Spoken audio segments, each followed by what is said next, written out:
The guy is drenched in sweat, not from fear but from pure frustration, because he had spent 9 entire years painting a single picture, pouring time, patience, and effort into it, only to transmigrate to another world right before finishing the final stroke.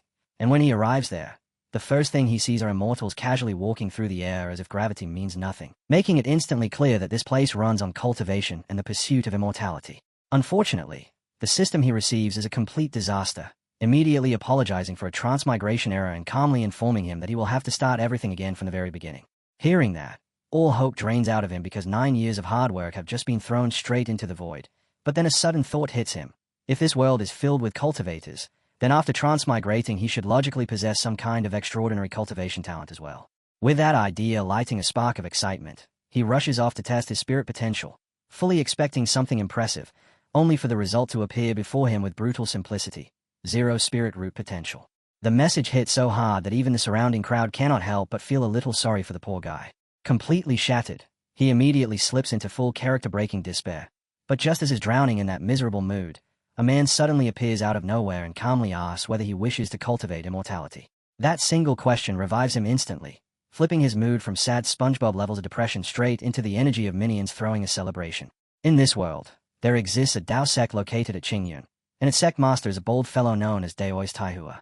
One moment he seems normal, and the next he suddenly bursts into tears while begging his disciple Changyu to help him handle a certain task.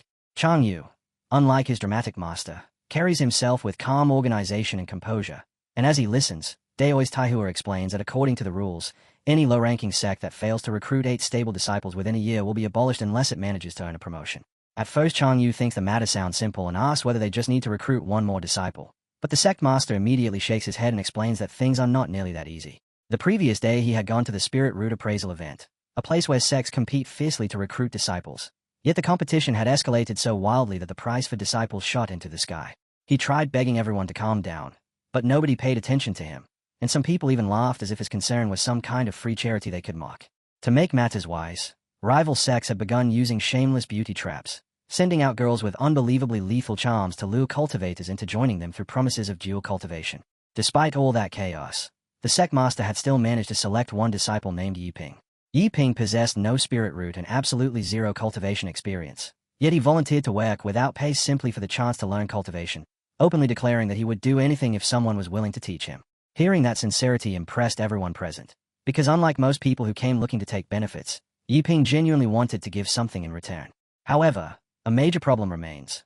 The Qingyun Dao sect sits firmly among the trash-tier sects, and the sect master does not want Yiping to discover that fact and acknowledge it. Naturally, the crafty old master already has a plan prepared. He wants Changyu to stage a fake cultivation game, pretending to teach Yiping complicated things that the boy could never possibly understand, and if they can keep up that act for 1 full year, they will pass the sect's requirement of maintaining 8 disciples.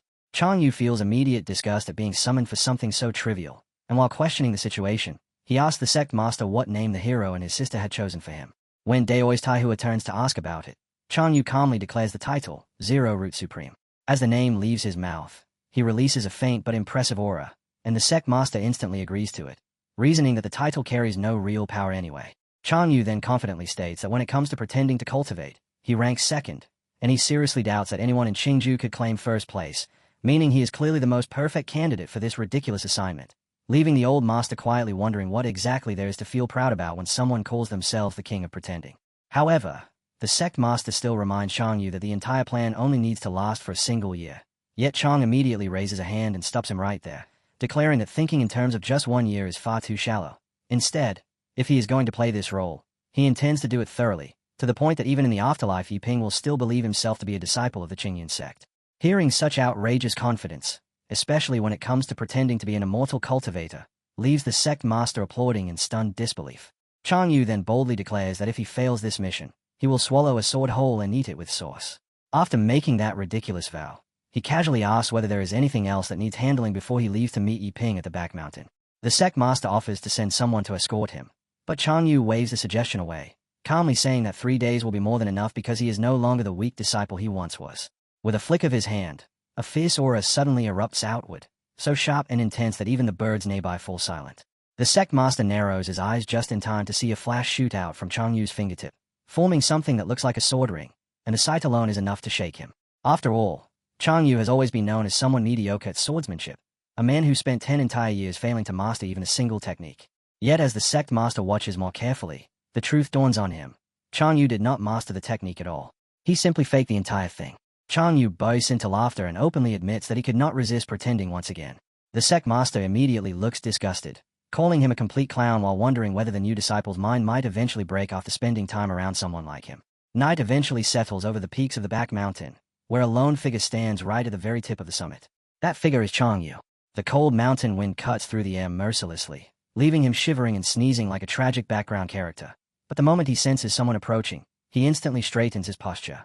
Meanwhile, our hero is still struggling halfway up the mountain, panting and complaining about how ridiculously tall it is while wondering how immortals can casually fly around places like this. When he finally lifts his head, the first thing he sees is Chang Yu standing at the summit, striking the pose of a celestial immortal. Chang Yu slowly glances down at him, and the atmosphere instantly turns dramatic. Chang Yu stands there like the final boss himself, while sharp arcs of lightning crackle and leak from the sword in his hand. The sight completely stuns our guy, who suddenly wonders if he is actually looking at a real sword immortal. But soon a trace of suspicion creeps into his mind, a quiet feeling that something about this situation seems a little strange. After all, he reasons that any sect willing to accept useless trash like him, someone with absolutely zero spiritual power, should logically be a bottom-tier sect, right? So how could such a sect possibly have a disciple who looks this absurdly powerful? As that thought crosses his mind, he glances down toward the cliff below and notices several disciples already standing there, all of them staring directly at him. Our hero nearly jumps out of his skin. Maybe this sect only appears to be some third-rate, completely unranked dump on the surface. Yet in reality it secretly hides sword immortals whose strength far surpasses the ordinary realms. Maybe this is actually some hidden super sect where every member is a walking powerhouse, the kind of place where any random disciple could casually send him soaring into the heavens. The more he thinks about it, the more it feels like he has just struck the ultimate jackpot, and he cannot help wondering whether anyone could really be this lucky. Earlier that same day, when he followed the master into the sect, the overwhelming sense of decay around the place did not bother him too much. But now that he reflects on it, the entire sect looked far too ruined to be normal. Then our hero suddenly remembers that regardless of anything else, this place is still supposed to be a cultivation ground. Yet something about it refuses to add up. How can a sect appear so worn down and neglected on the outside, while at the same time every single corner remains perfectly clean and spotless? The contradiction immediately raises alarms in his mind. Suspicious, extremely suspicious. The more he links the clues together, the stranger and more unsettling everything begins to feel. It must be deliberate. They are clearly maintaining a low profile, hiding their true strength from the outside world. And just like that, the realization clicks into place. Our hero's spirit ignites as he boldly declares that even among 3 million sword immortals in the heavens, they would still have to bow before him, because the 3 senior brothers of this sect carry themselves with a presence that no one could possibly match. When the senior brother hears those words, he turns slightly and repeats them aloud. Even among 3 million sword immortals in the heavens, they would still bow before him. Bold words coming from a kid. Yet inwardly he nods with approval, thinking, very good, I like that attitude. From this moment on, you belong to me. He glances at the boy and quietly notes that simply stepping out to meet him has already earned him a brand new line to use. With that thought, he flicks his fingers into a hand seal, and a swirling field of energy gathers around his palm. Since this new junior brother has praised him so extravagantly, it would be impolite not to respond in some way. Even though he was not prepared for this, he decides he can at least grant the boy a small opportunity and a bit of fortune. The power trembles forward and wraps around the boy in a spiraling current of energy, leaving our hero stunned by the overwhelming pressure. The senior brother calmly explains that he is the sect's senior brother and that the breeze surrounding him is a secret god known for bestowing fortune, something capable of greatly improving cultivation talent. Even a single encounter with it can cause a person's talent to leap forward dramatically.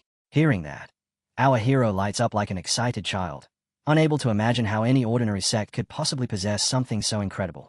He immediately bows deeply, expressing his gratitude to senior brother for such generosity, then introduces himself as Yiping and honestly admits that he has nothing he could possibly offer in return.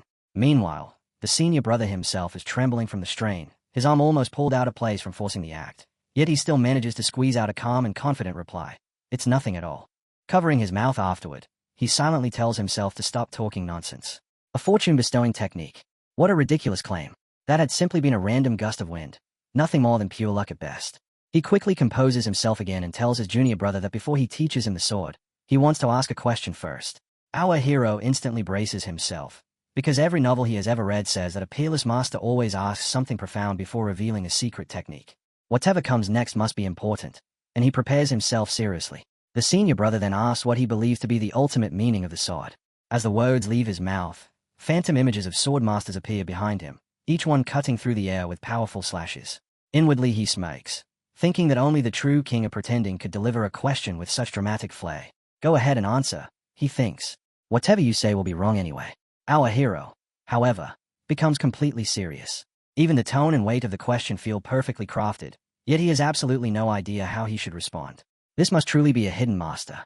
The question sounds simple on the surface, but surely it conceals a limitless realm of meaning within it. An ordinary person might answer something like killing a man within 10 steps and traveling 1,000 miles without leaving a trace. But that kind of answer must be far too shallow. Meanwhile, the senior brother has already started sweating. The senior brother quickly tells him that the question was only asked casually and that there is no need to treat it like some life-or-death examination. Yet our hero refuses to take any chances and decides he must answer with extreme caution. Everyone around watches him with amazement as he stands there thinking, while the senior brother gradually grows impatient, muttering that if this keeps up he is going to freeze to death on this mountain. After waiting far too long, the senior finally demands that he give his answer. Our hero hesitates for a moment before reluctantly saying that, in his opinion, the ultimate form of the sword is a single blade of grass capable of cutting down the sun, the moon, and the stars. The senior brother's eyes instantly widen. In his mind, he imagines a tiny blade of grass resting lightly on his fingertip, yet with one motion it slices straight through the heavens themselves, and the image nearly knocks his jaw to the ground. He has practiced swordsmanship for 20 years, and the most powerful strike he has ever witnessed could barely split apart a mountain. Yet this kid is talking about a blade of grass destroying the sun, moon, and stars. This is bragging on an entirely different level. While the senior brother is still stunned by that thought, our hero awkwardly adds that perhaps his words sound a bit exaggerated and that he hopes senior brother will not take offense. The senior brother suddenly feels both embarrassed and impressed at the same time. This kid casually produces lines that sound legendary. A genuine kindred spirit. That sentence alone is pure gold, and he already plans to borrow it later. He studies the boy's expression for a moment before saying that it is indeed difficult to exaggerate something like that. On the path of cultivation, stability and steady progress matter the most, and right now junior brother seems to be aiming a little too high. Our hero had already expected that sort of response, so he immediately nods and admits that he must have been mistaken. The senior brother then slowly pulls his sword free and casually asks, "Then what about this?" He swings. The sky almost changes color as lightning bursts violently across the air, the flash so bright it nearly blinds the eyes, and in the next moment the cliff itself is sliced cleanly in half. Turning back afterward, the senior brother calmly states that he will leave behind a sword mark here, and whether someone calls it ordinary or extraordinary depends entirely on their own perspective.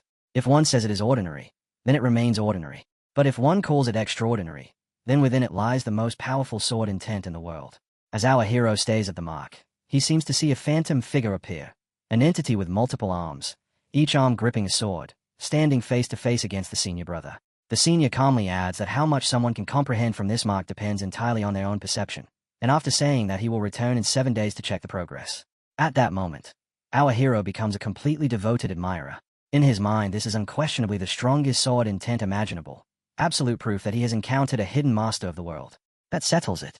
His luck must be absurdly good, because somehow he has walked straight into a place filled with secret powerhouses. Later, as he heads down the mountain stays, he is practically shaking with excitement, thinking that he needs to hurry, find Luo Chen, and properly put on an act. While walking along the path, he suddenly notices a girl sitting off to the side who calls out to him as senior brother. When he looks closer, he realizes she is an incredibly beautiful girl, someone who looks as though she stepped straight out of a dream. With calm curiosity, she asks what he thinks about the talent of their new junior brother. The stunning girl with striking curves deliberately strikes a confident pose in front of the senior brother. In response, the seemingly serious senior brother immediately counters by calling her sister in a flat tone, then asks why she is sneaking around spying on him. The girl quickly runs over and explains that she was simply curious. The senior brother's eyes suddenly light up with excitement when he realizes that she might be the perfect person to test another round of his pretending. For a moment his gaze drifts toward her impressive figure, and he immediately decides that whatever he originally planned can wait. Clearing his throat, he says he actually wanted to discuss something with her, but since she has already asked a question, he wonders whether she even understands how powerful the ultimate form of the sword truly is. She rolls her eyes in response and casually asks what that has to do with her, adding that he is suddenly acting far too serious. The expression on her face already reveals what she is thinking, and she calmly replies that of course she knows the answer. The ultimate of the sword is using a single blade of grass to cut down the sun, the moon, and the stars. She says the line lightly, yet somehow it sounds both cool and strangely elegant. Then she flashes a grin and calls him impressive, asking whether his pretending skills have improved once again. The moment he hears that, the senior brother immediately strikes a dramatic dabbing pose, completely soaking in the aura of a main character. Ignoring that display, She asks him to answer the question she originally brought up: how long it would take for their junior brother to comprehend sword intent. The senior brother instantly shoots back that it would be impossible, because he himself cannot even grasp sword intent.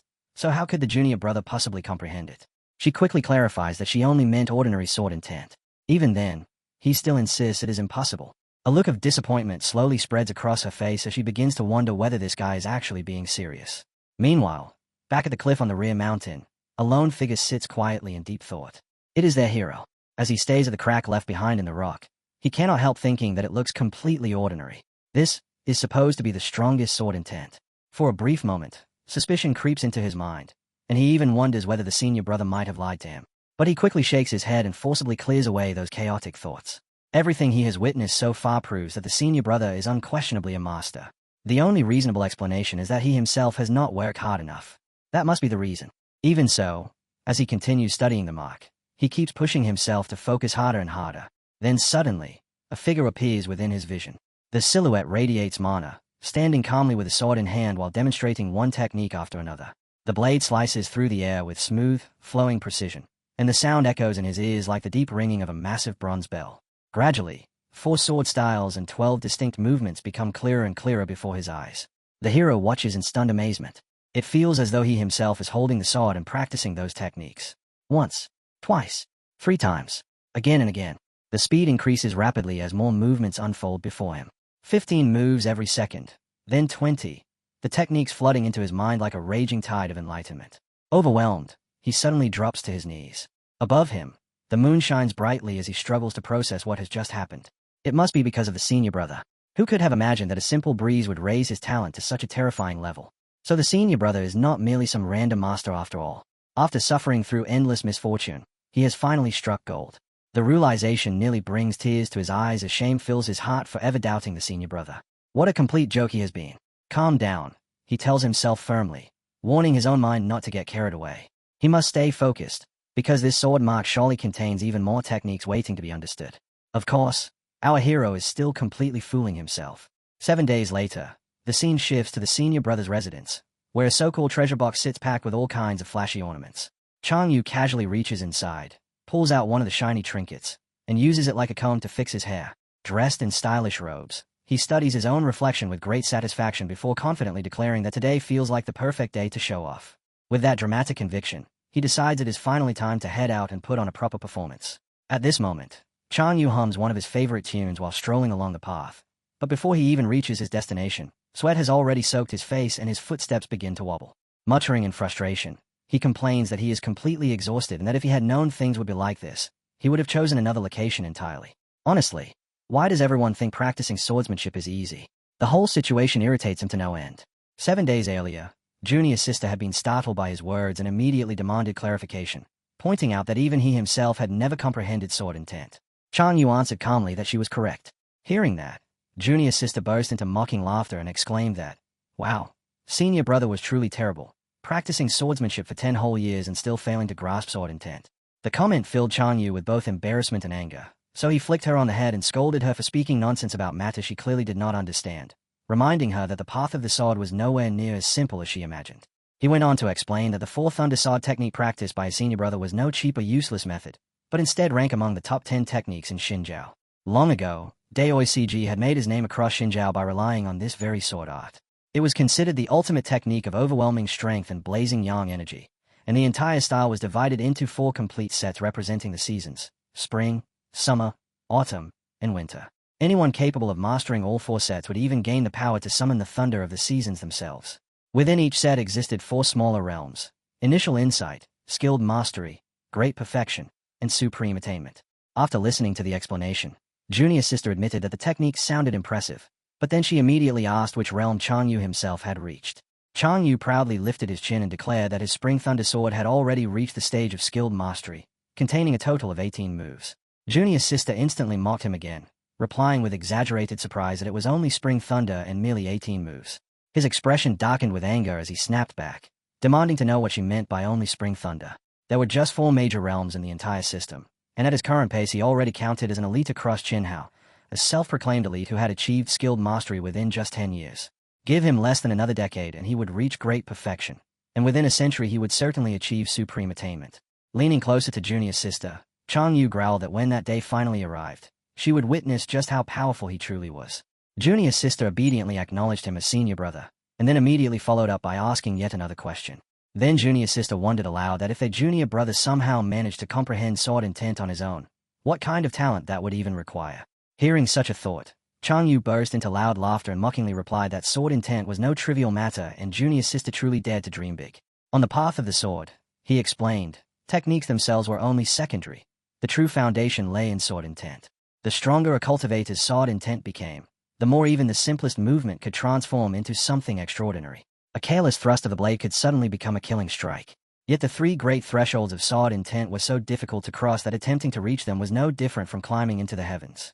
The very first realm alone was called infinite sword intent, and across all 10 nations only a single individual had ever stepped even halfway into that domain. That man was known as the Supreme Sword Sovereign, and every nation treated him as a distinguished guest of the highest honor.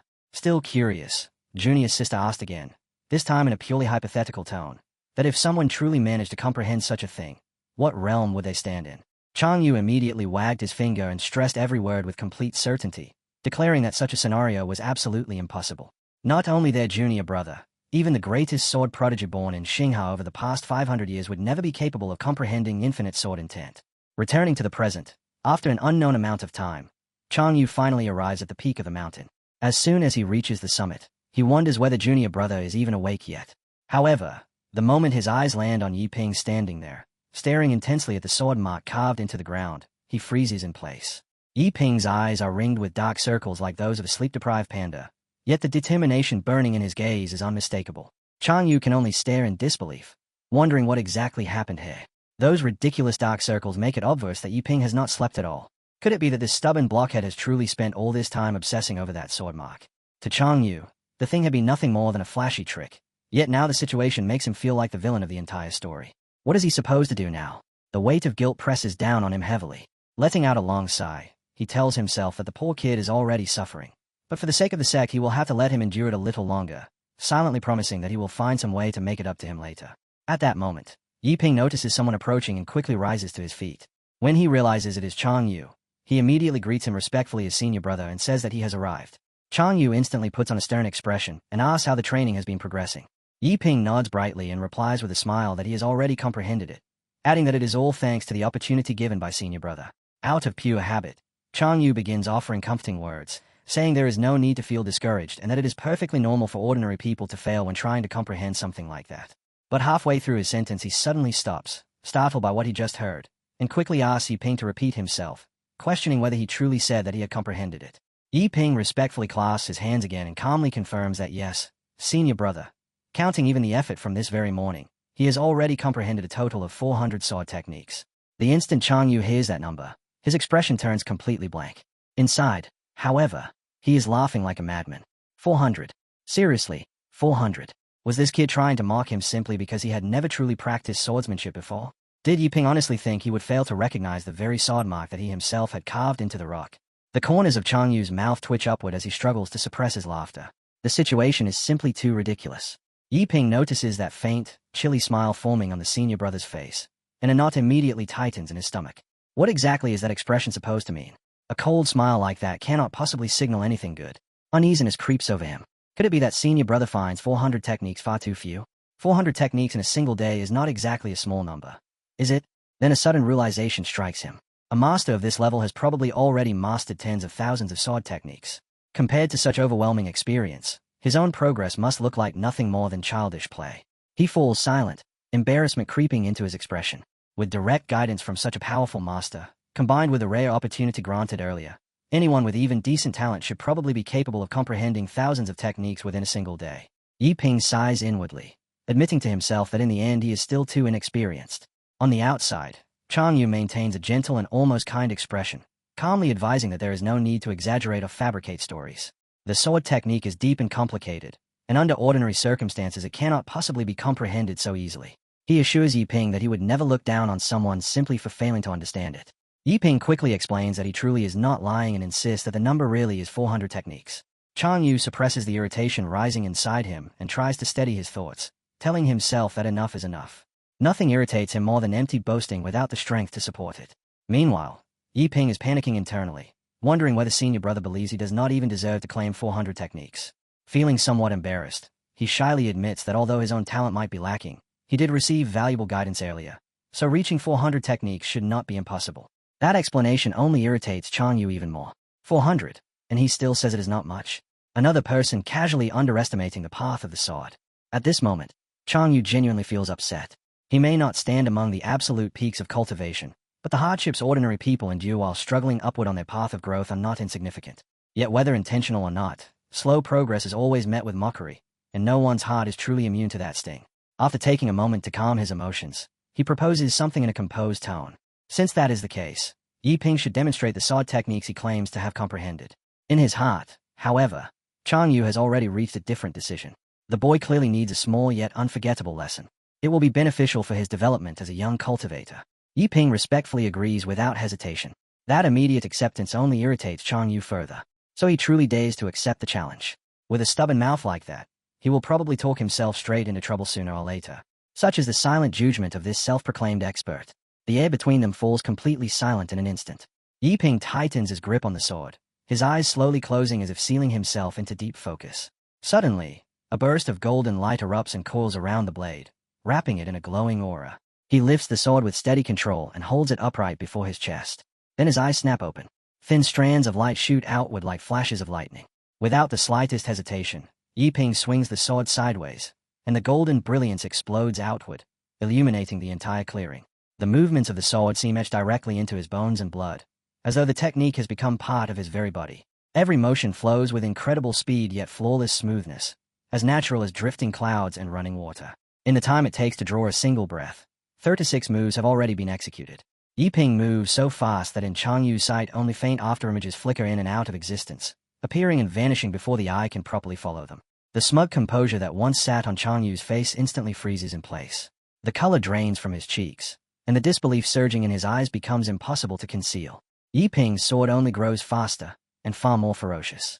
Even after completing 36 moves, he shows absolutely no intention of stopping, continuing forward until the count reaches 108. At that exact moment, a thunderous crack splits across the sky. Changyu stands rooted to the ground in total shock. Before his eyes, countless bolts of lightning surge together and twist through the air, gathering into the massive shape of a thunder dragon. It is a sight that feels painfully familiar, a vision that has replayed in his dreams countless times. The dragon opens its mouth in a silent roar. Changyu cannot move. He stands there trembling, so shaken that even breathing becomes difficult. He knows exactly what this omen represents. The roar of the thunder dragon is undeniable proof, the visible sign that only appears when the fourth thunder sword technique enters the realm of great perfection. For years, his greatest dream has been to push the spring thunder sword technique into great perfection. If he could hear that legendary dragon roar even once in his lifetime, then even dying immediately afterward would have been worth it. Yet the young man standing before him has achieved it after practicing for only 7 days. Impossible. Completely impossible. But the shock is far from over. Barely 5 breaths later, another deafening dragon's roar echoes across the sky. A second thunder dragon forms in the air, its entire body condensed from brilliant green lightning. The summer thunder sword technique has also stepped into great perfection. Before the vision of that dragon can even fade away, the autumn thunder dragon manifests almost at the same time. 2 dragons appear together, roaring toward one another as if competing for dominance. Summer and autumn have both entered great perfection simultaneously. Such a phenomenon has never been recorded anywhere in history. Yet even now, Yiping's sword does not slow down. Instead, it grows faster, sharper, and more relentless with every motion, until his entire figure dissolves into nothing but a shifting phantom. Then the most terrifying strike of all appears.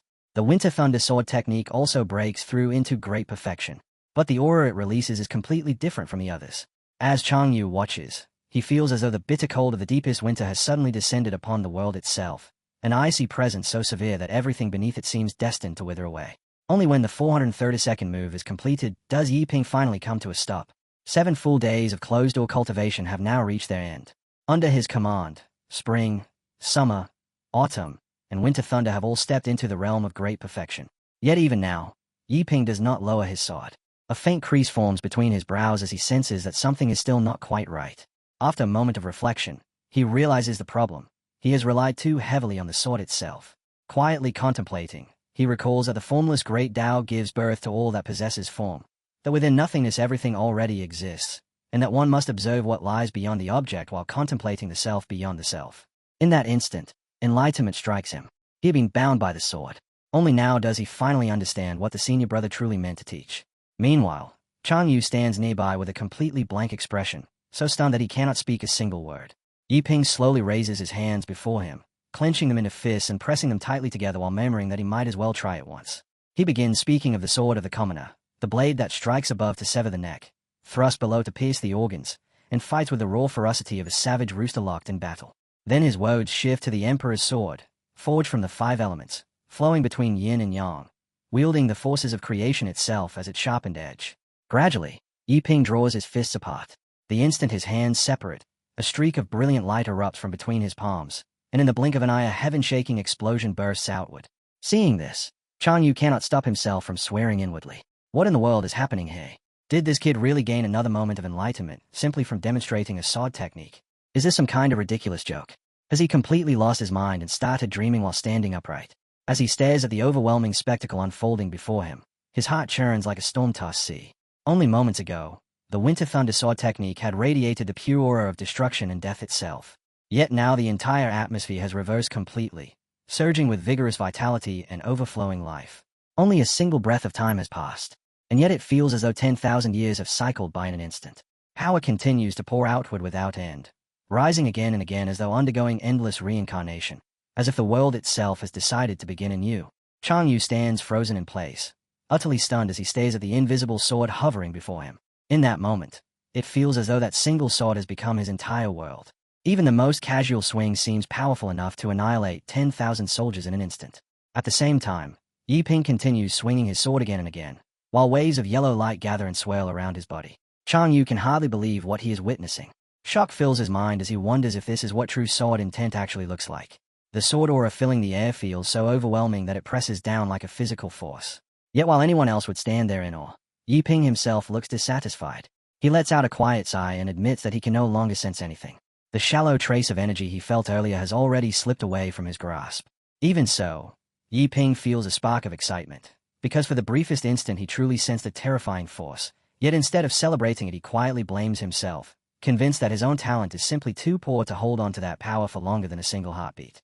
Chang Yu, however, is left completely stunned by those words. When he was still a child, he once witnessed the sword sovereign of Teshu, and that one encounter alone set him firmly on the path of the sword. Even now, he remembers the aura from that day with perfect clarity. At the time, the sword sovereign had not even finished cultivating his spiritual power, yet the way he gripped his blade and the presence he carried are almost identical to what Yiping is displaying right now. After comparing the two again and again, Chang Yu finally reaches a firm conclusion. What stands before him is the legendary infinite sword intent. Talent of this level would not merely rank as the greatest within the Jin nation. It would likely stand unmatched among all 10 nations. In fact, Chang Yu even suspects that someday Yiping might reach the very peak of the sword path without relying on spiritual power at all, instead advancing purely through magical tools or unconventional methods. At that moment, Yiping turns toward his senior brother and, with visible disappointment, admits that the sword techniques he has learned seem rather ordinary, though he quickly adds that he will train twice as hard from now on because he refuses to let their master down. Hearing this only deepens Chang Yu's shock. In his heart, he knows very well that he himself has never practiced with the same level of dedication as Yiping, yet he cannot bring himself to praise him openly. A genius like this cannot be allowed to drift away. He must remain close. Forcing his expression to stay calm, Chang Yu deliberately tells Yiping that his performance is merely average. Inside, however, he is practically shouting at himself. If Yiping is considered average, then what does that make him? Hearing this, Yiping immediately begins worrying that he may have disappointed their master. Just then, Chang Yu notices something nearby and glances toward a rock before casually asking Yiping about a certain matter. Yiping brightens at once and explains that the notebook he is holding contains the insights he recorded during training. Even as he says this, he modestly insists that the contents are nothing special. Chang Yu asks if he can take a look, which leaves Yiping a little embarrassed, but he still hands the notebook over. As Chang Yu begins turning the pages, the shock inside him only grows stronger. Every single sword movement is recorded with astonishing detail. Within the first 50 moves, Yiping writes about how white sand mixed with mud gradually turns black, using it to discuss influence and transformation. When he describes the first 100 moves of Spring Thunder, he speaks about how all things balance one another, explaining that without down there can be no up. In the first 50 moves of Summer Thunder, he reflects on ideas such as the greatest strength appearing bent, the greatest skill seeming clumsy, and the greatest eloquence sounding complicated. Page after page continues in the same way, as he examines each transformation and every emotion tied to the cycle of the 4 seasons. The words inside the notebook almost seemed to shine like stars on the page. Chang Yu quickly realizes that every line was carefully contemplated by Yi Ping himself, and the thoughts within feel vast and immeasurably deep, almost like an entire galaxy contained within simple writing. Although Chang Yu cannot completely comprehend it all, the realization alone leaves him utterly shaken. When Yi Ping notices the stunned look on Chang Yu's face, he becomes even more embarrassed, hurriedly explaining that the notebook only contains his own shallow guesses and doesn't even amount to 1/10 of what his senior brother intends to teach him. Hearing this leaves Chang Yu completely drained. He cannot properly understand even a single line in that notebook. Yet Yi Ping somehow grasps all of it with ease. Chang Yu has spent more than 10 years cultivating swordlight and has only barely stepped into the Spring Thunder stage. He still remembers how painfully difficult it was just to reach the edge of Sword Thunder. And yet this rookie junior brother, who arrived only 7 days ago, has already mastered the entire Four Thunder sword technique and even brushed against the infinite sword intent. At that moment, Feng Yu feels so ashamed he almost curses himself for being born human. Completely overwhelmed, he turns around and walks away, saying that he needs a few days to reflect on his own understanding. His sudden departure makes Yi Ping panic. Did he do something wrong? Is his senior brother angry about his lack of talent? Is he about to be expelled? The thought crushes him, and tears start pouring down his face. Crying out loud, Yi Ping insists that none of this is his fault. After all, he has finally found someone willing to accept him. He remembers the days when no one would take him in and calls himself useless. He had attended more than 50 immortal gatherings, both large and small, yet not a single person wanted him. Was he supposed to simply stare up at the stars and somehow figure everything out by himself? But after a moment, he gathers his resolve. This is his opportunity, and he refuses to lose it. He tells himself that he can do this. Everyone in this sect is a peerless expert, and all he needs to do is keep up with them. Meanwhile, inside the sect master's residence, the master sits peacefully drinking tea, appreciating the pleasant weather while admiring the flowers outside the window. Suddenly, Chang Yu bursts through the door, loudly calling for the master. The master, startled by his unusual excitement, immediately asks what has happened. Chang Yu announces that the master's long-held dream is finally about to become reality. The Xingyun Dao sect is about to produce a dragon. Hearing this, the master's eyes instantly fill with tears, and his face freezes in disbelief. The master abruptly jumps to his feet and asks whether the junior brother truly produced a dragon. Chang Yu frowns and answers with complete seriousness, explaining that the new junior brother started from nothing and, in only 7 days, trained the Four Seasons sword to great completion. The master scoffs at once and asks if Chang Yu is joking, even shouting at him not to make jokes at his grave. Chang Yu firmly insists he is telling the truth. He explains that the strange phenomenon that appeared in the sky was a sign of the Four Seasons sword reaching great completion, then asks the master whether he truly failed to notice it. The master stands there completely stunned. He admits that he originally assumed it was simply some nearby expert breaking through. But the moment Chang Yu says that the dragon was produced by little Yi Ping, the master goes completely still. The moment the realization settles in, the master suddenly bursts into tears of joy, declaring that he cannot believe the Xinyu Dao sect has finally produced a true genius, and his excitement grows so overwhelming that he nearly faints on the spot. Chang Yu quickly steps forward and urges him to calm down, repeatedly warning him not to lose control or get carried away. To steady himself, the master grabs a bowl of water and pours it over his own head, then mutters that a fortune teller once predicted he would face a great tribulation when he reached 100 years of age. Chang Yu then hesitates before asking whether keeping Yi Ping in such a small sect might actually be holding him back. The master immediately dismisses the concern, saying Chang Yu is thinking too much. Yi Ping attended more than 50 immortal gatherings, yet not a single sect accepted him, so the fact that their sect chose him is also Yi Ping's own blessing. He explains that cultivation depends on fate, and fate simply means they were destined to choose one another. Then he asks Chang Yu whether he truly believes a large sect would necessarily treat Yi Ping any better. The master continues, explaining that he does not envy the great sects at all, because he knows that powerful sects often secretly assassinate talented individuals in order to prevent rivals from rising. He warns Chang Yu not to be soft-hearted, then says that he is not greedy and only wishes to see their sect grow stronger. With a serious expression, he adds that one day he will reveal the truth, and when that time arrives Chang Yu can decide for himself whether to remain or leave. Although Chang Yu feels uneasy after hearing this, he still nods in agreement, and the two of them decide that Yi Ping's talent must remain hidden for the time being. The following day, the master sits comfortably in the courtyard drinking tea while enjoying the quiet afternoon, but the calm atmosphere suddenly shatters when Chang Yu rushes in while shouting that terrible news has arrived. Startled, the master immediately spits out his tea. Chang Yu looks frightened and explains that something major has happened again. Hearing this makes the master both nervous and strangely excited at the same time, and he instantly jumps up and begins running while shouting that they need to hide because the sect must already be under surveillance. Chang Yu hurriedly stops him and explains that this has nothing to do with debt collectors and is something entirely different. The master abruptly turns back with an irritated expression and demands to know whether it really is something else, scolding Chang Yu for panicking every single time and complaining that he nearly scared his soul out of his body. After sitting down again, he impatiently asks whether their sect is about to be demolished or if the situation is actually serious. Without answering directly, Chang Yu hands him a document and tells him to read it himself. The notice comes from the Xingxiao Sect Administration Office, and it states that in order to prevent fraudulent sects from deceiving people, every unranked sect will undergo inspection. Within 2 months, each sect must submit 10 low-grade spirit stones as proof of legitimacy. The master's eyes immediately widen, and he begins shouting that this is outright robbery and nothing less than oppression of the weak. As he rants, he explains the value of currency within the cultivation world. 1 copper coin buys a single bun. 10,000 copper coins equal 100 taels of silver. 100 taels of silver equal 1 tael of gold, and 10 taels of gold equal 1 spirit stone. By that calculation, gathering 10 spirit stones would require their sect to work for an entire year without eating or drinking. The realization leaves him deeply shaken. Chang Yu, however, remains calm and simply asks how many spirit stones they currently possess. The master hesitates awkwardly before admitting that they have about 7 spirit stones, and after saying this he casually whistles. Chang Yu misunderstands immediately and assumes the master said 17 spirit stones, his face lighting up with excitement as he declares that such an amount would be more than enough to save them. The master quickly shakes his head and tells him no. Chang Yu pauses, then asks if the master means 70 taels of gold instead, adding that although it would still be difficult, it would at least be manageable. The master shakes his head again. Chang Yu frowns and tries once more, asking if they perhaps have 70 taels of silver. The master lets out a quiet grunt before finally admitting the truth. They only have 70 copper coins. Hearing this, Chang Yu is completely stunned.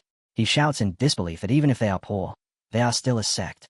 The master reluctantly admits the situation.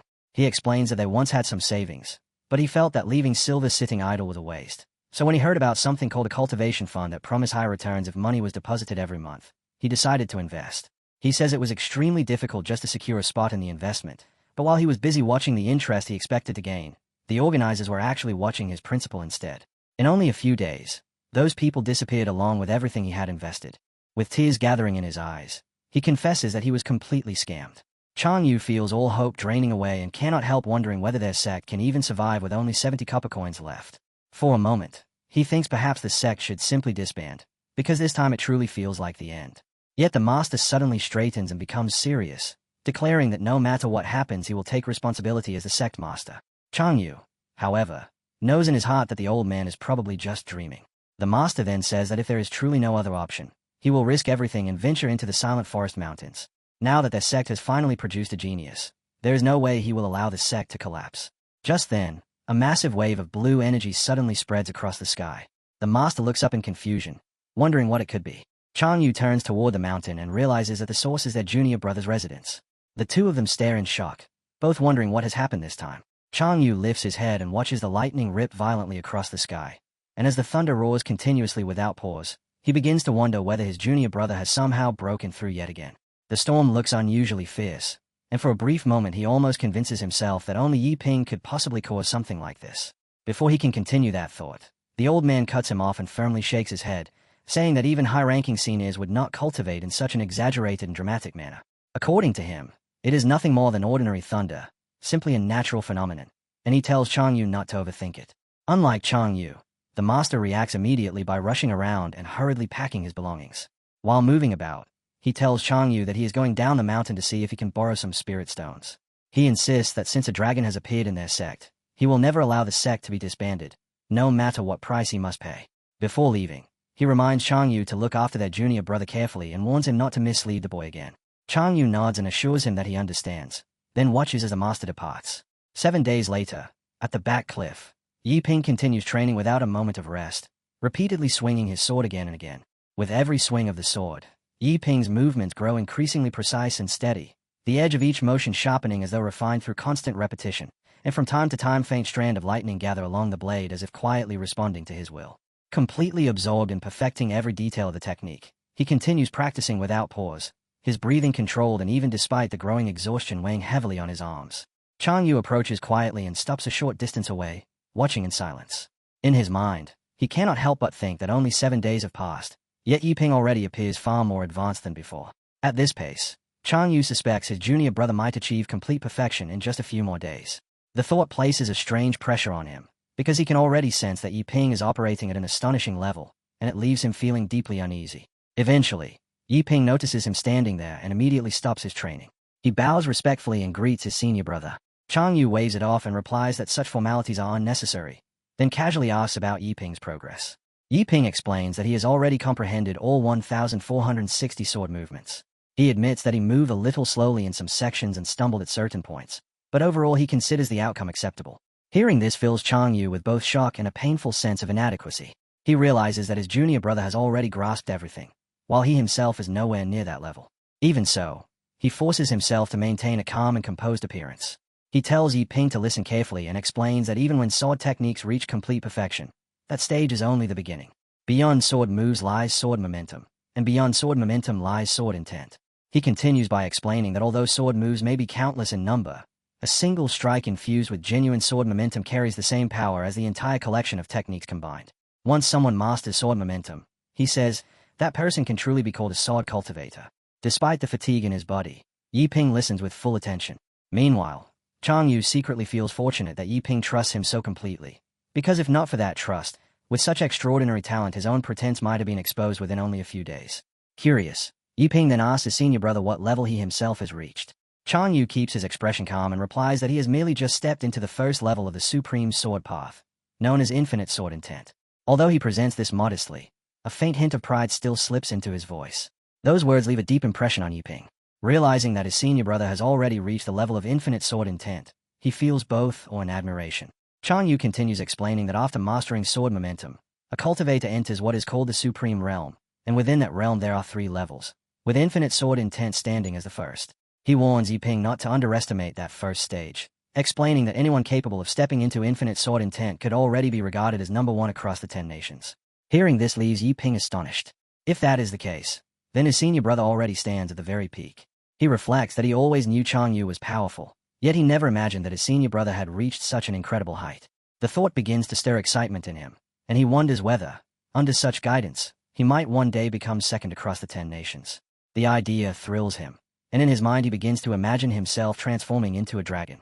Filled with determination, Yiping solemnly promises that he will continue working hard and that within his lifetime he will one day step into the realm of infinite sword intent, adding that he will never forget the kindness his senior brother has shown him. Chang Yu hears this and feels a mixture of satisfaction and embarrassment, silently wishing that Yiping would stop praising him so much because the compliments only make him increasingly uncomfortable. Yiping then lifts his gaze toward the sky and reflects that only a few days ago he was nothing more than an ordinary man struggling to survive. Yet now he stands within a sect learning profound sword techniques, a transformation that still feels almost unreal to him.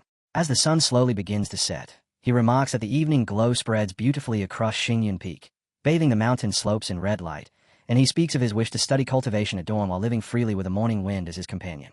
Listening to these words causes Chang Yu to suddenly wonder whether Yiping might once have held some respectable position or perhaps been a scholar before arriving at the mountain, so he directly asks him about it. Yiping explains that he was only half a scholar and never talented enough to obtain an official title, though he does mention that he enjoyed reading and had some experience with painting. The moment he hears about painting, an idea quickly forms in Chang Yu's mind. He suggests that Yiping paint something for him, thinking that if his junior brother truly becomes a great sword cultivator in the future, then owning one of his paintings would be an incredible honor and something he could proudly boast about. Yiping feels a little awkward at the request. He remembers that in his previous life he joined a painting society, simply because he wanted to pursue someone he admired. During that time he trained seriously for 3 years and gradually became quite skilled at painting, yet the person he liked eventually left with a wealthy heir. From that experience he came to believe that painting could not heal a lonely heart, leaving him with a lingering sense of futility. Even so, he agrees to the request. About an hour later, after setting aside the emotions stirred by those memories, Yiping finishes the painting. He feels somewhat satisfied with the result, though he still lacks the confidence to call it excellent. Chang Yu walks over and says he will take a look, but the moment his eyes fall upon the painting, his expression changes instantly. His eyes widen in obvious astonishment as he carefully studies the image before him. Holding the painting in his hands, Chang Yu examines it closely. At first he only intends to glance at it briefly, but the moment his eyes settle on the scene, surprise spreads across his face. The evening glow stretches across the sky in warm shades of red and gold, while the Xingyun mountain range appears almost like a paradise on earth. The peaks rise one after another in layered distance, and the flowers, grass, and trees are depicted with striking clarity and lifelike detail. As Chang Yu looks more carefully, he notices the finer touches within the plants and remarks that these subtle details make the entire landscape feel even more real, with overlapping leaves arranged naturally and shadows beneath the grass adding depth to the scene. Yet the most striking element of the painting is neither the mountains nor the glowing sky, but the lone figure standing upon the cliff, and that figure is Chang Yu himself. At first glance it looks like nothing more than a simple outline of a man dressed in plain robes. But the longer Chang Yu studies it, the more he notices the powerful presence contained within that side profile. The posture stands straight and unwavering, while the robe seems slightly lifted by the wind, creating the illusion of motion, and the overall bearing carries the unmistakable aura of a sword immortal. For a fleeting moment, Chang Yu almost feels as though he has stepped into the painting. In that imagined state, he senses himself becoming different, stronger, more imposing, and the aura of the figure appears so intense that it seems capable of striking the viewer directly in the chest. It nearly feels as though the painted version of him might leap straight out of the artwork. Chang Yu cannot deny the brilliance of the piece, and openly praises Yi Ping's ability. Even when he deliberately tries to find some flaw within it, the only criticism he can manage is that the painting does not completely capture just how handsome he truly is. Hearing this makes Yi Ping genuinely happy. He thanks his senior brother sincerely and explains that he has always wanted to express gratitude for the guidance he has received, adding that this painting is merely a small token of appreciation. As Chang Yu begins rolling up the painting, he notices a small tag attached to it. Curious, he asks about the name written there and wonders if it refers to some hermit called Ming. When he realizes that Yi Ping has actually given himself a courtesy name, he jokingly remarks that his junior brother seems a little fond of showing off, pretending to be some pharaoh-like recluse. Before their conversation can continue any further, however, a distant voice suddenly echoes through the sky. Far above them, the master appears and calls out to Chang Yu, urging him to come immediately because he has discovered a way to save their sect. Chang Yu instantly recognizes the voice transmission technique and feels a wave of relief at the possibility that a solution might exist. After bidding farewell to his junior brother, he takes the painting with him and prepares to leave, though he cannot help wondering what sort of plan the master has devised, since the sect already feels as though it stands on the verge of collapse. Meanwhile, at Taiju Sword Sect, one of the three great sects of Xingjiao, a dragon-like roar suddenly echoes from the mountain peak. Thunder gathers high in the sky, and those standing upon the platform feel a powerful wave of sword comprehension spreading through the air. A young boy watches in admiration and remarks that, as expected of the Four Seasons ancestors, even a single sword mark carries devastating power. A girl nearby quickly interrupts him, scolding him for speaking carelessly. She questions whether an ordinary sword mark would truly deserve their attention or possess the ability to inspire such comprehension, then points out that the force of the sword has begun affecting the very sky itself. Soon the thunder reaches its peak, and at that moment the boy suddenly bursts into laughter, declaring excitedly that he has finally comprehended the technique. Xu Heng proudly announces that he has reached complete mastery. A red-haired man immediately praises him, declaring that senior brother Xu Heng has truly mastered the Spring Thunder Sword and openly acknowledging the strength he has displayed. The girl nearby adds her own remark, recalling that the Four Seasons Daoist once said even a genius would require at least 3 years to reach great completion. Yet Xu Heng has achieved it in only 1 year. She calls him a genuine prodigy and says the appearance of the dragon is proof of his talent. Another disciple then comments that for senior brother Mingjian to possess such a gifted disciple clearly shows the sharpness of his judgment.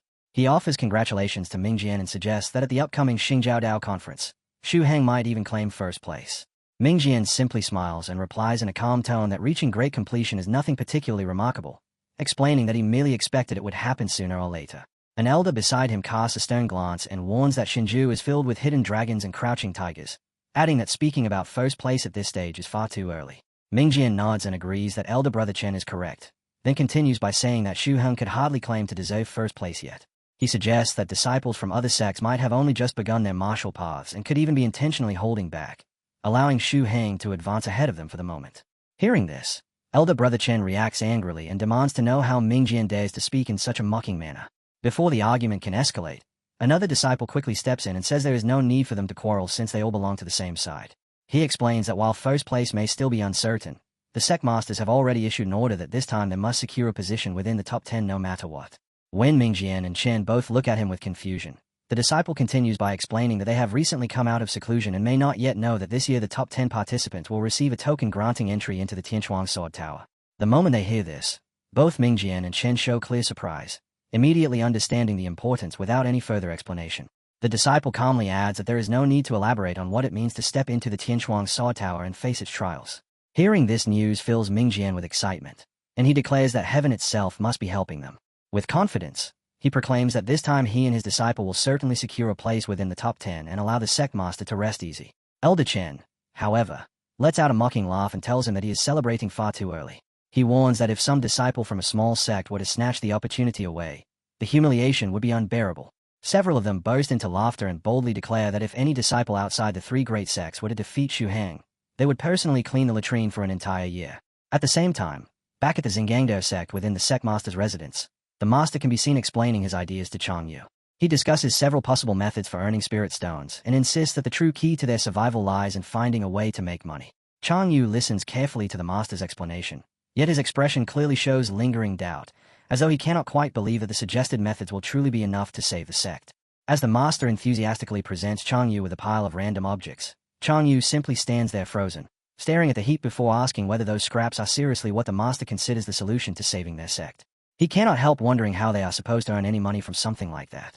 The master, however, explains with complete seriousness that they can just take everything to a pawn shop and sell it. He admits that he has already run out of ideas, so at this point even a dead horse must be treated as if it were still alive. Besides, he insists that these items represent the finest treasures belonging to their sect, and therefore calling them junk is absolutely unacceptable. Hearing this, Chang Yu immediately tries to run away while loudly protesting that he refuses to go because he has no intention of humiliating himself. The master reacts quickly, grabbing him before he can escape and gently reminding him that a good disciple should always help his master. He then asks Chang Yu to treat this as one final favor. Just then, the master suddenly notices the painting Chang Yu is holding and asks what it is. Chang Yu explains that it is a painting their junior brother made. The master instantly snatches it away, grumbling that the sect is on the verge of collapse, and yet that boy still has time to focus on painting. Still, he quickly adds that the good thing is they can simply sell the painting as well. Chang Yu immediately runs after him, shouting that the artwork is worthless and demanding that it be returned right away. Before long, they arrive at the Lightsai pawn shop, where a man greets them warmly with a respectful smile and an enthusiastic attitude. He politely asks whether they have come to buy something or sell something.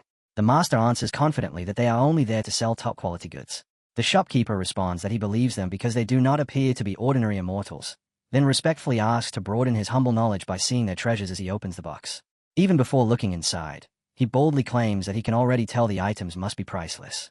However, the moment the box is opened, he finds nothing but a pile of junk. For a second he goes completely silent. Then he suddenly erupts in shock, loudly asking why a heap of trash has been placed in front of him. When his eyes fall upon the erotic books inside, he nearly loses his composure altogether. Staring at one of them, he exclaims in disbelief and asks whether that is the limited edition photo album of Coralson Lang. The master instantly panics and rushes forward, shouting that it is the wrong item and absolutely cannot be sold. He quickly snatches the book back and shyly explains that everything else may be sold, but even if the sect collapses entirely, the particular item will never be put up for sale. Chang Yu casually comments that in that case the master can lend it to him later, and the master agrees without the slightest hesitation. Trying to repair the increasingly awkward situation, the master clears his throat and cautiously suggests that 10 taels of gold should be enough to buy everything else. The pawn shop owner stares at the master in disbelief and bluntly asks whether he has completely lost his mind for trying to sell a pile of junk for 10 taels of gold. The master immediately raises his voice in protest, insisting that the man simply fails to recognize the quality of the goods, then grabs a worn seat cushion and proudly declares that it is made from golden tawdry silk. The shopkeeper, who clearly understands that this is just part of bargaining, calmly tells him to take the goods somewhere else if he believes they are so valuable. The master instantly changes his tone and pretends to be friendly again, saying that 8 taels of gold will already be enough. When the buyer still refuses, the master shouts again and asks whether 4 taels would at least be acceptable, adding that he absolutely cannot lower the price any further. Watching this entire exchange fills Chang Yu with intense embarrassment. Unable to endure the humiliation any longer, he mutters that they should simply take the goods somewhere else because the situation is too disgraceful for him to bear. Just then, the old painting suddenly catches the shopkeeper's attention. He steps forward and politely asks whether he may examine it. Chang Yu immediately brightens and willingly hands the painting over. The man studies it carefully for a moment before asking whether the material could really be Shuyang rice paper. He remarks that they must be joking, because if the paper truly is that valuable, there would be no reason for them to be short of money, and he wonders why they would come to such a small pawn shop to sell it. The moment he hears this, the master's eyes widen in shock as he realizes the paper might actually be extremely valuable. The shopkeeper confidently explains that his eyes never deceive him and that the paper is indeed genuine Shuyang rice paper, adding that the material alone is worth more than 10 taels of gold. As he continues examining the painting, his gaze suddenly falls upon the stamp placed on it, and his expression shifts into even greater astonishment. Realizing that the artwork may be something extraordinary, he quickly calls one of his helpers over and says he needs to speak with him immediately. The master remains completely confused and cannot understand what exactly is happening, while the shopkeeper moves to a corner and whispers something quietly to his assistant. From where he stands, the master carefully watches the two of them. The helper asks whether he is truly certain about the matter, and the shopkeeper firmly assures him that he is absolutely correct. A short while later, the shopkeeper returns to them and sincerely apologizes for his earlier attitude. He explains that they must show the art paper to their old shopkeeper for confirmation, and politely asks them to wait for a moment. Chang Yu and the master both agree, although their faces clearly reveal their surprise. and they begin wondering whether the painting and the paper might really be that valuable. After about an hour passes, the shopkeeper returns and reports that their old shopkeeper has said that anyone capable of recognizing and bringing such a piece could not possibly be an amateur. He adds that they should not treat these guests lightly or make jokes at their expense, and finally states that the pawn shop is ready to purchase the artwork. Chang Yu's eyes fly open in disbelief as he asks if this really is nothing more than their junior brother's ordinary painting. Yet the master immediately clamps a hand over his mouth and quickly tells the shopkeeper that they are not joking at all and that what they expect is a sincere offer, even raising his thumb with complete confidence. Though in the very next instant a trace of doubt creeps into his mind, as he wonders if some sort of misunderstanding has already begun. To the master, the entire situation has already turned into a contest of nerve and bargaining skill, and in his view securing 50,000 taels is not entirely out of reach, which is why refusing the first offer feels like the proper strategic move. Meanwhile, as the shopkeeper falls silent and begins thinking it over carefully, Chang Yu quietly mutters that his master is being far too greedy, only for the master to immediately correct him with famed certainty, explaining that this is called strategy and that Chang Yu should make a greater effort to understand it. Eventually the shopkeeper lifts his head and calmly announces that 5,000 taels will be enough for the painting.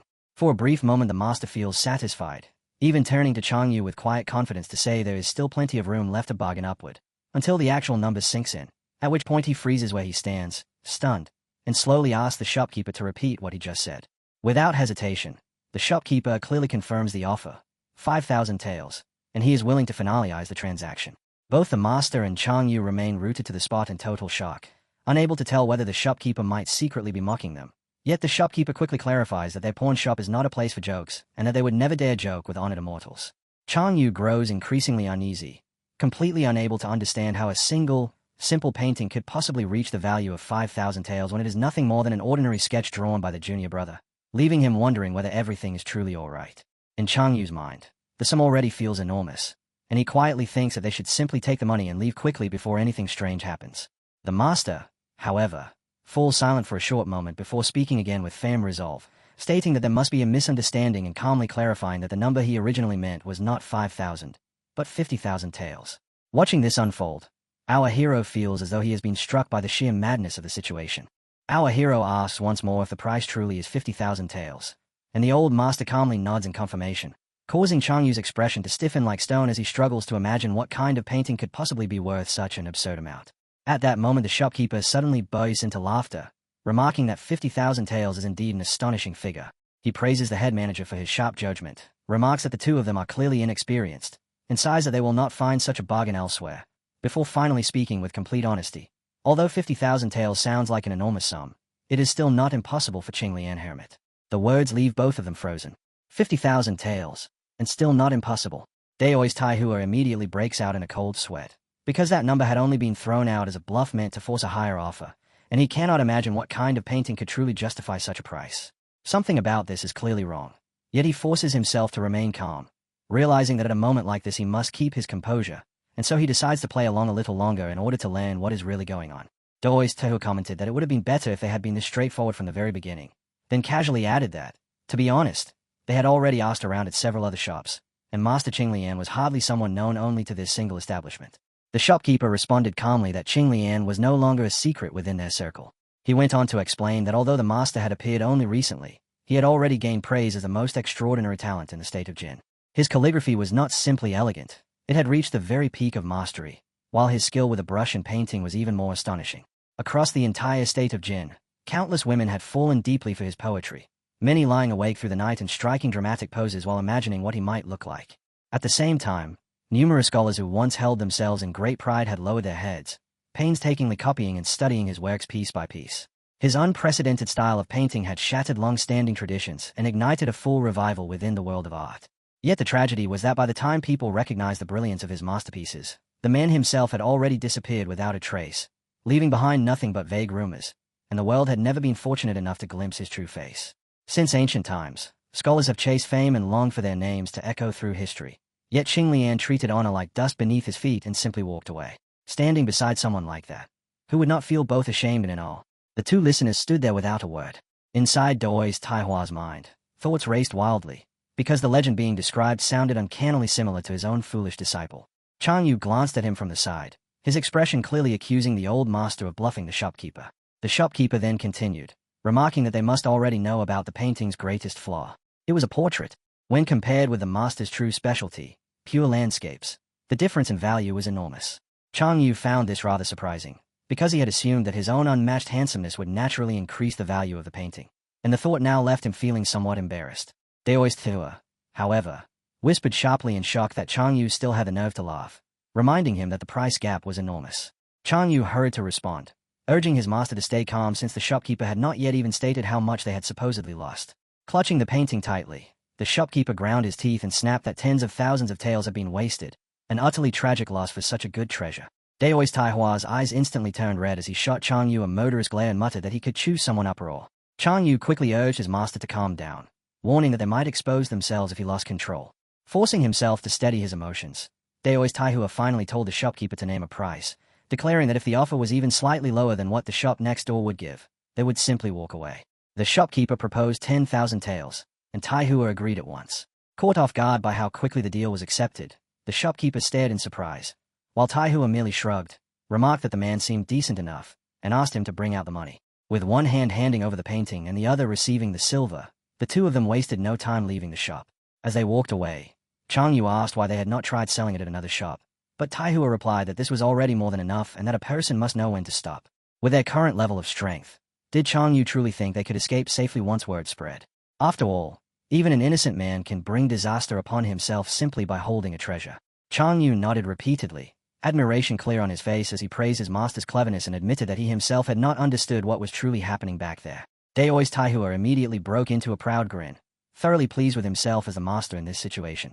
Yet the two of them suddenly fell silent the moment their eyes settled on the silver resting in Taihua's hand. 10,000 taels, a fortune so vast that neither of them had ever seen such wealth before. The realization quickly turned into celebration, because with this money their sect would finally be able to survive. Without warning, Daoist Taihua suddenly grabbed Chang Yu and pulled him close, squeezing him tightly while loudly scolding him for allowing their junior brother to draw a portrait in the first place, angrily complaining that tens of thousands of taels had been wasted because of it. Chang Yu immediately protested, insisting that he had no way of knowing that portraits would be worth so little. Even so, the old master soon grew thoughtful, quietly pondering Yiping's true background and the secrets he might be hiding. Chang Yu cautiously suggested that their junior brother might simply have certain difficulties he had never spoken about and that he was not a bad person at heart, perhaps even unaware of his own situation, before bringing up the matter of the extremely expensive rice paper. Daoist Taihua nodded slowly, agreeing that the boy's innocent behavior did not seem like an act. In the end, he decided it was best to leave the matter alone between them rather than digging deeper, saying there was no need to pry into everything because everyone carried their own secrets, and when the time came Yiping would speak of them himself. Chang Yu found his master's sudden seriousness somewhat unusual, joking that he had originally expected them to make far more money from selling those paintings. Daoist Taihua ignored the remark entirely, simply telling him to stop talking nonsense and keep moving. When Chang Yu asked where they were headed now, Daoist Taihua turned back and explained that since their junior brother had helped the sect so greatly, it was only natural for him, as the senior, to repay that help with a gift from Jinru. Before long, the two of them arrived in front of a tall and imposing building. Chang Yu lifted his head and stayed in shock, asking whether his master truly intended to go inside the mysterious original pavilion. Chang Yu quickly asked if his master might be getting a little carried away, reminding him that this was the most expensive shop in all of Baigua City. The old Daoist, however, walked straight in with complete confidence, declaring that the money had come from their junior brother anyway, and since a genius like that represented the future of the Qingyun Dao sect, he naturally deserved full support. Although Daoist Taihua was often greedy, he still understood what truly mattered in critical moments. If their sect ever rose from a third-rank sect to a second rank, or perhaps even a first-rank one, it might very well depend entirely on that junior brother.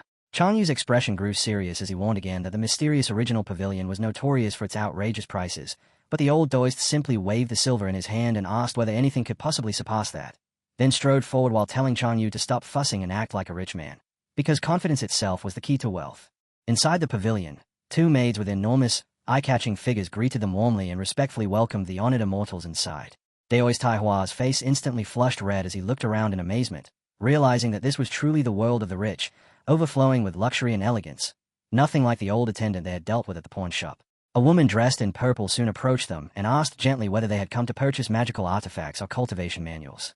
Maintaining the composed air of a wealthy customer, Daoist Taihua replied that they were interested in manuals, specifically the very best ones, and casually asked what the approximate price range might be.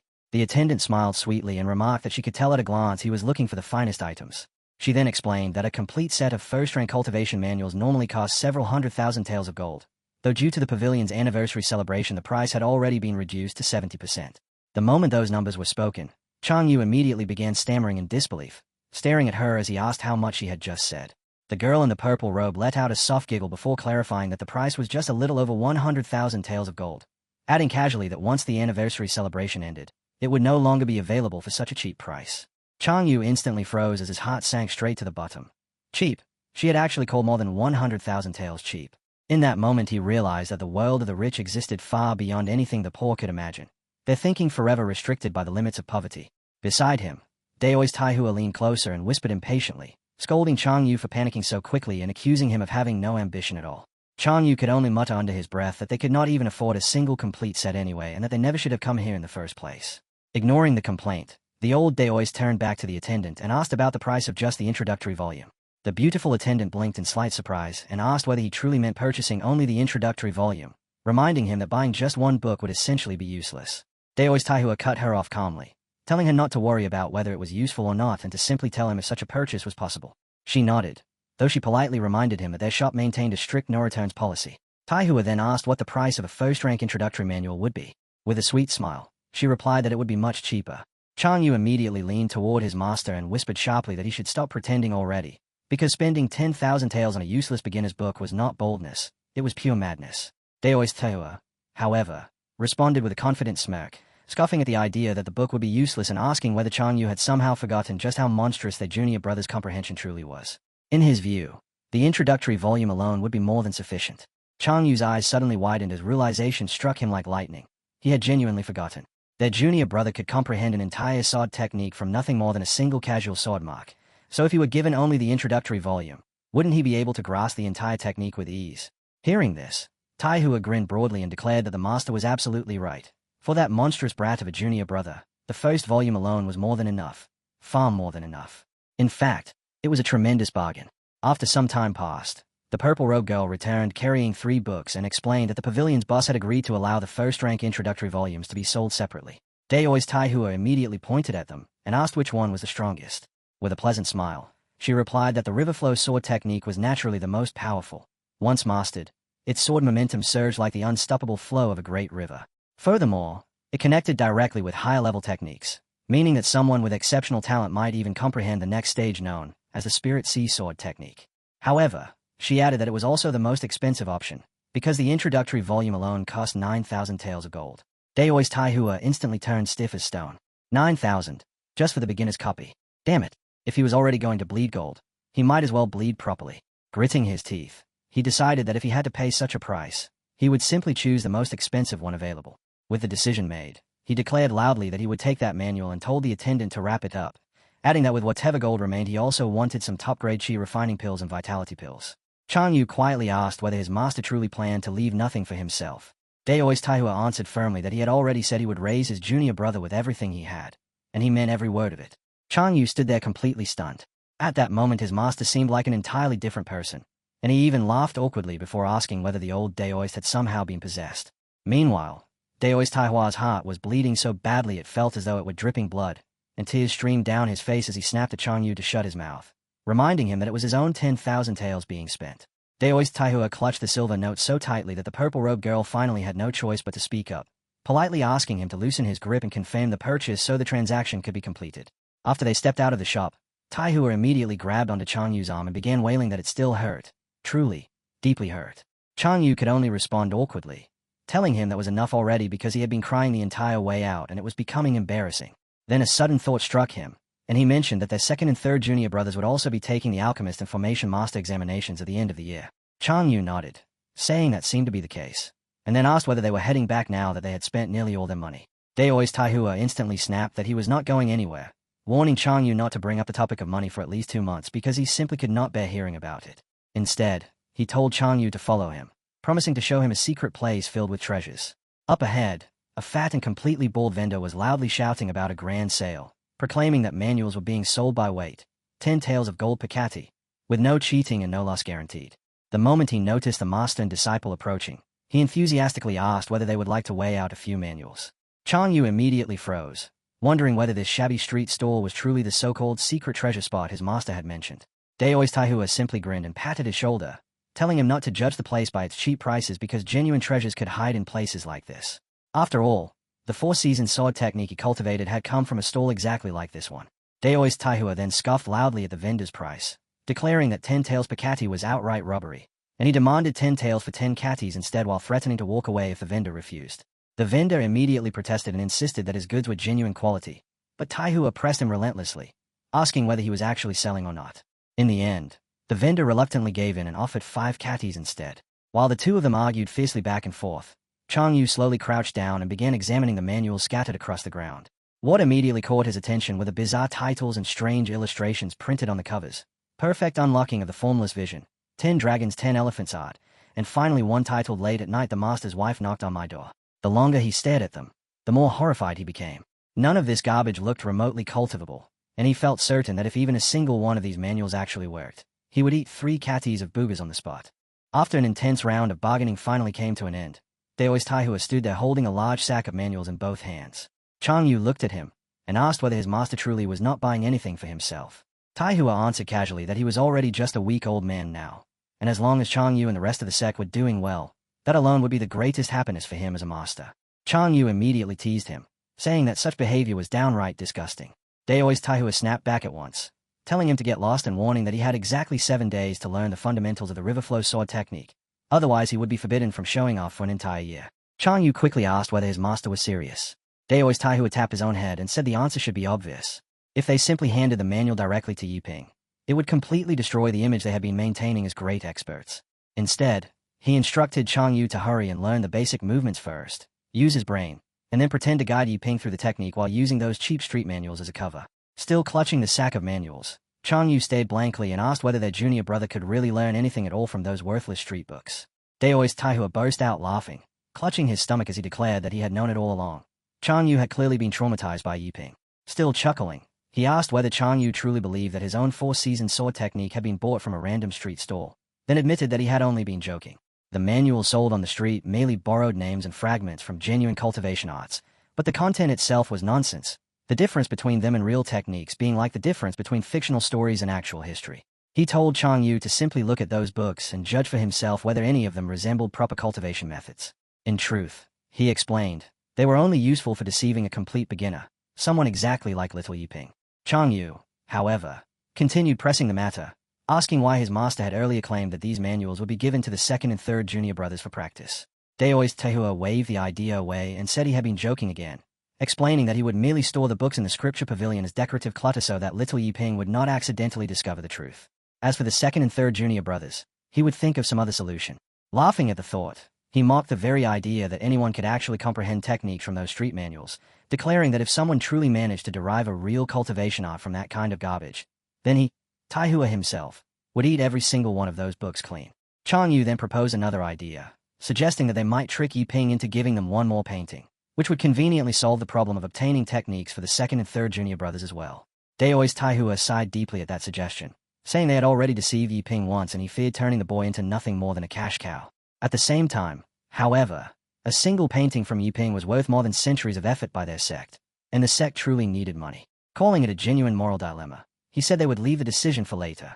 After a moment, Daoist Taihua's expression turned serious as he told Chang Yu that for the next 2 months he must dedicate himself completely to teaching Yiping swordsmanship, because he intended to send the boy to participate in the Qingju Sword Dao tournament.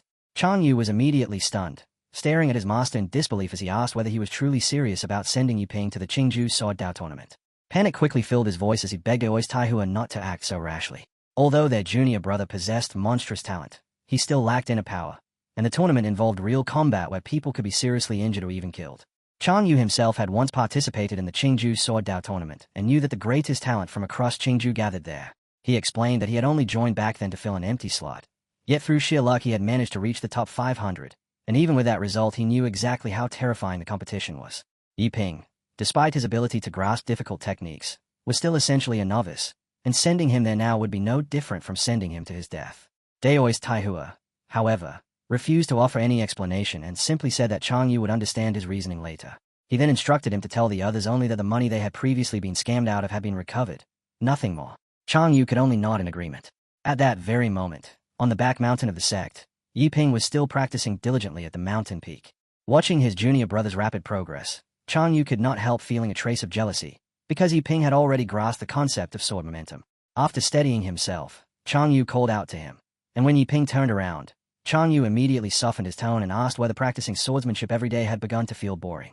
Yiping responded with a bright smile, explaining that he improved a little every single day, so it never felt boring at all. Hearing that answer, Chang Yu's face twitched slightly as a layer of cold sweat formed on his back. Improving every single day. Did that even sound like something a normal person could say? Noticing Chang Yu had fallen silent, Yiping asked what was wrong. Chang Yu quickly brushed it off, saying it was nothing, and simply added that if Yiping ever felt bored with training, he could give him another manual to study. Yiping's eyes immediately lit up as he rushed forward, declaring without hesitation that he was bored, extremely bored, and more than ready for something new, his eyes sparkling with eager anticipation. In his mind, the reasoning was simple. If a single sword mark left behind by his senior brother allowed him to comprehend an entire sword technique, then if that same senior brother handed him an actual cultivation manual, he would surely soar straight to the heavens. Hearing this, Chang Yu casually pulled out a book and handed it over, introducing it as a rare cultivation manual known as the Ancient God Demon Art. The moment Yiping heard the title, his expression turned solemn. The name Ancient God Demon Art sounded peerless and domineering, and if it dared to invoke both gods and demons in its title, then it must surely be extraordinary. If this was not the inheritance of some hidden immortal sect, then what else could it possibly be? Seeing Yiping's serious expression, Chang Yu completely misread the situation and immediately panicked, hurriedly explaining that the body refining manual had only been discovered by chance and that proper cultivation required both body and spirit rather than focusing solely on swordsmanship. He continued, saying that since Yiping had missed the best age for spiritual cultivation and his spiritual roots were rather weak, it would be better for him to concentrate on body refinement first, strengthening his physical foundation so that when combined with his swordsmanship he could still stand shoulder to shoulder with true spiritual cultivators. After finishing his explanation, however, Chang Yu felt deeply embarrassed, because even he knew the reasoning sounded ridiculous. If someone had the opportunity to practice spiritual cultivation, who in their right mind would start with body refinement instead? The logic was absurd. Maintaining a calm expression on the outside, he simply said that he would leave Yiping to study the manual on his own. Though inside he was already panicking, he had to escape quickly before he kept rambling and exposed the act entirely. As he walked away, however, Chang Yu could not help grinning. Once he successfully learned the river flow sword technique, he would be able to perform in front of Yiping again. Pretending like this strangely thrilled him, and in a way it made him genuinely happy. Night soon fell, and Yiping stood atop the mountain practicing his sword. As he swung his blade again and again, his thoughts remained deeply focused on the ancient god demon art. A bright look appeared on his face, because the name alone sounded powerful and impressive, making the Four Thunder sword technique feel almost trivial by comparison. He felt an intense urge to begin practicing it immediately, yet he forced himself to restrain that impulse, reminding himself that learning required absolute focus and that rushing into a new technique while distracted would only lead to failure. He quietly reminded himself to remain calm. First, he needed to completely master the Four Thunder sword momentum. No impatience, no reckless rushing. The scene then shifted to Chang Yu's residence. Sitting alone with his head lowered, he stared silently at the sword manual in his hands. Daoi's Taihua had spent an enormous sum of money on this manual specifically so that it could be mastered quickly, yet after 2 full days of studying it, Chang Yu still understood absolutely nothing. Anxiety began creeping into his mind as he wondered desperately how this could be possible when, according to his master, all it supposedly required was having a brain. Meanwhile, Yiping had become completely immersed in his own cultivation. His figure flickered in and out of sight across the mountain peak, while the golden light of his sword flashed continuously through the darkness. After half a day of intense effort, Yiping finally succeeded in mastering all 4 sword momentums of the Four Thunders sword technique. Leaning against his sword, he breathed heavily as sweat streamed down his face, yet a satisfied smile appeared on his lips. Now the only thing left within the Four Thunders sword technique was the final step, sword intent. He walked over to the manual and looked down at it thoughtfully, murmuring to himself that although his senior brother had never actually explained this part, he believed he had already grasped the underlying principle. Sword intent, after all, represented the will behind the technique itself, and such a thing could only be achieved through patience. Staring at the book in his hands, Yiping quietly muttered that failing to comprehend it would merely be a small problem, but comprehending it incorrectly could lead to disastrous consequences. Yiping quickly realized something important. His senior brother could have handed him this manual much earlier, or waited until much later, yet instead he chose this exact critical moment. Clearly, the timing was deliberate. His senior brother must have been worried that Yiping might become impatient while pursuing sword intent and end up comprehending it incorrectly. At that thought, Yiping felt even greater respect for his senior brother. Truly, his foresight was remarkable. Without wasting another moment, Yiping pushed aside every distracting thought and carefully took out the ancient god demon art. When he opened the first page, he noticed that the text was written from right to left. Tao Venerable Morshuan was born before heaven and earth, endured 360 million tribulations, and ultimately attained unity with the Tao, becoming one with the universe.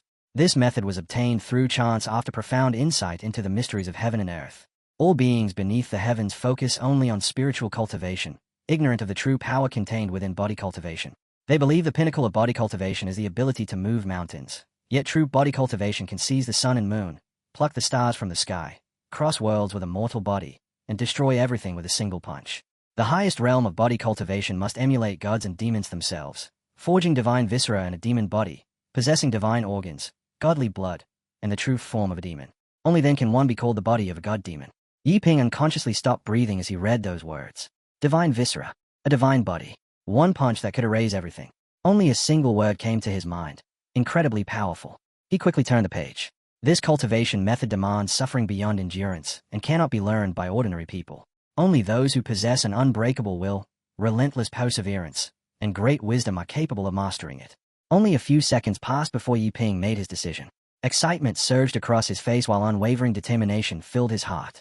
What was cultivation if it did not involve hardship? After all, before transmigrating into this world, he had earned the title of Bookworm King for a reason. With renewed focus, he opened the third page. They found the heaven-observing diagram. The strange illustration that appeared was so bizarre that Yiping simply stood there staring at it in stunned silence, suddenly recalling what Chang Yu had mentioned earlier about a hidden diagram within the manual.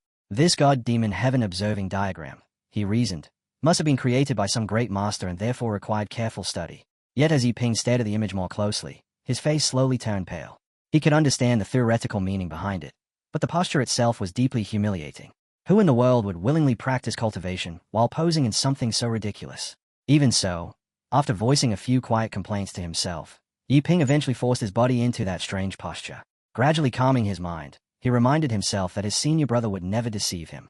Yiping repeatedly warned himself not to let his thoughts wander and instead remain fully focused so that he could properly master this technique. Meanwhile, far away in the ink-scroll pavilion of the Jin Nation, a girl dressed in purple sat beneath the glow of a lantern, writing diligently. An impatient voice suddenly broke the silence, asking Fairy Mo whether she had finished yet, because time was running out and if the manuscript was not submitted soon, serious trouble would follow.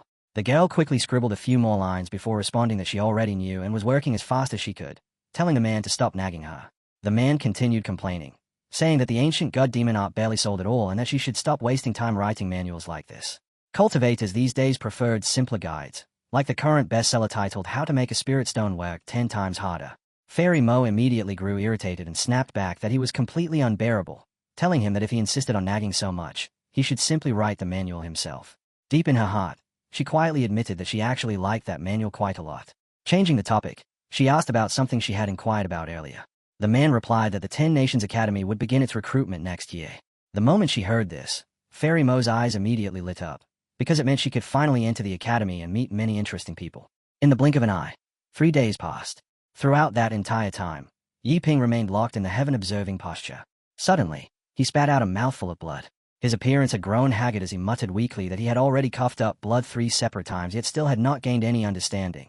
Even though the manual clearly stated that truly talented individuals could grasp the god-demon heaven-observing diagram with just a single glance. Doubt slowly crept into his mind, making him question whether his own comprehension was simply too poor. Even so, Yiping forced himself to stand up again, urging himself onward. It was not over yet. Instead of giving up, he pushed himself even harder, treating the entire challenge as a test of perseverance. From that day forward, he trained for 22 hours every single day, leaving only 2 hours for rest. If his talent truly was lacking, then he would simply work harder than everyone else. No matter what happened, he refused to give up until he fully comprehended this cultivation method. By noon, Yiping still had not grasped the meaning of the heaven-observing diagram. He reminded himself that the simplest cultivation methods often concealed the deepest meanings, while truly profound principles frequently appeared deceptively simple on the surface. By midnight, he still maintained the strange posture, quietly sensing the presence of heaven and earth while pondering the true intention behind the diagram. Was it about observing the heavens themselves? Observing all living things? Or perhaps gaining a broader and more elevated perspective? When dawn finally arrived, Yiping remained completely absorbed in contemplation, yet he still felt that his understanding was too shallow. What exactly was the true essence behind it all? At that moment, he recalled the concept of the 3 eyes, the mortal eye, the heavenly eye, and the Dharma eye, along with the 6 perceptions. The heavenly eye allowed one to see beyond appearances and perceive things that ordinary people could never see, while the Dharma eye enabled a person to understand the underlying essence and natural laws governing all things. One could not remain trapped at the shallow level of the mortal eye. Yi Ping's mind began working at full capacity as he forced himself to think on a deeper level, striving to grasp the fundamental essence and the laws governing everything in existence.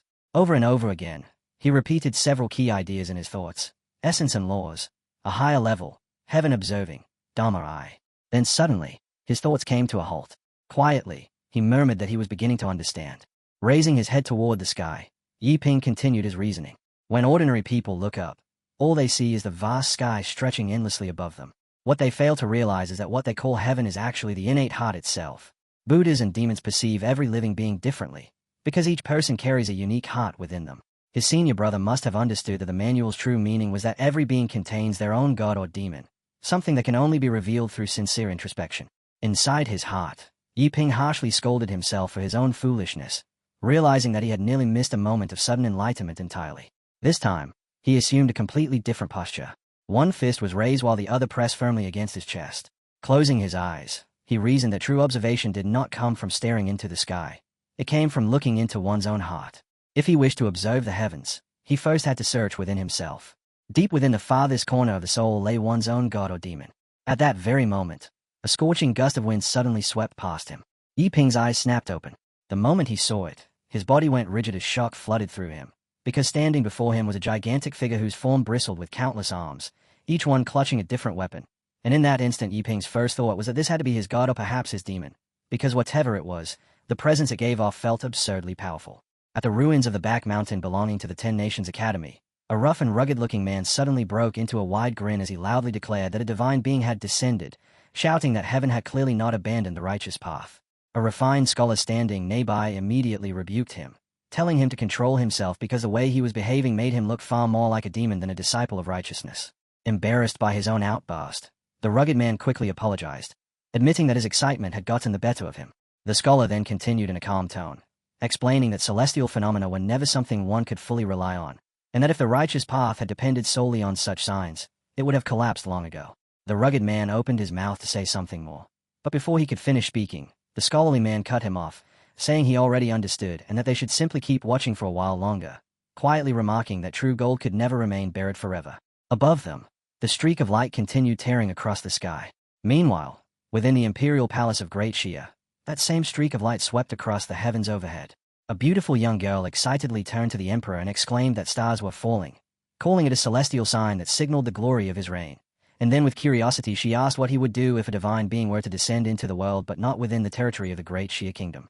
The emperor answered with icy indifference that he would simply take it by force, because sooner or later the entire world would belong to Great Xia anyway, so capturing a mere divine being would hardly matter.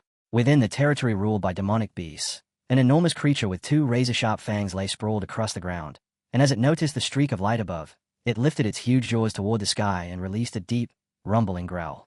Beside the beast stood a muscular man who calmly stroked its body to soothe it, and then a broad smile spread across his face as he remarked that a divine being had descended, meaning that the demon race would have to work even harder from now on. And the moment he finished speaking, he leaped forward and launched an attack at a green-eyed serpent. At Changyu's residence, however, he had already grown completely sick of staring at the thing. He dropped heavily onto the ground, tears running down his face as he cursed bitterly, because even now he still could not comprehend a single thing, leaving him wondering who in the world had come up with cultivation when everyone had been living perfectly well without it before.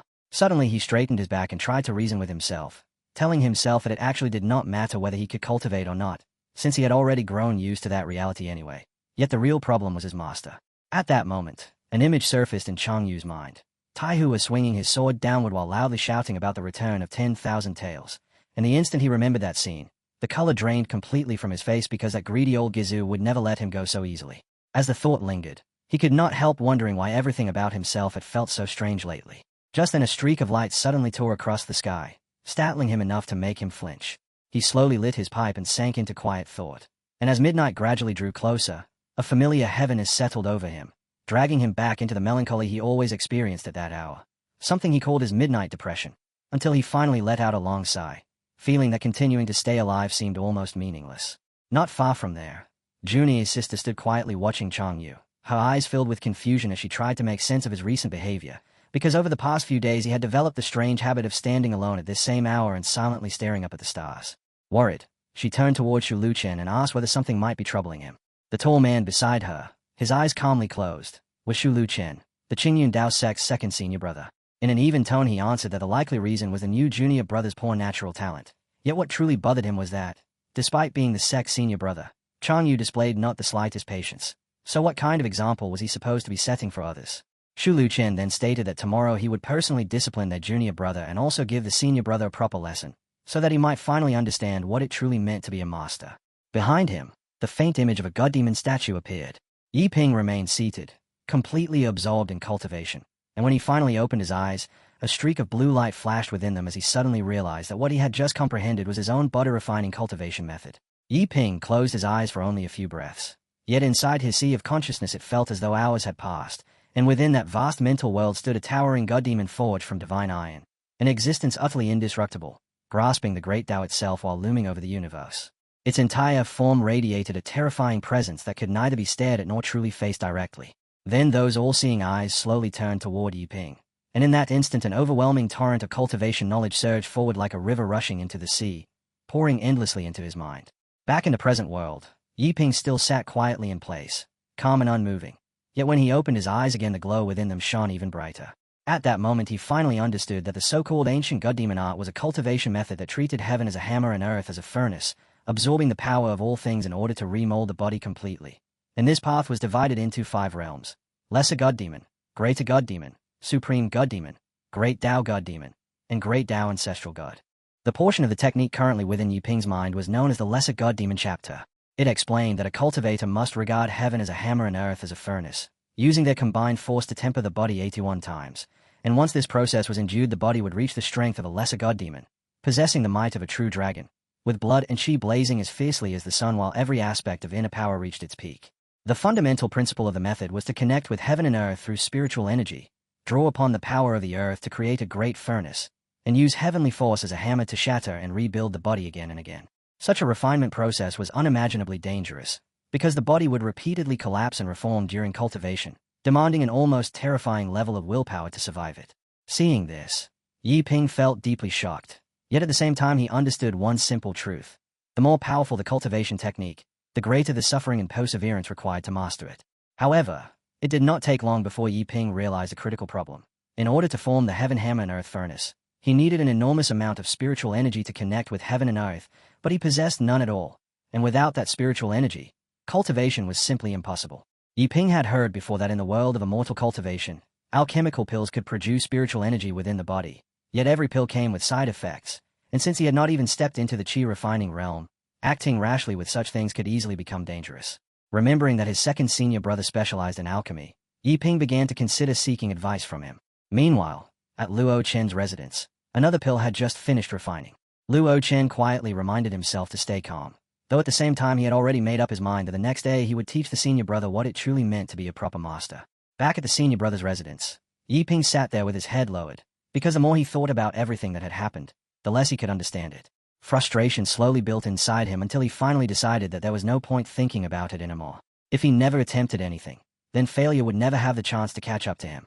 In the end, whether one understood the path or not, every person would eventually become nothing more than a mound of earth beneath the grave. So all the talk about success and effort suddenly felt meaningless. At that moment, the old master approached and silently observed him for a while before asking how Chang Yu was doing, and whether Yi Ping had managed to comprehend the introductory volume of the 9,000 Tales River Flow Sword Manual. Yi Ping responded with clear indifference, questioning what difference it would even make if he had understood it. He spoke about abandoning attachments as the only way to find ease, giving off an unsettling Buddhist-like aura despite the fact that he claimed he had cultivated nothing at all, and he insisted that he simply no longer cared about anything anymore. Seeing this reaction, the master immediately realized that the situation had taken a troubling turn. To pull him out of this strange state, the master decided that he would bring Yi Ping to the Silent Mountains for a life-and-death trial, believing that such an experience would inevitably force him to grow. The Silent Mountains were known as the most dangerous region within Chao, a place overflowing with dense spiritual energy that had attracted countless powerful demon beasts, and even disciples from the most powerful sects often lost their lives there. At the same time, the master also intended to hunt some low-level demon beasts during the trip so he could earn money for cultivation resources to support the younger disciples of the sect. Although Yi Ping initially resisted the idea, valuing his life above everything else, he was quickly reminded of his earlier claim that he cared about nothing. Elsewhere, within one of the 3 great sects of Qingju, the 4th Thundersword sect, the elders were currently reviewing the cultivation progress of their disciples. Several disciples had already mastered the Spring Thundersword technique to the level of great perfection, while 2 had even reached supreme attainment, prompting the sect's old master to praise them as true prodigies. With the Qingju Sod Dao tournament only 2 months away, the sect master declared that no one in the sect could afford to slack off any longer, and in order to ensure that their sect secured a position within the top 10, he would personally guide their cultivation. The disciples were stunned upon hearing this announcement, because many of them had never even seen the sect master before, yet they were told not to worry about anything else and simply focus on achieving the highest rankings possible. At the same time, news had also arrived that a hidden sect from within Qingju would be participating in the tournament, which made the situation far more complicated. According to old legends, there existed certain powerful sects that had survived ancient upheavals by withdrawing from the world and hiding themselves in secrecy, preserving supreme inheritances that were far beyond comparison with those of ordinary sects. Inside the grand hall of the Four Thunder Sword sect, the disciples had already gathered together to pay their respects. The sect master waved away the formalities, making it clear that what awaited them was far more important. Gathering everyone together, the sect master announced that he had called them here because an extremely important matter had arisen. The elders immediately turned serious and asked what had happened, while some quietly speculated whether this might be related to the Taishian Sword Tower token. The sect master shook his head and explained that if the issue were only about the Taishian Sword Tower token, it would never have caused this level of concern. One of the thick-set masters then suggested another possibility, asking whether the 10 Nations Academy was preparing to recruit students again. The 10 Nations Academy was known throughout the entire continent as the most prestigious immortal cultivation academy in existence, and even the weakest disciple who graduated from it could later rise to become an influential figure across the land. However, its recruitment process was notoriously strict and shrouded in mystery, which meant countless cultivators dreamed of entering its gates while only a tiny few ever succeeded. The thick master then asked if the Jin Nation would once again send representatives to the Sod Dao tournament. An elder responded that the imperial court would secretly dispatch a special envoy to observe the tournament and search for talented individuals worthy of entering the 10 Nations Academy, and he added that he already knew who that envoy was. Everyone present was stunned and immediately questioned how he could possibly know such a closely guarded secret. The sect master calmly explained that on the Xinwu continent the imperial court stood above the immortal sects, and unless a sect belonged to the very top forces within Jin Nation, the court would not treat it with any special respect, while their own sect simply lacked the strength to stand above the court. He then produced a painting and presented it before them for examination. The elders studied it carefully and quickly praised its remarkable beauty, recognizing the brushwork as the unmistakable style of Qinglian Hermit. Confusion spread through the hall as they wondered what meaning this painting could possibly hold, until the sect master explained that the figure depicted within the painting was none other than the special envoy. Qinglian Hermit had vanished 6 months earlier, and the sect master asked them where someone of such fame could possibly have gone. Some elders expressed doubt, pointing out that a person of his status would never join a small sect when even the Four Thundersword sect would immediately welcome him. The sect master then brought up a legendary swordsman who served within the Jin Nation's imperial court, a man who had once been a peerless genius at the 10 Nations Academy before being expelled for unknown reasons, and who later rose to become the Jin Nation's Inspector General Commander. While most people had heard of the Taishu Sword Sovereign, very few realized that this Inspector General had also comprehended sword intent. Since Qinglian Hermit's newest work had appeared within Jin Nation, the sect master believed that the hermit himself must also be there. Meanwhile, the Inspector General Commander was widely known as a peerless swordsman and an exceptionally handsome man, someone whose presence would be impossible to overlook anywhere within Jin Nation. Some elders still remained doubtful and asked whether the sect master possessed any real proof to support this theory. In response, the elder suddenly laughed, his eyes flashing with a sharp gleam as he hurled the painting forward and shattered it with a single punch. The violent force of that strike sent the surrounding sect leaders stumbling backward, and when they finally regained their balance, they stared at him in shock. The sect master looked at them calmly and asked whether they still believed his guess was mistaken. He then explained that the painting itself contained sought intent, something that could be clearly felt within it. The sect master explained that since Qinglian Hermit himself was not a cultivator, the only possible explanation was that the man depicted in the painting had deliberately left his own sought intent within it, which meant the figure shown there could only be the special envoy. Hearing this reasoning, the other sect masters immediately praised the sect master's sharp insight, openly admiring how he had managed to deduce so much from only a handful of clues.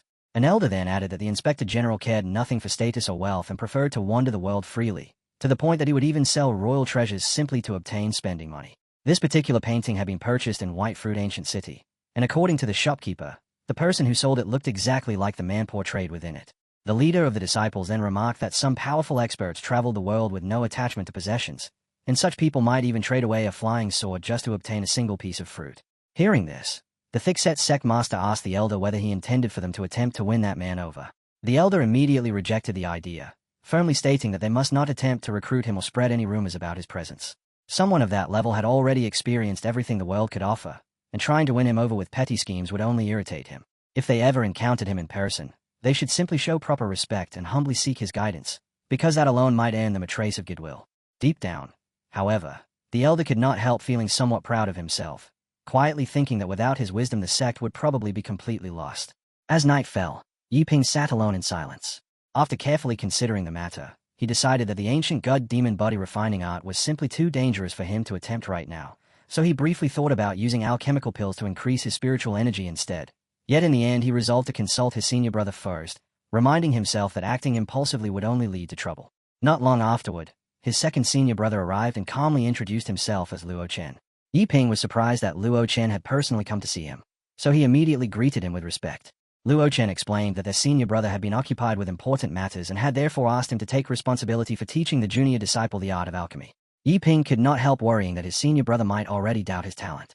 Luo Chen quickly reassured him, explaining that their senior brother was actually a very kind person, though when he taught someone for the first time he often appeared somewhat harsh. A weakness in swordsmanship did not mean Yiping lacked talent in other areas, so there was no reason for him to become discouraged. Yiping calmly replied that he was not discouraged at all, because he intended to continue working harder at sword practice until the day his senior brother finally acknowledged him.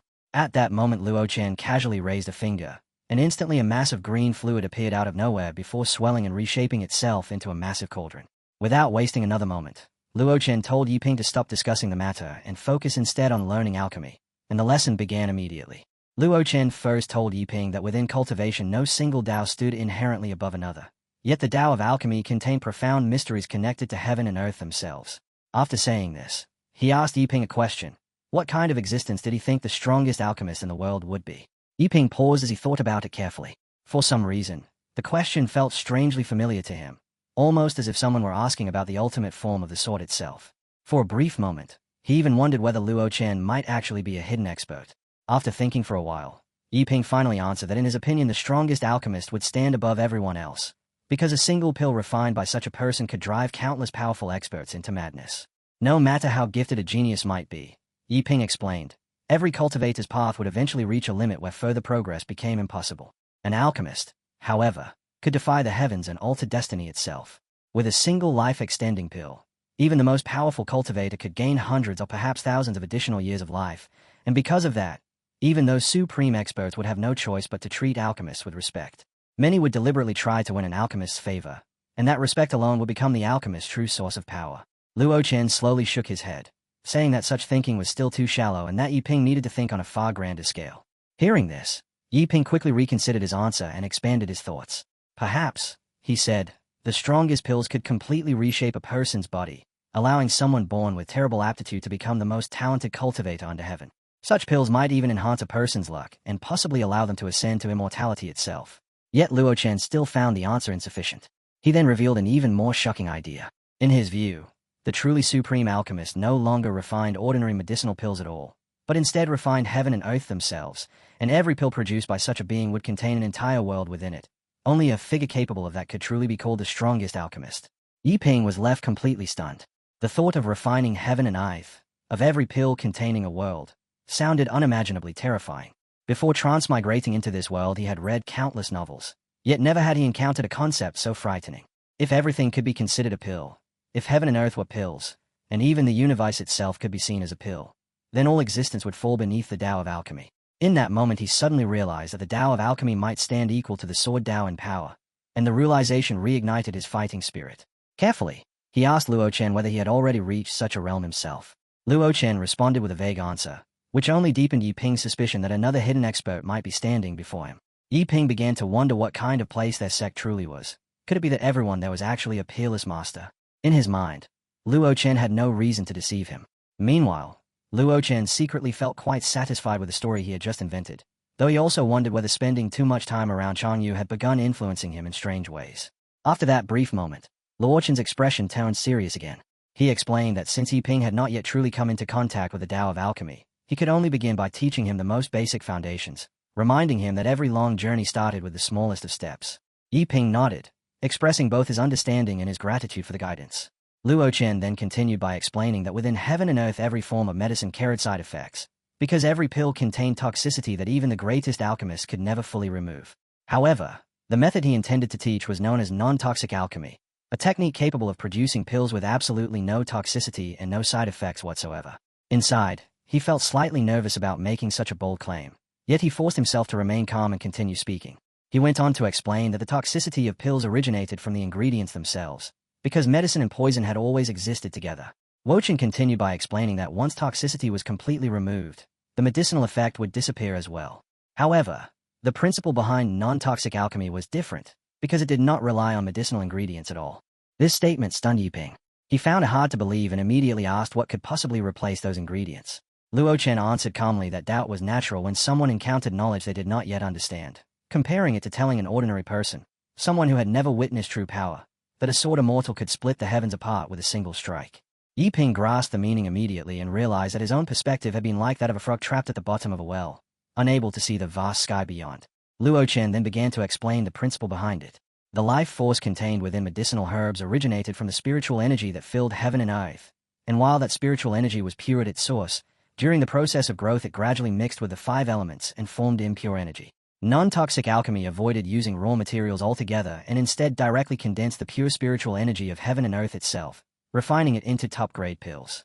Yiping was once again shocked, yet the more he thought about it the more reasonable it sounded, because herbs were ultimately just another form of spiritual energy. If that was the case, then drawing directly from the source was indeed possible. After a moment, Yiping asked another question, whether someone who lacked a spiritual root could rely on pills to obtain spiritual energy. Luo Chen replied that such a method did exist, but almost no one chose to walk that path. The effect was limited while the pills themselves were incredibly expensive, and nurturing spiritual veins in that manner required an enormous and continuous consumption of elixirs over a long period of time. Even powerful sects and great immortal clans could not sustain such a burden. Hearing this, Yiping felt a trace of disappointment, although the answer was not far from what he had expected. Soon his thoughts drifted back to the same problem that had been troubling him all along, his lack of spiritual energy. Seeing that the discussion had gone on long enough, Luo Chen decided it was time to move forward and announced that they would now begin with the most basic alchemy techniques. Yiping immediately agreed. Luo Chen felt rather pleased at how obedient and well-behaved this junior disciple was, especially compared to Chang Yu, who often lacked patience, and for a brief moment he even wondered whether he should compete for the position of sect leader in the future if things continued like this. Meanwhile, deep within the Silent Forest Mountains, Chang Yu mentioned that junior brother Luo Chen was currently alone at the sect watching over the young disciple and wondered whether something might go wrong. The old master reassured him that Luo Chen possessed a naturally steady and resilient temperament, and no matter what situation arose, he would be able to keep everything under control. Just then, a strange noise echoed nearby, instantly making Chang Yu tense. The master, however, simply laughed and told him it was nothing more than a mouse, reminding him that the outer regions of the Silent Forest Mountains rarely contained large demon beasts, so there was no reason to be so frightened. At dawn, Yiping stepped into the old temple as sunlight spread across the forest, while a narrow path led toward a quiet hidden hall surrounded by blooming flowers and tall trees. Birds echoed through the mountains, and a clear pond reflected the scenery so peacefully that every sound seemed to fade away, leaving behind only the distant ringing of bells and giving the place the tranquil atmosphere of a true cultivation world. Yet there was one major problem. There was no spiritual energy at all. Although Yiping had learned the basic alchemy method the day before, that technique still required him to gather spiritual energy in order to begin. Right now Yiping understood that the most important thing for him was to fill the gaps in his cultivation knowledge, so he decided to head to the library pavilion, remembering that his master had once said that expanding one's understanding was never a bad thing. With that thought in mind, he made his way toward the Qingyun Dao Sect's library pavilion. The pavilion itself was simple and quiet, completely different from the extravagant temples seen outside in the world. Everything about it reflected the style of a true hidden Daoist sect that cared nothing for vanity or outward display. Even in the main hall there stood only a single stick of incense, not because the sect was poor, but because they believed sincerity mattered more than appearances. If the heart was sincere, then one stick of incense was enough, and without sincerity even a mountain of incense would mean nothing. The place seemed filled with profound truths. As Yiping looked around, he saw shelves lined with cultivation manuals bearing astonishing names, techniques such as 10 dragons 10 elephants, the primordial spiritual technique, and many other heaven-defying arts. Just reading those titles alone was impressive, yet what shocked him even more was that these secret manuals were simply placed on the shelves without any form of protection. This, he thought, must be what a hidden sect was truly like. Excitement surged through him and he almost lost himself in it, but he quickly reminded himself to calm down. The more excited he felt, the more he needed to remain steady. A person had to eat one bite at a time and walk one step at a time. Forcing himself to maintain a calm and ordinary heart, he began carefully reading through the texts. Before he realized it, the next morning had already arrived. Yiping sighed softly because it felt as though he had only just begun to understand things, yet he now had to return to his daily cultivation training. Still, the night had not been wasted, because he had gained a basic understanding of the world and its cultivation system. One thing he had never expected was that the imperial dynasty would possess greater authority than the immortal sects, even in a cultivation world. Yet the more he thought about it, the more it made sense. The earliest cultivation resources were probably controlled by the imperial court, which would naturally make their power extremely difficult to shake. If he had known this earlier, perhaps he would have chosen to take the imperial examinations instead of attending the spirit assembly, living a stable life saving within the court. For a moment he even wondered what had happened to the books and paintings he had left behind. But soon another thought followed. If he had entered the imperial court, he would never have discovered this hidden sect. Sometimes, what seemed like a loss truly turned out to be a gain. Just then, a cheerful voice suddenly called out to him. A verified waifu approached and introduced herself as his little senior sister, Chenling. Although they had both been members of the sect for some time, they had never properly met before. Yiping greeted her politely, though he felt slightly flustered by how beautiful she was. His face quickly turned red, and he immediately blamed the heat. Chenling encouraged him to continue working hard and casually mentioned that in a few days she would personally teach him the supreme Tao. Yiping was startled by this statement and for a brief moment even wondered whether she might be another hidden expert, but he quickly dismissed the idea since she looked younger than he was. Pushing that thought aside, he asked whether it would be possible for him to cultivate the 3,600 immortal occupants mystic method. She immediately replied that of course he could, then asked what was stopping him. Yiping explained that he was worried cultivating without spiritual energy might cause deviation. Chenling assured him that the methods he was referring to were extremely basic, so there was no danger of cultivation deviation at all, and she even hinted that such techniques were not considered high-level methods in the first place. Hearing this immediately filled Yiping with excitement. If this cultivation method truly suited him, then the problem of his spiritual root might finally have a solution. Yiping told her that he had already found the cultivation method that suited him best. Chenling felt happy for him, and encouraged him to cultivate diligently while believing in himself. She also asked him not to keep calling her little senior sister anymore and instead address her simply as senior sister Ling. Yiping quickly agreed, then hurried away, worried that if the conversation lasted any longer his lack of knowledge might accidentally reveal itself. After returning to his place, he carefully began studying the 3,600 immortal occupants mystic method. The explanation within the manual was surprisingly simple. It described the human body as something similar to a demon beast, containing countless hidden treasures within itself.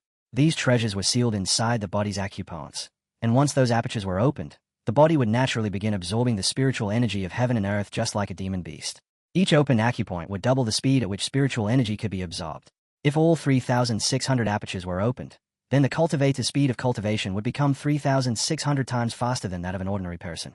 Yiping understood immediately why this technique mattered so much to him. His greatest weakness had always been his poor aptitude, which meant his ability to absorb spiritual energy was extremely weak. But if he mastered this method, that weakness might be completely compensated for. He had already grasped the basics of the Four Thunders Sword technique, the ancient god demon body cultivation method, and the non-toxic alchemy taught by his second senior brother. The only thing he lacked now was spiritual energy. Once he obtained that, he could not even imagine how powerful he might become. Realizing his thoughts were beginning to wander too far, he quickly forced himself to calm down and refocus on cultivation. The time had finally come to practice the immortal occupant's mystic method, and deep in his heart he felt that his good days were about to begin. At the same time, within the Jinglin Mountains, a tense situation was unfolding. The old master stood inside a pit and shouted urgently for Changyu to run as quickly as possible. He still possessed a talisman and believed that without it the two of them might both die there. Changyu, however, refused to flee like a coward. He told his master to stay where he was because it was not yet time to escape. At that moment, the older man suddenly noticed that the young disciple's back looked tall and steady. Changyu's sword began to glow brighter as he assumed his stance, and sensing this, the old master felt as if the young man might be hiding some kind of powerful trump card, which strangely gave him a sense of safety despite the overwhelming odds. Changyu then charged forward and attacked the beast head-on with a projected strike. But in the next instant, the fierce expression on his face abruptly turned pale as he shouted for the beast to die. The enemy immediately counterattacked with terrifying force, slamming Changyu violently and sending him crashing to the ground head first. The old master's jaw dropped in shock. After that brief and dramatic display, Changyu simply declared that he could die without regrets and silently bid farewell to his master, leaving the old man completely stunned that Changyu still wanted to show off his skills even in such a disastrous situation. The beast began gathering energy, and before their eyes a ball of explosive power formed inside its roaring mouth. Realizing that death was right in front of them, the two could only exchange a final farewell. Just as the attack was about to be unleashed, another figure suddenly appeared, a formidable senior sister whose voice rang out as she demanded to know which demon beast dared behave so wildly in her presence. The beast lunged toward the old master, but at that exact moment a streak of lightning shot after it.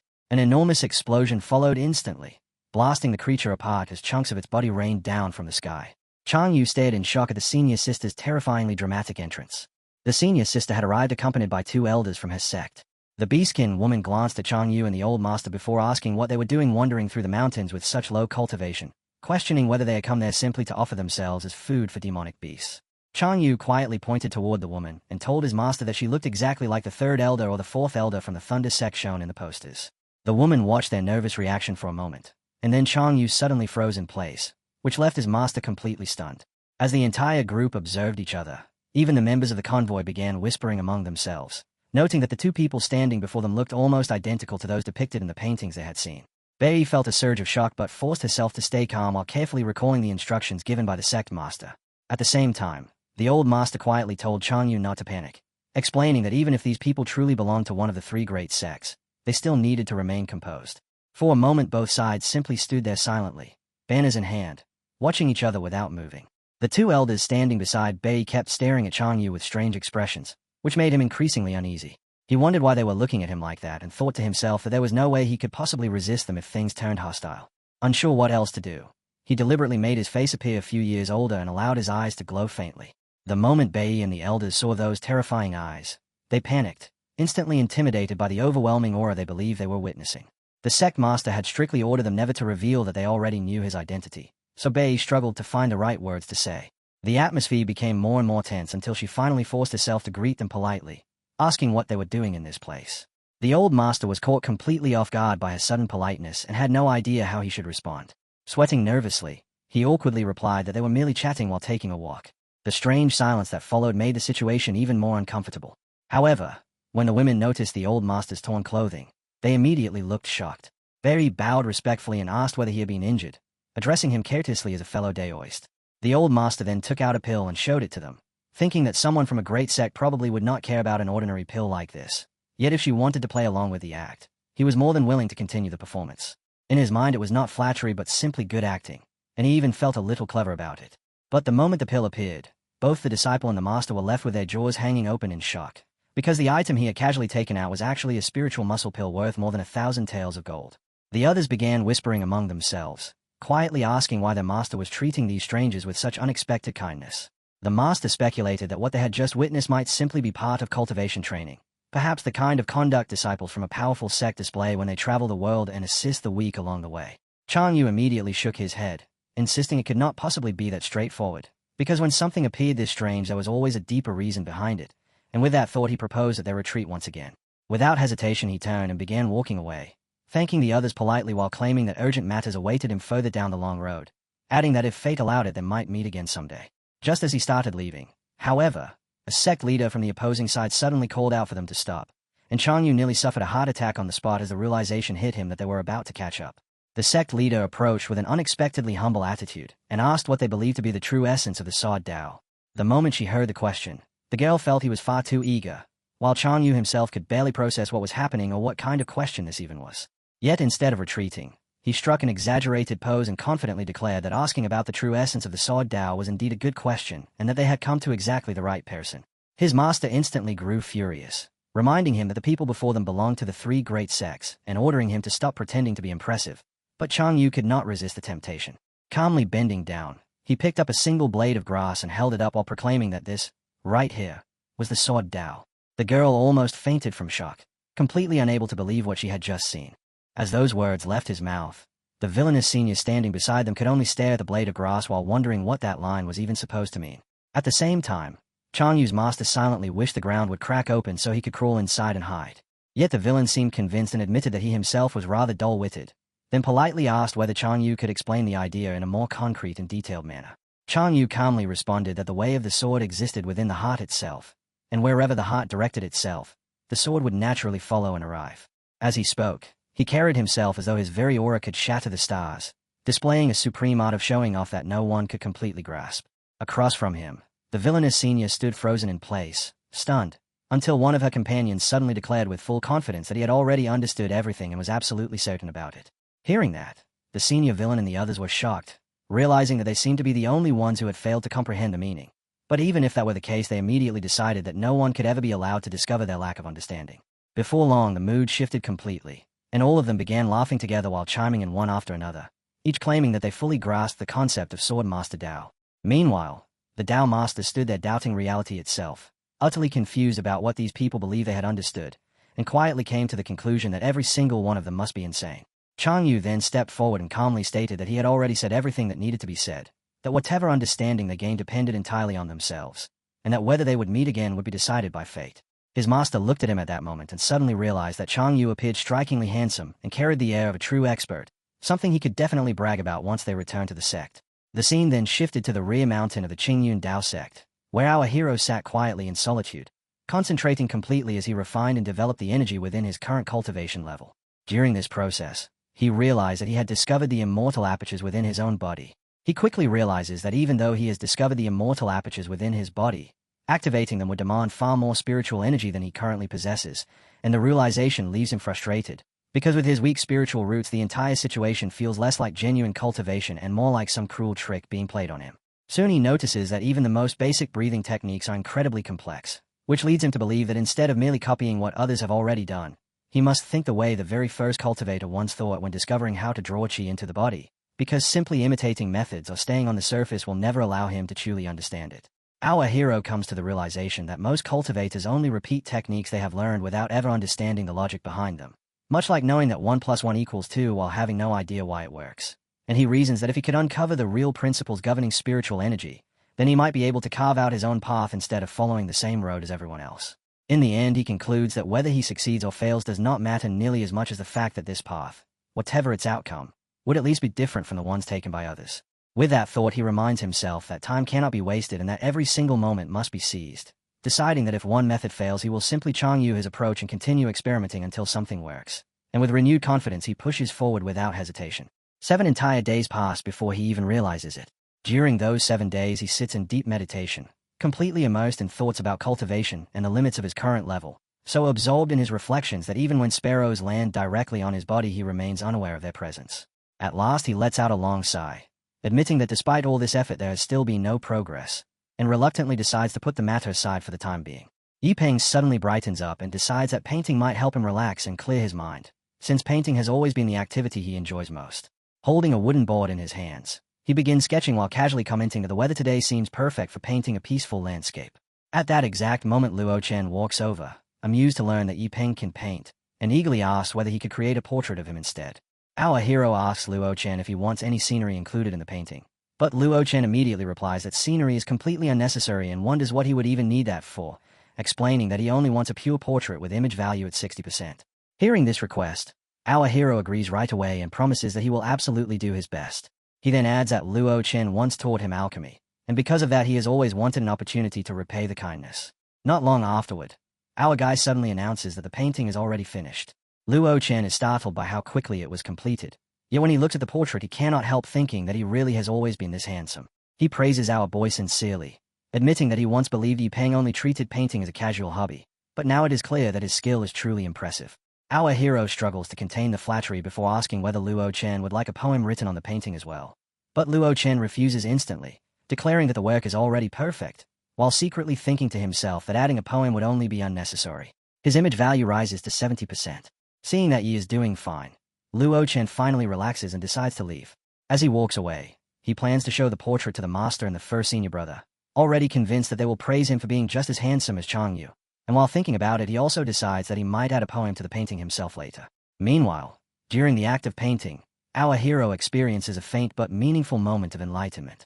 Inspired by that feeling, he decides to paint again, though this time he chooses something that truly matches his strengths, a pure landscape. Without wasting a second, he immediately begins, painting as though he was standing before a stage while steadily forming aura. Stroke after stroke, the painting slowly takes form beneath his brush, every movement layering sweeping lines, delicate shades, and sharp focus across the surface until the image steadily grows clearer. And when he finally completes the last stroke, a breathtaking landscape stands before him, alive with natural charm and balance. He stays at it in disbelief, unable to accept that something so perfect could have come from his own hands. To him, art has never been merely a skill or pastime. Painting is the very road through which he cultivates and understands the world, because through every brushstroke he studies life itself and approaches the truth hidden within it. As he lifts his gaze toward the sky, he notices a seahorse-shaped silhouette drifting among the clouds, and in that instant a realization strikes him. His eyes suddenly glow as he speaks aloud, declaring that spiritual energy should not be forced into the body at all. Instead, the heart must open so the immortal apertures can resonate with heaven and earth, allowing them to merge with the world and become limitless. While he speaks, spiritual energy begins spreading outward in waves of blue light that ripple in every direction. In that moment, he understands that all things in existence possess spirit, and those willing to merge their energy will naturally respond on their own, while anything unwilling has no need to be forced. Almost immediately afterward, the surrounding spiritual energy starts surging at an astonishing speed, its intensity climbing rapidly as something within it begins to take shape. From the churning currents of energy, a dragon-like form gradually emerges, eventually revealing itself as a crimson dragon. It opens its mouth wide, its tongue stretching outward, then suddenly shoots through the sea of spiritual energy at terrifying speed before halting directly in front of our hero. Our hero's eyes widen as he stares forward, completely stunned by the sight before him. His thoughts race wildly through ideas about candle dragons, immortal apertures, and spiritual energy, and as the apertures continue connecting to the world around him, he begins to understand that an ancient inheritance is slowly unfolding. At that moment he finally realizes what he is witnessing. This is the candle dragon, Zhu Jiuyin. Yet his mind refuses to believe that something like this could possibly be real. Even in his previous life he had known the legends of Zhu Jiuyin, the most terrifying creature recorded in the classic of mountains and seas, the god of Zhongshan described with a human face and a crimson serpent body stretching thousands of li across the world. In orthodox Daoist writings it was even called the origin of all existence, a being that governed time and space itself, able to move between past and future, opening its eyes to bring day and closing them to summon night, an omniscient presence beyond any measurable limit. Still staring at the red dragon in shock, our hero thinks that whether this entity is truly Zhu Jiuyin or not does not change the fact that his immortal aperture has now opened, meaning he can finally attempt the god-demon body refining art. And with that thought he decides to give it a try. He returns to the portrait and begins making several small adjustments, placing his hand against the painting as he explains that the work needs a few modifications before he begins cultivation. Lifting his brush once again, he adds several finishing details that make the image even more beautiful. And when he completes those touches he remarks that the feeling is like clearing away fog to reveal a bright blue sky. Because once his mind settles, the painting naturally reflects that clarity. The scene then shifts to Luo Chen, who sits quietly at the cultivation cliff while meditating in silence. Suddenly, a bolt of lightning crashes down just behind him, and he quickly turns around to look, only to discover dark thunderclouds gathering above. As he wonders what could be causing such weather, an uneasy expression spreads across his face. Without another second of hesitation, he immediately runs off while shouting that it is about to rain and he still has not brought in the clothes, especially Changyu's flasher robes that are still hanging outside to dry. The scene shifts to the Yiping residence, where our hero stands alone as spiritual light flickers violently around him, spreading outward and filling the surrounding area with restless energy. With his eyes closed, he slowly stretches out both arms before tightening his fists and settling into a standing meditation posture, and almost immediately a surge of energy begins pouring from his body in powerful waves. Moments later he opens his eyes in astonishment as pure spiritual energy rushes directly into his body through the immortal aperture, flooding in automatically without any guidance from him at all. Even though he has not reached the nascent soul stage, the sheer volume of energy pouring through him overwhelms everything around him, its intensity so great that the background itself seems to disappear beneath the brilliance. Thinking aloud, he mutters that even cultivators at the nascent soul stage have never experienced absorption speeds this absurd. Under normal circumstances, cultivators must first draw chi into their bodies, slowly refine it step by step, and only then make it their own, because that entire process is what chi refinement is supposed to be. But what is happening now is completely different. Because Yiping possesses an immortal aperture, spiritual energy is left to decide for itself.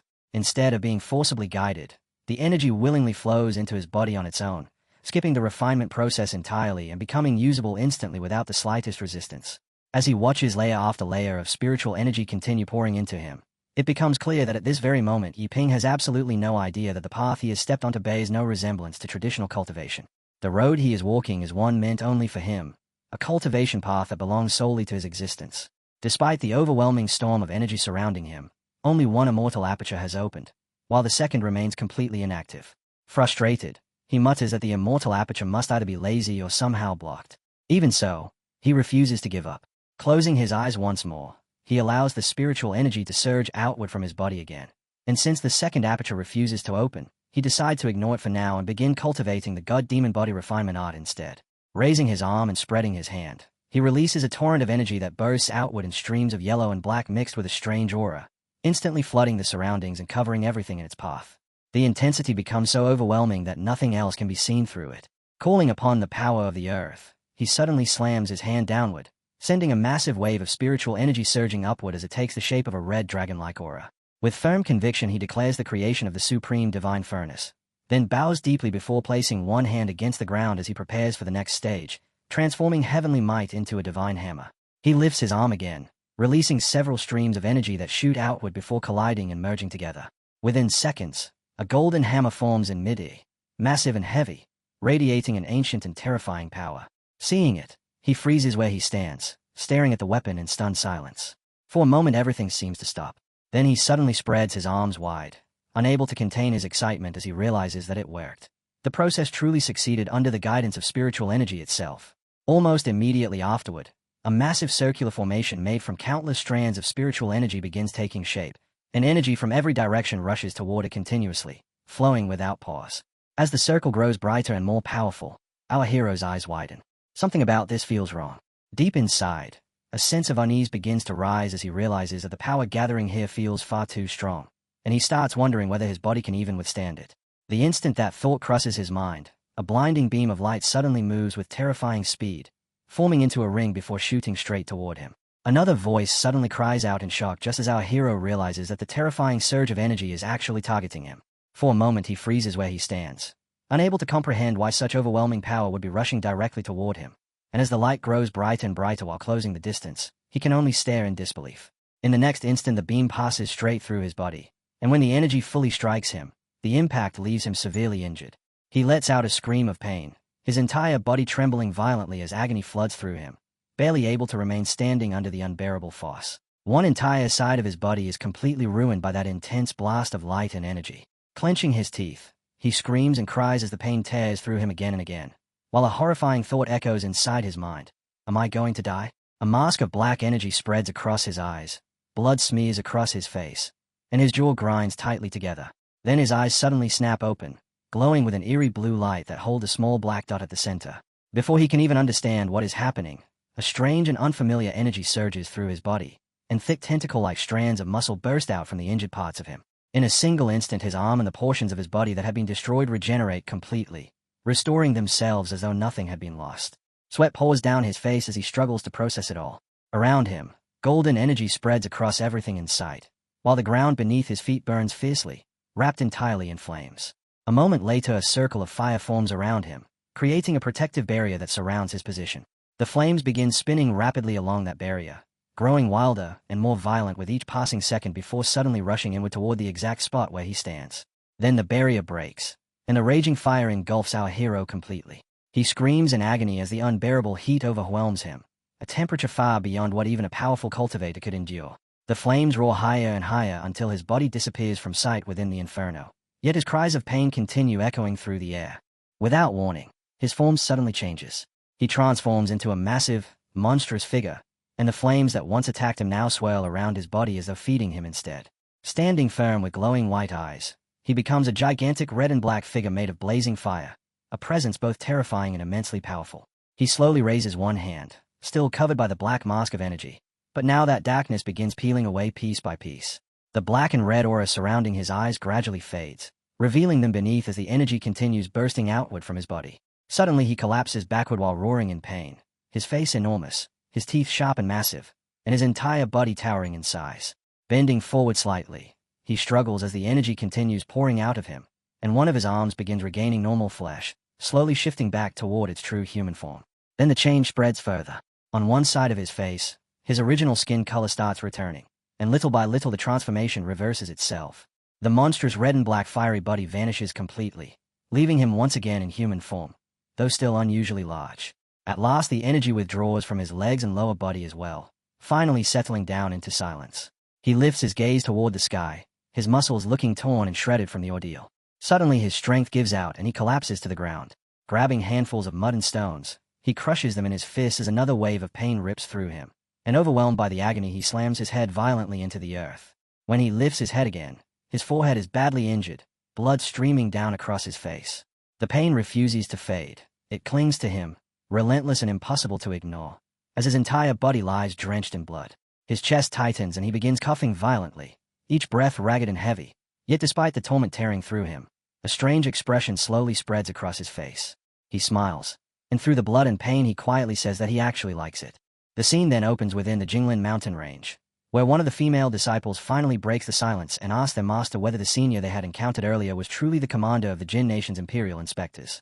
Another disciple quickly joins in, asking if that claim could really be true. The sect master immediately responds by questioning whether they dared to doubt her judgment. Startled by the sharp reply, the red-dressed disciple panics and hurriedly explains that they were only curious. Another girl attempts to smooth things over by adding that the senior did not appear particularly powerful anyway, since his cultivation looked to be only around the 3rd or 4th level of chi refinement, and besides, he had even been walking behind someone who looked like his own master.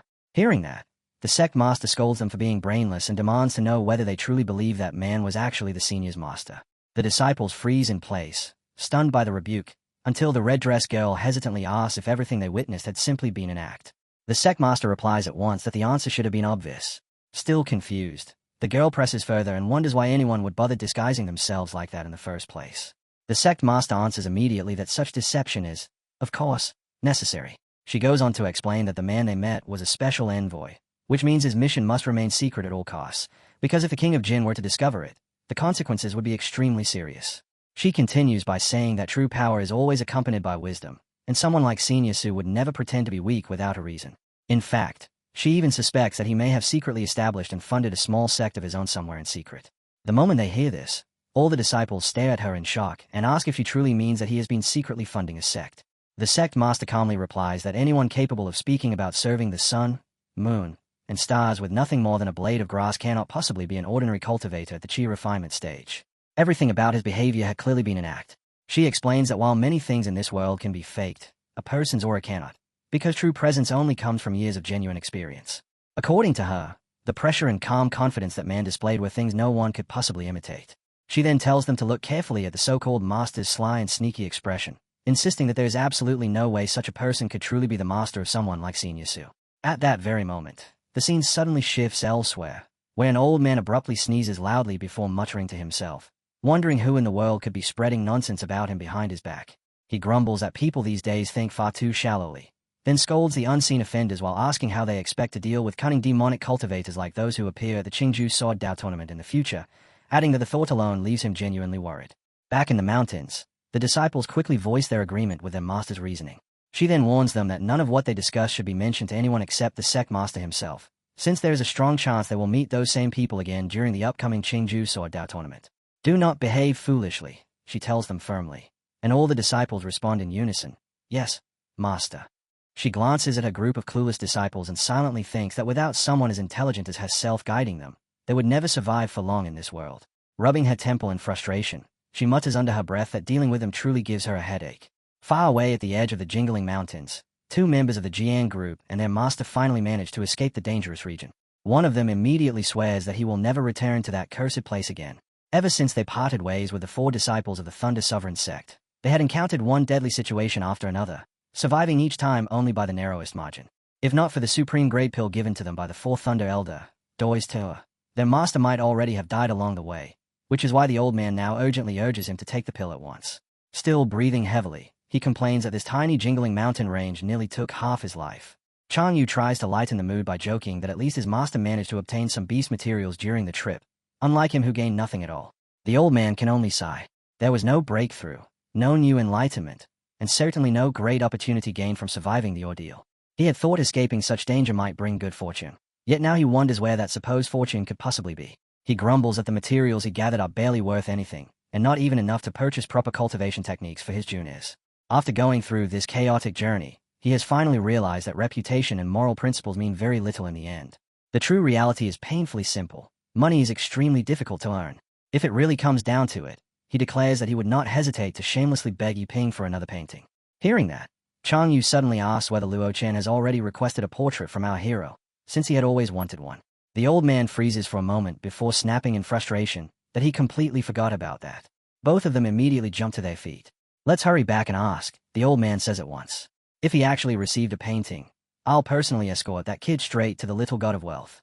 The following day at Luo Chen's residence, Luo Chen frowns slightly while muttering that his right eye has been twitching non-stop since morning. He wonders whether something bad might be about to happen. Early that same morning he had been in an excellent mood after making progress with his alchemy skills, and with that good mood he decides to check on our hero.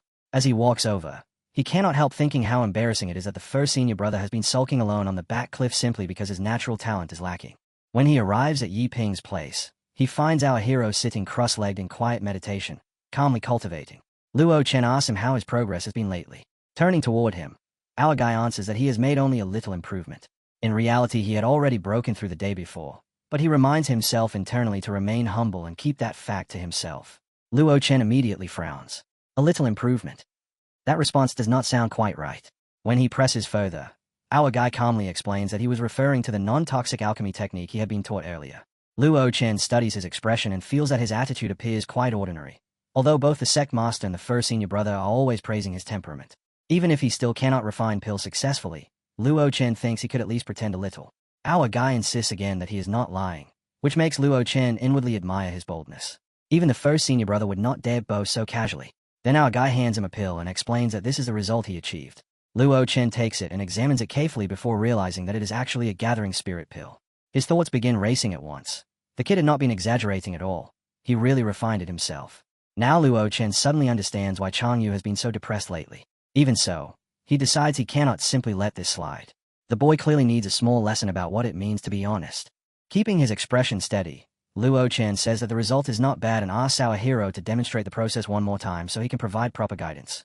Inwardly, however, the senior brother is already thinking that he wants to see exactly how this is going to be explained. Our guy hesitates for a moment and points out that refining a pill would take several hours and might end up wasting Luo Chen's time. But the senior brother dismisses a concern with a casual wave, saying that he happens to be free today anyway. Deep down, he is convinced the kid is already preparing excuses, and with the faintest smirk he thinks that this is fine, because children slip up sometimes. To his surprise, our hero agrees immediately and without the slightest hesitation, which catches the senior brother off guard. Even so, he hides that reaction at once and simply tells him to begin, while secretly thinking that the boy brought this upon himself. Our hero sits down, closes his eyes, and allows his spiritual energy to begin flowing, while the senior brother watches closely from the side, already planning the unforgettable lesson he intends to give. 1 hour passes, then a second, then a third, and by the 4th hour the senior brother's face has already gone pale before finally twisting into complete shock. At last our hero opens his eyes, raises the finished pill, and calmly says that he is done. The senior brother freezes on the spot and asks for a moment to collect himself. Turning slightly aside, he begins wondering whether Changyu's despair had never been about lacking talent in the first place. Could this kid truly be this monstrous? Our hero nervously asks Luo Chen whether he is alright, wondering if there might be some flaw in the pill, while on the other side the senior brother desperately scolds himself to stay calm. Ever since the day he began cultivating, composure has always been his greatest strength, the very core of his foundation, and he knows that better than anyone. Yet little by little, his eyes begin to lose focus as disbelief completely washes over him. He genuinely cannot accept what he is seeing in front of his face, and before long his whole body is drenched in sweat as if he has just crawled out of a nightmare. Then, all at once, he completely breaks down, yelling and crying at the same time while cursing his own miserable state. Calm my ass, he thinks. My Dao heart is shattered. Damn it. While Luo Chen is in the middle of this emotional collapse, our hero carefully asks once again whether he is really okay. This time Luo Chen immediately answers that he is fine, then quickly steps closer and does his best to look normal again. Seeing that, our hero finally relaxes a little and quietly thinks to himself that it is a relief everything is alright, because for a moment he had truly been frightened. But then the senior brother suddenly shakes his head and declares that something is definitely wrong after all. He insists that there is absolutely no such thing as non-toxic alchemy, and on top of that, the color of this pill is obviously abnormal. Holding it in his hand, he stares at it intently and begins examining it with great care. In his thoughts, he recalls that the appearance of a gathering spirit pill always changes according to its quality, because the higher its grade, the more vivid and colorful its surface becomes, and according to legend, a truly top-grade one can even display 4 or 5 different colors. This pill undeniably carries the aura of a gathering spirit pill, yet it is far too clear, almost transparent, and the amount of spiritual essence sealed inside it is absurdly excessive. Even the finest gathering spirit pill should never look like this, and he realizes that if someone actually tried to absorb it, that person's body would probably explode on the spot. Luo Chen continues staring at the pill with a fierce, unblinking glare, and after examining it for several long moments he finally reaches a conclusion in his heart. There's absolutely no way this thing is normal. Not far away, our hero stands with his back turned, completely exhausted, his clothes soaked with sweat as he clenches his teeth and thinks to himself that what he just refined is truly a supreme-grade gathering spirit pill. The master had warned him again and again never to expose such ability, yet now he finds himself trapped in a situation where hiding it seems almost impossible. Struggling to calm his racing thoughts, he forces his mind into blank silence and quietly decides that he will simply give the pill away later. Once Luo Chen manages to steady himself a little, he tells our hero that he should continue cultivating for now because he has something important to take care of and needs to leave first. Our hero does not question him at all. He simply nods and replies with a quiet okay. A moment later our hero asks whether he was not supposed to receive instruction today. After saying that, he sits back down on the ground, assuming that Luo Chen might not be feeling well and deciding there is no reason to bother him further. In the back of his mind he remembers that he still has not told anyone about the breakthroughs he achieved in body refinement and breath control, and he realizes that revealing those things would probably shock everyone. Immediately he shuts that thought down and reminds himself not to become arrogant or carried away. Not long afterward the scene shifts to Luo Chen's residence, where the moment he is alone, the composure he forced himself to maintain completely collapses. Inside the room he breaks down entirely, crying uncontrollably as if he is about to lose his mind. He shouts that in 10 whole years of studying alchemy he has never once refined a mid-grade pill, yet that junior brother managed to do it in less than a single month. Furious and humiliated, he yells our hero's name and demands to know how someone like him could still have the face to continue living. In his mind, if he were in our hero's position, he would have already died from shame long ago. He screams that the pill itself is not even worth using for cultivation. Tears stream down his face as his voice cracks, and he sobs like someone who has completely snapped. He keeps asking himself what kind of person that junior brother actually is before collapsing onto the ground, crying violently and struggling just to breathe. He insists that he truly tried his best to stay calm and maintain his Dao heart. But that genius, no, that monster, is simply too much for him to endure. Cursing bitterly, he shouts that it cannot even be called alchemy if no ingredients are used at all. His body begins twitching uncontrollably as jealousy eats away at him from the inside. Lying on the floor, he convulses in misery, overwhelmed by both pain and humiliation, and somewhere in his mind a ridiculous thought appears, that if he really ends up dying like this, it would be unbelievably embarrassing. Later that same night, beneath an ink-dark sky, another lonely figure stands quietly at the edge of an azure cliff. The senior brother draws a deep breath before letting out a long sigh, wondering why life always has to be so difficult. He thinks about how he is still trapped at the chi refinement stage, and as it gazes upward, even the moon hanging in the sky seems distant and lonely tonight. Since the mood was already heavy, he decides that there is no point resisting it anymore and might as well sink deeper into it. Sitting down quietly, he places a hand on the painting in front of him and begins thinking about adding a poem to our hero's artwork. Yet as he stays at the image for a long moment, his mind goes blank and he cannot decide what words should even be written there. Luo Chen lets out a long sigh and tells himself that he will simply turn his sorrow into poetry, just like the poets of ancient times once did. As his brush touches the poster and begins to move, a new thought suddenly occurs to him. What should the piece even be called? Almost instantly a title appears in his mind, and without hesitation he writes it down. Snowfalls and Wind Howls. Continuing his work, he paints and writes with dramatic motions, completely absorbed in his own tragic mood, and soon adds another line beneath it. The 3rd of April, warm breeze and cold heart. The moment he finishes writing it, however, he pauses and frowns. After staring at the words for a while, he slowly shakes his head and mutters that although the first line works perfectly, the second one simply does not fit at all. With a quiet sigh he scratches it out and prepares to try again. Thinking carefully, he mutters another idea under his breath while writing, alone on the cliff, gazing at the silent moon. Yet once again he stops, clearly unsatisfied, and admits that this version does not sound right either. His thoughts drift further into his own sadness, and he briefly considers writing that no one in the world could ever understand the sorrow in his heart, but almost immediately he rejects that idea as well, silently calling it terrible. Then suddenly inspiration strikes. He straightens up, his eyes lighting with excitement as he declares that he finally has it. Leaning close to the painting with intense focus, he lifts the brush again and writes a new line, carefully placing the words brush dancing wildly across the piece. Afterward he finishes adjusting the arrangement and rewriting everything properly before examining the poster once more, reading through both the title and the lines he has written. Covering his mouth with one hand, he proudly proclaims that this is a masterpiece, an absolute masterpiece. Without any hesitation he praises himself, confidently stating that true art really does come from life. In his mind, the piece perfectly expresses his sadness, subtly draws the senior brother into the same emotion, and matches the atmosphere of the painting flawlessly. He is certain that once the senior brother sees it, he will definitely be moved to tears. Feeling that the weight on his heart has lightened slightly, he murmurs that he finally feels somewhat better. After packing up his things, he casually remarks that he did not even notice how dark the sky had become. Standing at the edge of the cliff, he gazes into the distance and admits that he does not know why. But whenever midnight arrives, the melancholy within him seems to grow even stronger. Taking a deep breath, he looks up at the vast sky and decides that he might as well remain there a little longer tonight, since this sorrow of his is something only the senior brother could truly understand. Eventually he sits down at the edge of the cliff, the bright moon hanging high above while he remains alone at the summit. Yet far away in the distance, someone is quietly watching him. The person watching from afar is Ling, who notices the scene and quietly wonders why Luo Chen is once again sitting alone on the edge of the cliff, exactly the same way the first senior brother used to do, to the point that it almost feels like he has started picking up the same strange habit. Nearby, the third senior brother steps forward and remarks that he honestly has no idea what is going on, though he warns Ling not to be fooled by Luo Chen's calm and composed appearance. According to him, Luo Chen has always had the habit of copying whatever the first senior brother does, especially when no one else is around to see it. After saying this, the third senior brother, Wang, steps out a little further and admits that he truly cannot understand it at all, questioning whether Luo Chen actually believes acting like that makes him look cool.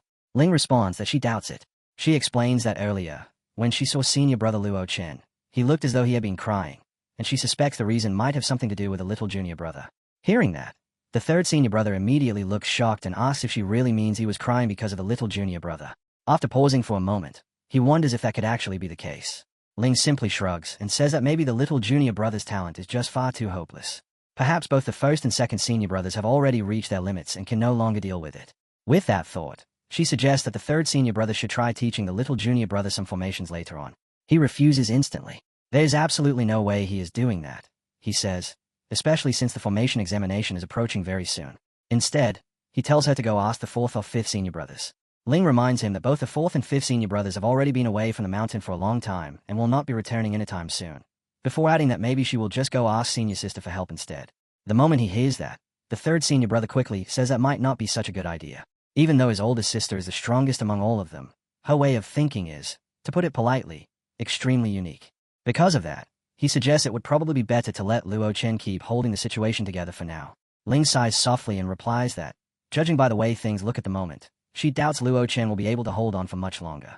Hearing that, the third senior brother simply waves his hand dismissively and says that if trouble really comes, she can handle it herself. After all, she knows him well enough. He hates getting involved in messy situations like this. With that, he announces that he is leaving and heading back to rest. Ling calls out after him, complaining that he is doing the same thing again, always running away the moment trouble appears. As the third senior brother walks off, he briefly wonders to himself whether he really should go ask senior sister for help after all. Yet the thought alone makes him hesitate when he remembers that she is standing right there. The scene then shifts back to Luo Chen, who remains sitting alone at the very top of the cliff. His brows knit together in irritation as he muttered that it was already past midnight, yet his right eyelid kept twitching without stopping, which made him uneasy as he wondered whether something even worse might be about to happen. He loudly declared that nothing could possibly be worse than what happened yesterday, but the thought immediately made him uneasy again, because what if he somehow ended up getting beaten up for no reason at all? Shaking his head to dismiss the thought, he quickly headed back toward his house while reassuring himself that such a ridiculous thing would never happen, repeatedly telling himself that it was time to sleep, absolutely time to sleep. The scene then shifted once more, this time to the Qingyandao sect in the early morning, where Chang Yu sat together with his old master on a stretch of barren ground. The old master was crying without restraint, tears streaming freely down his face as a single thought repeated itself over and over in his mind. They were finally back, truly back. Now that his circumstances had become completely poor, he strangely felt a sense of relief, because being home felt incredibly good, and at that moment he swore firmly to himself that from now on he would cherish every single coin he possessed. Chang Yu then spoke, telling his master that the next time he went to the Silent Forest Mountains, he really should not bring him along again, because he still wanted to live a few more years. Hearing this, the old master immediately shot back, asking whether Chang Yu thought he was stupid and why he would ever go there again. Then, after shifting his tone, he added that since Chang Yu was his good disciple, he should at least go check on little Yi, and while he was there he should see whether Yi had painted anything recently, and if he had not, then he should find a way to make him paint something. Chang Yu answered right away, saying his master truly ought to have some sense of shame, because he needed some dignity as well, and skimming money from a junior every single day was simply too much. He added that when he eventually grew old, even thinking back on this would feel like a stain on his entire life. Despite saying that, Chang Yu still took a deep breath, turned around, and ran off while saying that fine, he would give it a try, but only for the sake of his junior brothers. Behind him, the old man loudly shouted that this was precisely why Chang Yu was his most beloved disciple, before telling him to get lost. The scene then shifted to the hidden heart of Qinggui Mountain, where a senior sister wearing a striking hot pink outfit stood firmly in place. The moment she stepped outside, she excitedly announced that she had finally come out of seclusion, then stood there confidently as she remarked how fresh and sweet the air outside felt. While she was enjoying that moment, someone suddenly called out to her, addressing her as senior sister, which made her immediately turn her head and notice Ling smiling. Ling said she was surprised to see her already out and had just been wondering whether she should send her a message. The senior sister's face instantly brightened when she saw Ling, and she excitedly pointed at her with clear delight before the two of them stepped forward and hugged each other tightly. Laughing brightly, the senior sister called Ling her cutest little junior sister, then reached out, grabbed her, and pulled her closer while saying she wanted to check whether Ling had developed properly. Ling hesitated and shyly asked her to stop teasing, but the senior sister only tightened the hug while laughing even harder and playfully pointing out that Ling was blushing again. After taking a sip from her drink, she casually remarked that Ling had grown quite well and wondered aloud which bride would eventually be lucky enough to marry her. Ling quickly changed the subject and pointed out that her older sister was drinking again even though their master had strictly forbidden it. The senior sister simply raised her wine glass with a cheerful laugh, saying how refreshing it was, brushing off the warning by declaring there was nothing to worry about because wine was a medicine of happiness. After taking another sip, she tried coaxing Ling to drink as well, asking if she wanted to taste it. Ling immediately stepped away and said that her senior sister was drunk again. Still in a playful mood, the senior sister stretched out her arms and hugged Ling from behind, telling her to let her big sister hug her properly. While holding her like that, she casually asked whether anything interesting had happened in the sect recently, specifically bringing up their first senior brother and wondering if he had finally managed to form his Spring Thunder sword force. Ling replied that she wasn't sure, though he seemed about the same as usual, and then added that the master had recently accepted a new junior brother, which had greatly upset both the first and second senior brothers. The senior sister immediately grew curious and asked how a new junior brother could possibly anger them that much, urging Ling to explain quickly. Leaning closer, Ling explained that when the little junior brother first arrived, the master had instructed the senior brothers to teach him swordsmanship, but his talent was poor, and no matter how much effort they put into teaching him, he simply could not learn properly. Because of that, their mental state had taken a serious blow, and recently both senior brothers had been brooding every midnight at the back cliff, clearly frustrated and shaken. The senior sister burst into laughter, saying it was hilarious. Ling quickly added that while her older sister might find it funny, Luo Chen had truly been pushed to his limit this time. Hearing that, the senior sister suddenly spoke in a more serious tone, reminding Ling to properly practice the technique she had taught her and not to learn anything from those two useless senior brothers. Ling replied that she had already prayed about it. Afterward, the senior sister leapt into the air, saying she would personally go take a look at this little junior brother, and before leaving she reminded Ling to keep training hard. As she flew away, Ling muttered to herself that if senior sister said it was fine, then it was probably fine. Yeah, probably. Saint Shiftu flew straight toward Yi Ting's residence, and when she finally landed, she saw that our hero was still deep in meditation, sitting cross-legged on the ground with his eyes tightly shut. After watching him quietly for a short while, she found herself thinking that he was actually quite cute, and that old geezer really did have an eye for picking disciples, because this one was completely her type, and there was no way she would allow such a good catch to slip away. But then her expression suddenly changed as she sensed something unusual about the aura surrounding him. The energy coming from him felt far from ordinary, and the more she examined it, the more it resembled a very special constitution she was extremely familiar with, the exact same one her father possessed.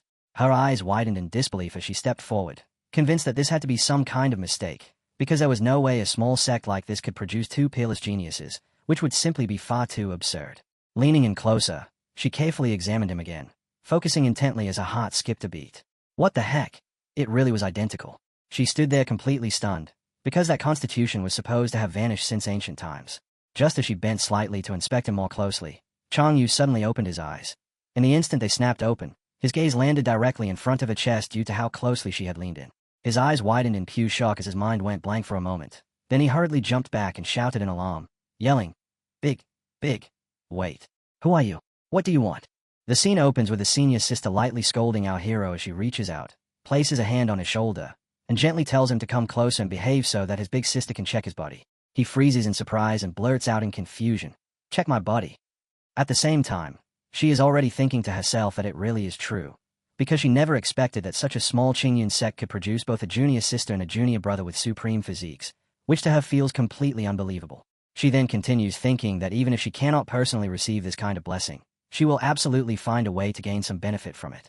Our hero is clearly startled by the word, blessing, and he instinctively pushes her away slightly while confusion and caution fill his mind as he wonders who this senior sister actually is. She calmly reassures him, telling him not to be nervous while explaining that she is the sect's first senior sister, Xiamuxue, and that he can simply call her sister Xiamuxue. Before he even has time to react, she suddenly pulls him straight into a tight embrace. Our hero stiffens awkwardly and calls out, Senior sister, adding that he has heard Master mention her before, then politely asks her to step back a little while reminding her that men and women should keep some distance. However, he does not even finish speaking before she laughs and comments that his blushing face makes him look even cuter, after which she hugs him even more tightly until he finally panics and shouts that he really cannot take this anymore. Later, as our hero sits quietly in meditation, the senior sister watches him in silence and thinks to herself that it has been confirmed. She was now certain that his physique was identical to her father's.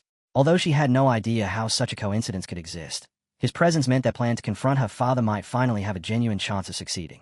With that thought, she decided she would train him with everything she had, because that long-lost technique might finally return to this world. She looked at him again and noticed that he had awakened. Our hero asked what had just happened, and she casually explained that she had only examined his body, adding that he had been cultivating continuously for too long, which caused his yang energy to surge upward. She assured him that it was nothing serious and that he was completely fine now, reminding him that working hard was good but the immortal path was long, so proper balance and rest were necessary. Still uncertain, our hero repeated her words in disbelief and asked again whether she had really examined his body. She nodded and confirmed that she had, adding that she had already inspected every inch and discovered several unique traits. She then mentioned that Chang Yu and Luo Chen had already taught him swordsmanship and alchemy, but she happened to know a Dao art that suited him perfectly, and she asked whether he would be interested in learning it. His eyes immediately lit up, and he eagerly replied that of course he was interested. The senior sister then warned him that her methods of training were extremely strict and asked if he truly believed he could endure them. Without the slightest hesitation, he declared that he could endure anything, no matter how painful it might be, as long as he could learn. Smiling teasingly, she asked what he would do if it were that kind of training. Our hero instantly froze in shock, and nervously asked what she meant by that kind. She burst out laughing, wrapped him in another hug, and told him she was only joking, clearly amused by how frightened and adorable he looked. Eventually, our hero relaxed and smiled as well, then sincerely told her that he would definitely study diligently and asked her not to dislike him even if he turned out to be dull or slow to learn. Meanwhile, she was quietly thinking to herself that a physique capable of devouring spiritual energy like his was honestly terrifying. No, that old man was definitely plotting something again, because there was no way this could simply be coincidence. She then looked at her junior brother and calmly asked, judging from his body alone, whether he had already been remolded dozens of times. Slightly surprised, he nodded and replied that even she could tell. She let out a soft sigh and said that she herself had only experienced a few remoldings, yet the pain had been so unbearable that even she had struggled to endure it. Looking at him once more, she gently shook her head and remarked that he truly was a little madman, then added in a more serious tone that although she could understand some of the suffering he had gone through, she was not worried about his results at all. Even so, she still had to remind him of one thing. He must continue working hard. She went on to explain that most people in this world had no idea a massive change was approaching. Everything only appeared calm on the surface, but before long the world would reveal a level of cruelty no one had ever witnessed before. In this era filled with both danger and opportunity, the human race was far from the strongest force. If the demon race or the beast race truly wished to act, they could easily crush humanity at any time. Then she said something even more startling. No matter what his master or the other seniors claimed about his talent, he should always remember a single truth. So long as his senior sister stood there to protect him, he would undoubtedly reach the very peak of this continent. Standing firmly before him, her expression turned solemn. Yet she also warned that the stronger he became, the heavier the responsibility he would carry. Because of that, he had to work harder than anyone else. He must never fail this era, and more importantly, he must never fail himself. Our hero could not help thinking that casually speaking about standing at the top of the continent really was something only a hidden sect would do. What an unbelievably lofty tone. Even so, he nodded seriously and said that he understood, promising he would do his best and would not let her down. Just as the two of them were talking, a sudden buzzing sound echoed through the sky, and a brilliant flash of light appeared out of nowhere. Both of them looked up at once, and saw what resembled a glowing butterfly formed from light rapidly flying toward the senior sister. Her expression darkened instantly, and in her mind she cursed coldly, the demon god palace again. They truly knew how to pick the worst possible moment. This time, she swore, none of them would leave alive. Gripping her stick tightly, she stood within the dark jungle as her presence turned sharp and dangerous. She told her junior brother that she had some naughty children to discipline, so for now she would not be able to teach him personally. Our hero stared at her in shock, because he could clearly feel that her aura had suddenly become absolutely terrifying. She then told him that she had already left every detail of the technique inside a mark, so he could begin cultivating on his own. Placing her finger against his hand, she sent a surge of energy flowing directly into his body, and he froze in stunned realization when he understood what it was: the Supreme Chi Refining Technique. The Supreme Chi Refining Technique was known as the strongest Chi refining art beneath the heavens. Once someone truly mastered it, realms such as Foundation Establishment or even Golden Core would hardly matter, and even facing a group of Golden Core cultivators would pose little threat. In terms of raw power, the boundaries between realms would become meaningless, and it was no exaggeration to say that anyone capable of fully mastering this technique would stand above all other cultivators. However, the price of cultivating this technique was something almost no one could endure. To begin with, for an ordinary cultivator it was already extremely difficult to progress from Chi refining to Golden Core even once in their lifetime. Yet this technique required the practitioner to repeat that entire process 36 times. The reason was simple: the stronger the foundation, the greater the potential in the future, and if someone's spiritual energy could truly be rebuilt until it reached 36 times the strength of a normal cultivator, then the result of any battle was easy to imagine. The second requirement was even more terrifying, because it demanded extraordinary comprehension. This technique could not be taught directly. Everything recorded within it relied on personal understanding, vague explanations, and abstract guidance. In other words, advancement depended entirely on one's own insight and potential for the future. Without standing comprehension, even immortality might not be the final boundary, but with poor comprehension, a person might not even reach the foundation establishment stage. Because these conditions were so nearly impossible, even though it was recognized as the strongest cultivation method in existence, no one had successfully mastered it up to now. Our hero stood there stunned as thoughts raced through his mind, until he suddenly muttered to himself that repeating the process 36 times might not actually be that bad.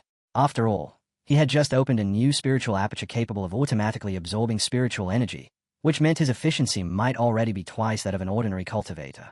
But the moment he thought about the requirement for comprehension, his expression immediately changed. He grabbed his head in frustration, anxiety creeping into his thoughts, because he had no talent and no spiritual root at all. Wasn't that practically a death sentence? What kind of comprehension could someone like him possibly possess? After worrying for a short while, he took a deep breath and forced himself to calm down. No matter what happened, he could not waste the goodwill his senior sister had shown him, so he decided to grit his teeth and give it everything he had. He straightened his posture, then suddenly realized something and looked around in confusion. When had his senior sister left? There was no time left to hesitate now. Every second mattered. Just as he began to cultivate seriously, a voice suddenly called out to him, "Little junior brother." He looked up and saw Changyu approaching. Changyu smiled as he greeted him, saying it had been a long time and asking how he had been. Our hero's eyes immediately lit up. He looked at Changyu excitedly and greeted him in return, saying that the older brother had finally come back. Changyu stepped closer and gave him a quick look before asking why he was not cultivating, wondering if he had started getting lazy. Our hero quickly shook his head and explained that the older sister had just been giving him some guidance. The moment Changyu heard her mentioned, he froze slightly. Senior sister, memory surfaced in his mind, recalling the time she had asked him how his swordsmanship training was going. While Changyu was still lost in those thoughts, he suddenly grabbed our hero tightly, visibly shaken, and asked in a fearful voice why the senior sister wasn't supposed to be in seclusion.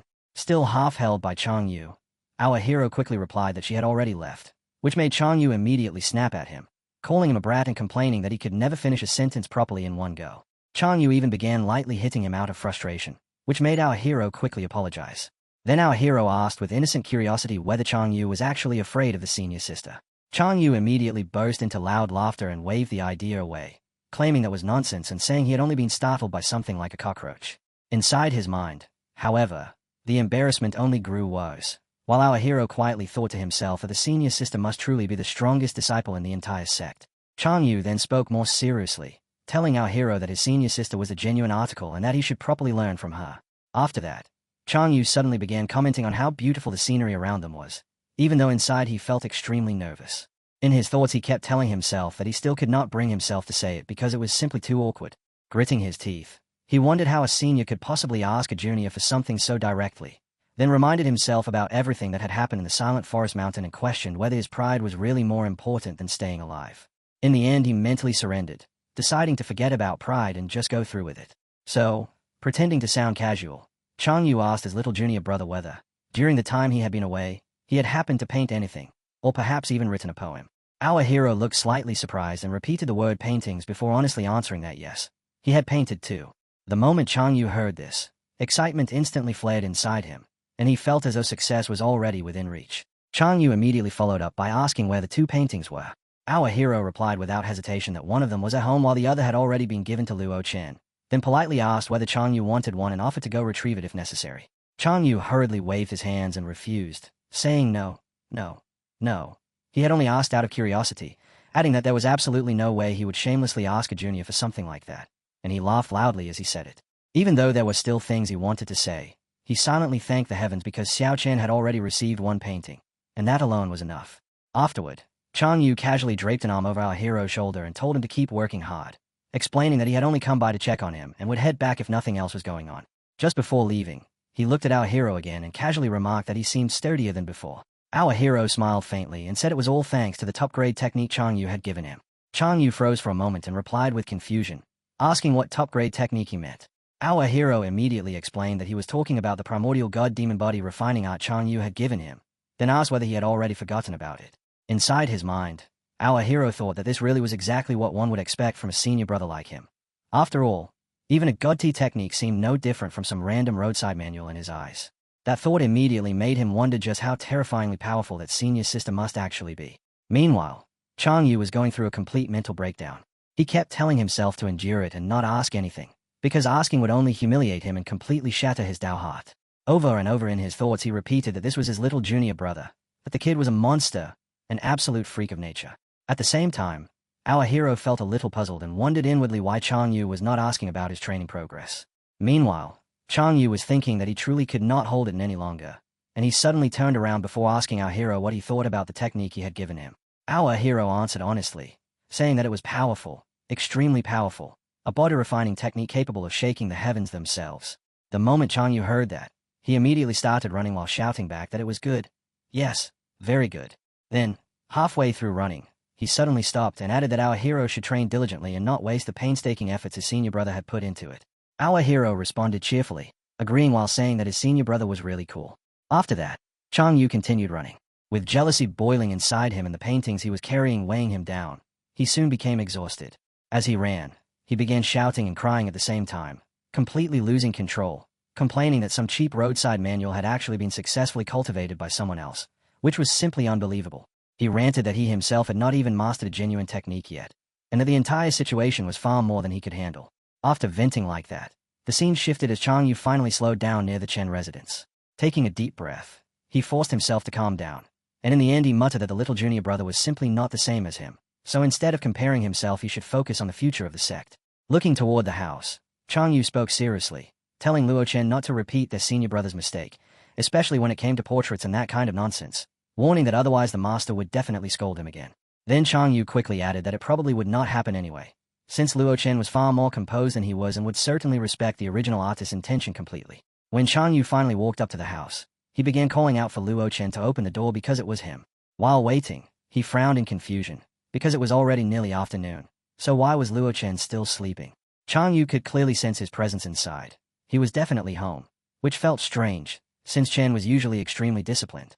Becoming increasingly concerned, Chang Yu hurried to the door, and the moment it opened, Chen appeared in front of him looking startled as he greeted him, calling him senior brother.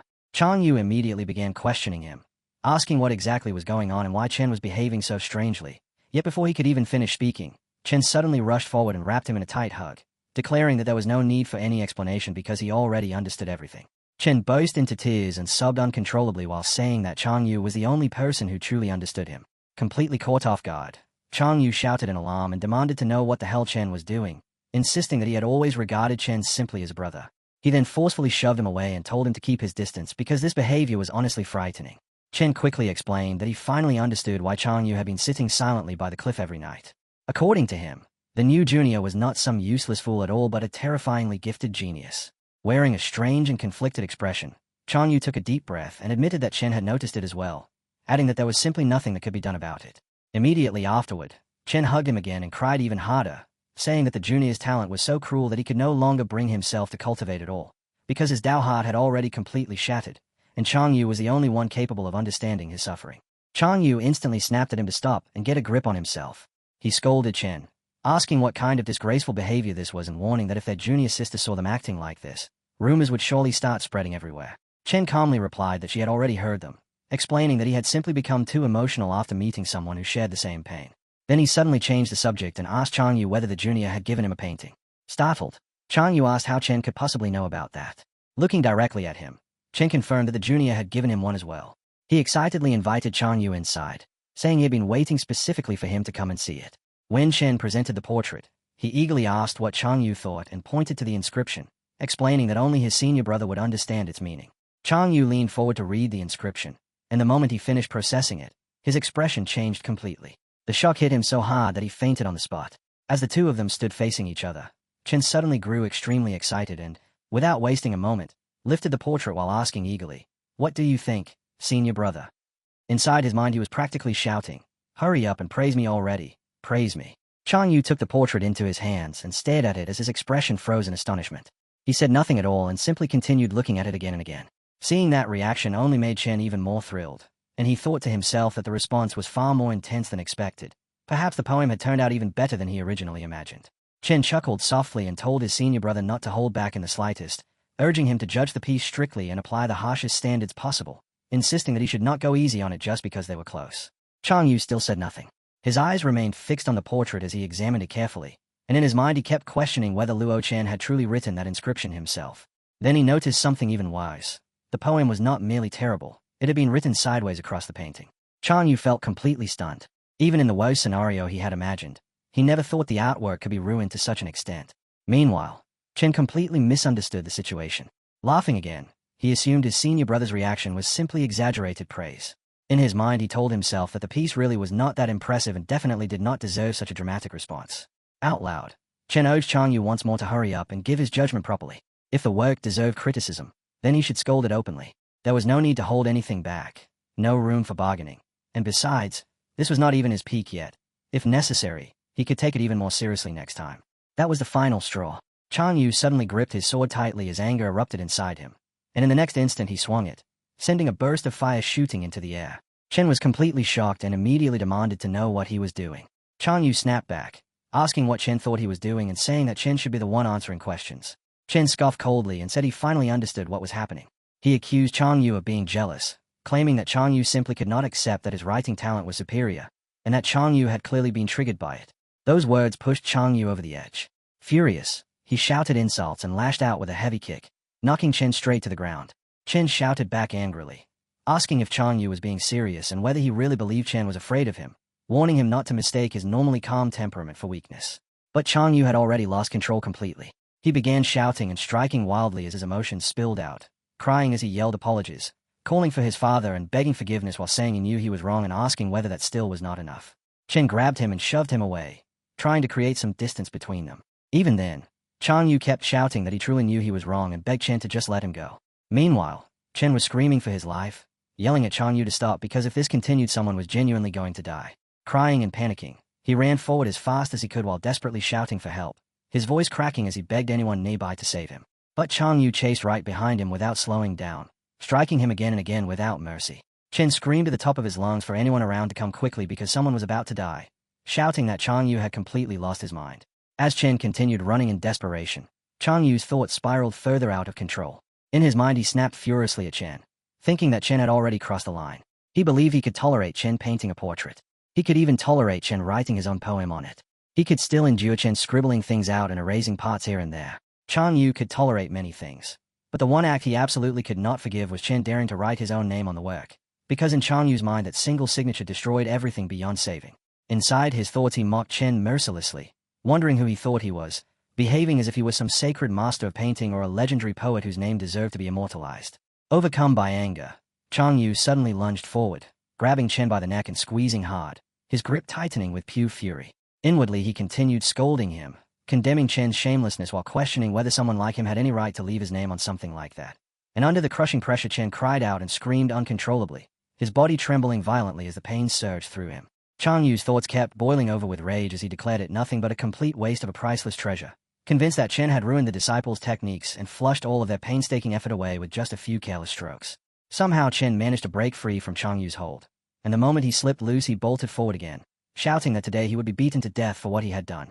Chang Yu chased after him without slowing, relentless and furious, while Chen ran ahead without daring to look back, shouting for help over and over in desperate hope that someone might hear him. From behind, Chang Yu yelled mockingly, demanding to know who Chen thought he was calling for, and in Chang Yu's mind the entire situation had descended into complete madness, with the same thought repeating again and again, that everything was insane, Chen was insane, and none of this made any sense. As Chen fled, his face was already swollen and covered with bumps and bruises, pain flashing across his expression while he continued screaming, shouting that Chang Yu was hitting him again and again without stopping and that everything had been ruined. Then suddenly Chang Yu halted, curling his lip in a sneer as he delivered a final warning inside his thoughts, telling Chen to just wait because this matter was far from finished, absolutely not over, not even close. The scene then shifted to inside Chang Yu's residence. There, Chang Yu sat on the ground while crying and shouting endlessly about what a waste it was, repeating again and again that it was such a complete waste, weeping as if he had completely lost control. Simply thinking about it made his heart ache, and he muttered to himself that he truly wanted to beat that brat one more time. After drawing in a deep breath he forced himself to calm down, telling himself to forget it because what had already happened could not be undone and he had already vented his anger. Yet no matter what, this matter absolutely could not reach Master. Deep down he understood clearly that with Master's attitude toward money, if this incident ever became known, Chen might not even live to see tomorrow's sun. So if Master ever questioned him, he had already decided he would swear firmly that his junior brother had never given him anything at all, because regardless of everything, Chen was still his second junior brother. While Changyu remained alone in his house, trapped in these thoughts, Ling suddenly rushed inside, crying loudly as she called out senior brother. Changyu jumped in surprise and quickly asked her why she had come. Ling stood before him, her well-proportioned figure stiff with tension and her face filled with worry as she urgently asked what exactly had happened between him and Luo Chen, explaining that just moments ago she saw Chen crying while running toward Master's residence and shouting that he was going there to lodge a complaint against Changyu. The instant those words reached him, Changyu felt his heart drop, panic flashing across his face as he shouted back, demanding to know which Master's residence she meant. Ling answered politely, though confusion clearly showed on her expression as she wondered why his reaction was so extreme. Changyu drew in another deep breath, then abruptly waved the matter aside and muttered that it didn't matter, telling himself that Chen had brought all of this upon himself, and coldly thinking that Chen would have no one but himself to blame for whatever happened next. The scene then shifted to the residence of the Taihua Daoist. Chen rushed there in a frantic hurry, shouting loudly for Master to come out and declaring that his disciple had nearly been beaten to death. Hearing the commotion, the Master quickly came outside and asked what had happened to him, clearly shocked by Chen's battered appearance, then immediately questioned who could have beaten him so badly. Chen instantly grabbed onto the Master, clinging tightly while begging him to stand up for him. The Master gently tried to calm him, telling him to come inside first and explain everything slowly, but Chen burst into tears again, sobbing uncontrollably and struggling to form his words. Between broken cries he finally managed to say that it was his senior brother who had attacked him, claiming that Changyu had grown jealous of his talent for poetry and had beaten him until even his mouth was crooked. The Master frowned when he heard Changyu's name and repeated it thoughtfully, saying that something about this didn't seem right, because although Changyu could act a bit pretentious at times, there were lines he would never cross, and bullying a junior in this way didn't sound like something he would do. Then he added calmly, "Besides, I've never heard that you possessed any talent in poetry." Hearing that, Chen was completely stunned and immediately protested, saying, "Master, I've just been beaten half to death and you're still speaking up for him. I'm not trying to stir trouble, but if he dares to target me for no reason today, what's stopping him from beating you tomorrow?" The Master remained composed and replied, "Calm down, Changyu. Let's handle this slowly. Tell me everything clearly, step by step." Hearing this seemed to ease Chen slightly, and he hurried to explain the situation, insisting that the other party had completely lost control. "Junior brother drew a portrait for me," he said, "and the moment he saw it, he went crazy and beat me until I was almost dead. Tell me that isn't him looking for trouble." At that point the Master asked to see the painting, a strange sense of unease rising in his mind, and he quickly questioned Chen about whether he still had it. Chen immediately pulled it out, saying, "I have it right here. I even snatched it back from Changyu so I could keep it as evidence." The Master held the painting and examined it carefully, gripping the scroll tightly as his eyes widened and his teeth clenched. After a moment he looked up and asked whether the poem written on it had also been composed by Chen. Chen stayed back at him with wide eyes and answered yes. The Master pointed at the burn marks on the painting and questioned Chen about them, and Chen confirmed that those were his doing as well. Next the Master asked about the scratch marks, receiving the same confirmation, and then he pressed further by asking whether Chen had even written his own signature on it. Hearing each question pile up one after another left Chen increasingly confused, and he could not help thinking that something about the situation felt completely wrong, because the Master's reaction looked exactly the same as the senior brother's earlier response. The old Master spoke again, his tone tight with restrained anger as he said he needed to confirm one final detail, asking Chen directly if he was absolutely certain that the poem on the painting had been written by his own hand. Although the Master's fury was obvious, Chen answered immediately and without the slightest hesitation, insisting that yes, of course the poem was written by him. A moment later Chen noticed the Master stepping away and quickly asked where he was going, to which the Master replied calmly that it was nothing serious, explaining he was only concerned that the noise later might become too loud and attract the senior brothers, who could end up coming over and interfering. After saying this, the old man picked up a sawbuck in his hand and declared that now everything had been settled, meaning that even if Chen screamed until his lungs burst, no one would come to save him. Completely baffled by these words, Chen asked why the Master was speaking in such a strange way, nervously questioning what he was about to do and admitting that he was scared. The moment those words left his mouth, the Master began beating him. Chen immediately cried out in panic, shouting that the Master was killing him while desperately calling for help and sobbing that the Master had gone crazy too. The beating continued relentlessly for an entire quarter of an hour, until Chen finally collapsed on the ground, weeping and sobbing without stopping. Only then did the Master pause, glaring down at him as he harshly scolded him, demanding to know whether Chen realized that he and Chen's senior brother had nearly been caught and raped by a male bear demon just to obtain a few dozen taels worth of medicinal herbs, and angrily asking if Chen even understood what the word rape meant. The Master's anger still showed no sign of fading as he shouted that he ought to beat Chen again simply to vent the rage burning inside him. Already badly battered, Chen could only keep begging while crying that he was wrong, apologizing again and again as he pleaded for the master to stop, warning through his tears that if the beating continued he would truly die. At that exact moment a voice suddenly interrupted, shouting for the master to stop and repeating that Chen had already admitted his mistake and that it was enough, warning that if the beating went on any longer Chen really would die. The person who rushed in was Chang Yu, who quickly stepped between them. Although the master was still furious and unwilling to stop, Chang Yu grabbed hold of him and held him back. The master angrily shouted at Chang Yu not to interfere, insisting that Chen had no idea what the two of them had gone through. Chang Yu immediately replied that the little junior brother had already sent over another valuable painting, which left Chang Yu stunned as he asked if that was really true, wondering whether someone was playing a trick on him. Even the old master became curious at that point and told Chang Yu to take a look for himself, and when the painting was brought out it revealed nothing more than a pure landscape. Chang Yu stared at it in stunned silence before explaining that the little junior brother had said he believed Chang Yu liked this type of artwork, which was why he had sent another painting over. After examining it carefully, Chang Yu could not help blurting out how incredible it was, praising the disciples for being so dependable that it almost made him want to cry. The master, however, did not just almost cry. He truly did, clutching the painting in both hands as tears welled up, thinking to himself that the junior disciple truly knew how to behave like a proper person. As the master studied the painting more closely, his amazement only deepened, because he suddenly realized that if this was the level of work they possessed, then the futures of their other disciples were secure as well. Chang Yu immediately agreed and repeated that it really was astonishing, since it meant the future of the rest of their disciples had now been safeguarded too. Chang Yu went on to say that with just this single painting they could afford a top-grade cultivation technique, meaning that at the very least all the hardship they endured in the silent forest had not been for nothing. Hearing all of this caused Chen to completely lose his composure. He snapped back angrily, demanding to know whether they had all gone mad or if he was somehow the only sane person left. The old master then slowly turned his head toward Chen and spoke calmly, saying that for the sake of the little junior brother he would allow this matter to end here, but he warned him clearly never to tamper with someone else's artwork again, because the little junior brother's paintings were priceless treasures. Chen, however, was far from finished. He shouted that they might be willing to drop the issue, but he absolutely could not accept it. Raising his voice even higher, he accused Chang Yu of beating him first and then framing him afterward with some ridiculous painting, claiming he had destroyed it. His voice cracked as tears streamed down his face while he demanded to know what kind of painting could possibly be worth tens of thousands of taels, sarcastically telling the master that if he wanted to make excuses he should at least come up with something believable. He then accused the master of always favoring senior brother Chang Yu, declaring that such blatant bias was impossible for him to tolerate, and he firmly stated that he refused to accept it, warning that if he did not receive a proper explanation today, the matter would never be finished. Chang Yu quickly stepped in to calm the situation, reminding Chen that the master had already said the issue was over, but Chen continued crying and shouting, insisting that nothing had been resolved. He accused Chang Yu of pretending to be a good person while pointing out that the fact Chang Yu had beaten him earlier had not been addressed at all. Raising his own voice now, Chang Yu told Chen to calm down and insisted once more that the little junior brother's paintings truly were valuable. That statement became the final spark that set Chen off. He suddenly threw a punch and began swinging wildly, yelling that it was all nonsense while warning Chang Yu to shut his mouth if he valued his own safety and stop interfering. Seeing this, Chang Yu immediately stepped back and said fine, he would stay out of it and not meddle any further. Chen then let out a cold sneer and declared that since they were all so confident, did they dare to make a bet?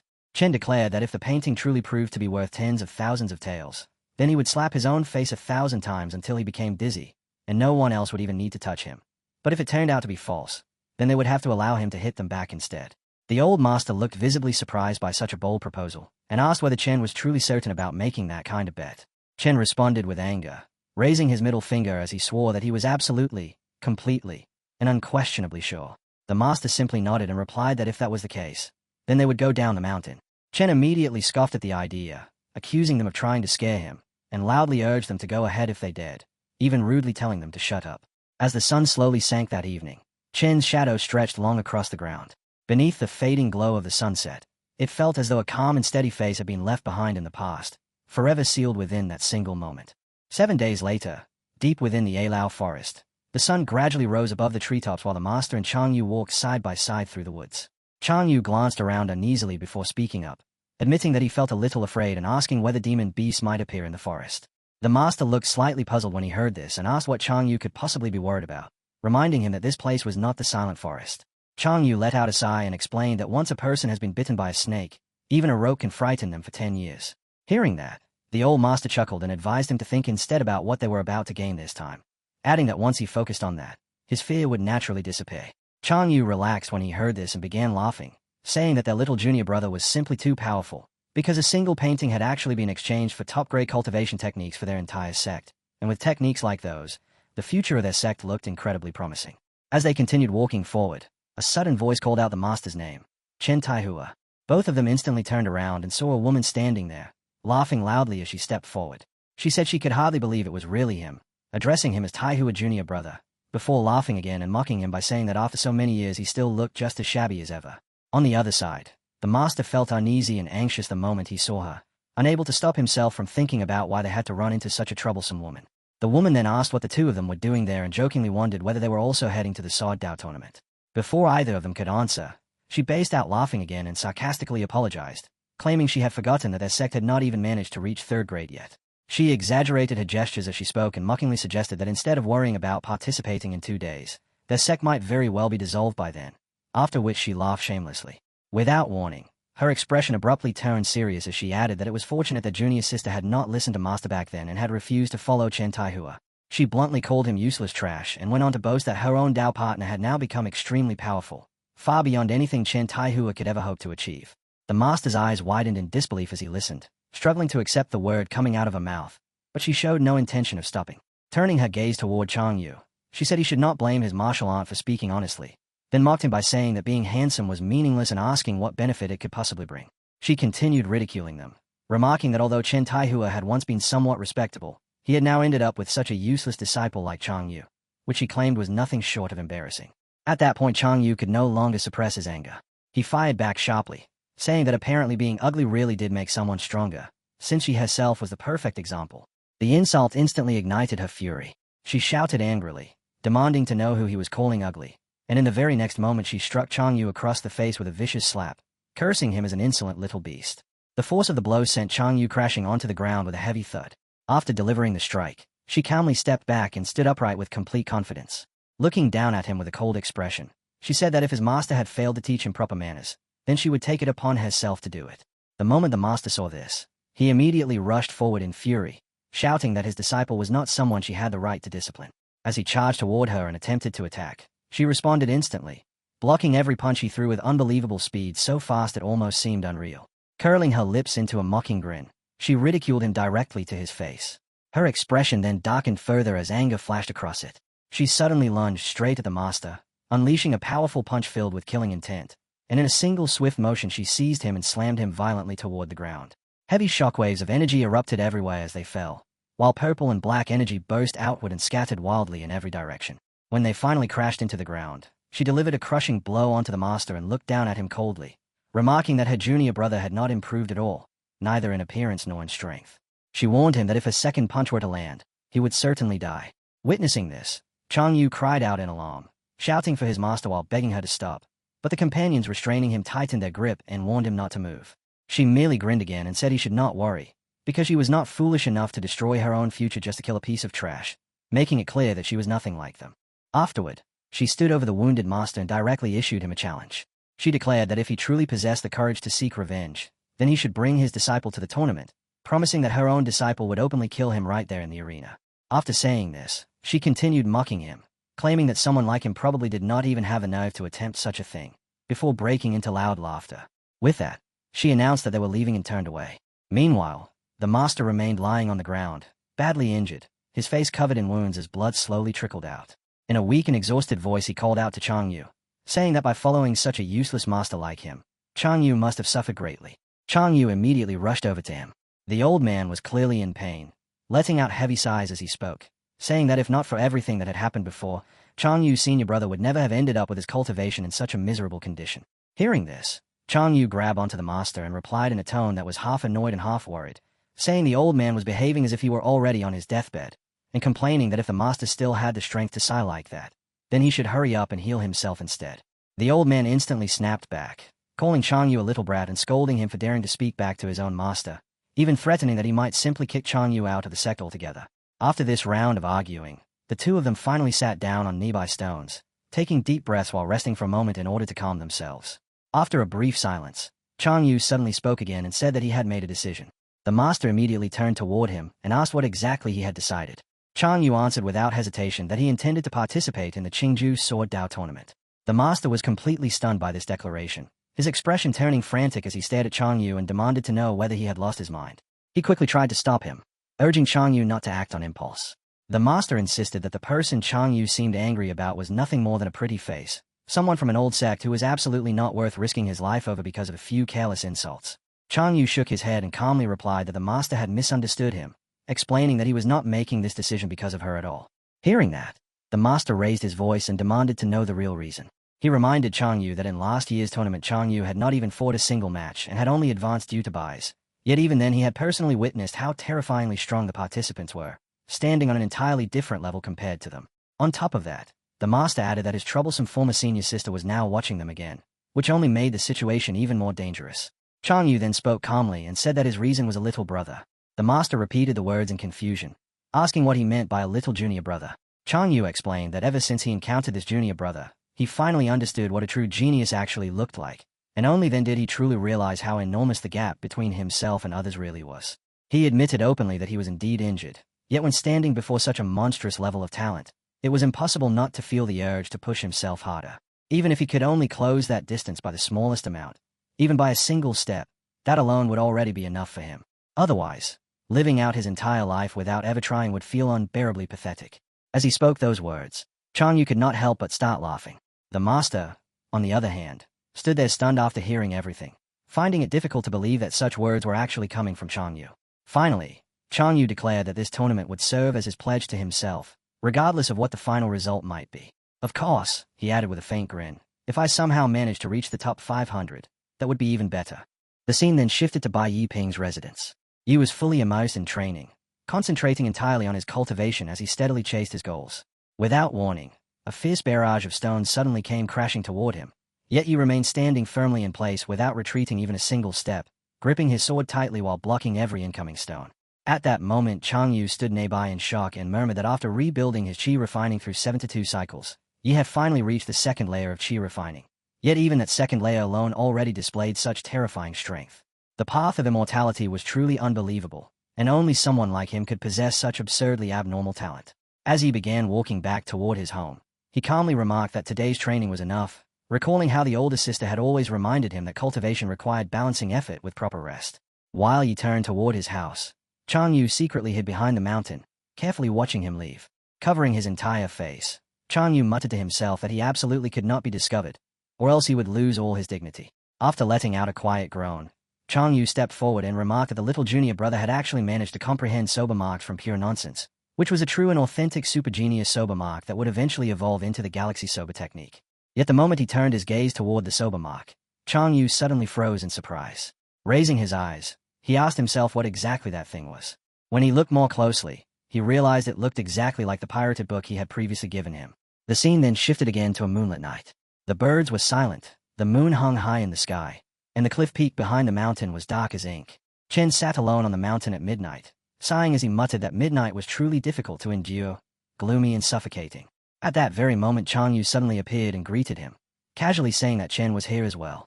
Chen immediately thought to himself why the big senior brother seemed so cheerful. Wasn't he supposed to come here to feel depressed together with him? Chen gave only a brief response before turning his back. Then he slowly raised his arms, his robe lifting and fluttering as the night wind swept across the mountain. On the other side, Chang Yu suddenly began shouting and crying loudly, wailing that the big senior brother had completely lost his mind. Meanwhile, from another location on the mountain, someone was secretly watching the entire scene. It was the third senior brother. Letting out a laugh, he remarked that the two of them had gone to the back mountain once again and were truly a pair of natural-born chaotic troublemakers. He warned the little junior sister never to learn their behavior. The older sister then spoke up, saying that she was clearly the only dependable successor the sect had. Finally, Ling let out a sigh and admitted that if it were not for these two so-called great geniuses, he honestly would have no desire whatsoever to inherit the position of sect master. 3 days later, the scene opened to the first senior brother's residence, where the master and Chang Yu were standing together. The master calmly handed something over and explained that it was Chang Yu's registration pass for the Silver Trial Tournament, adding that he had already registered both Chang Yu and Xiao Yiping.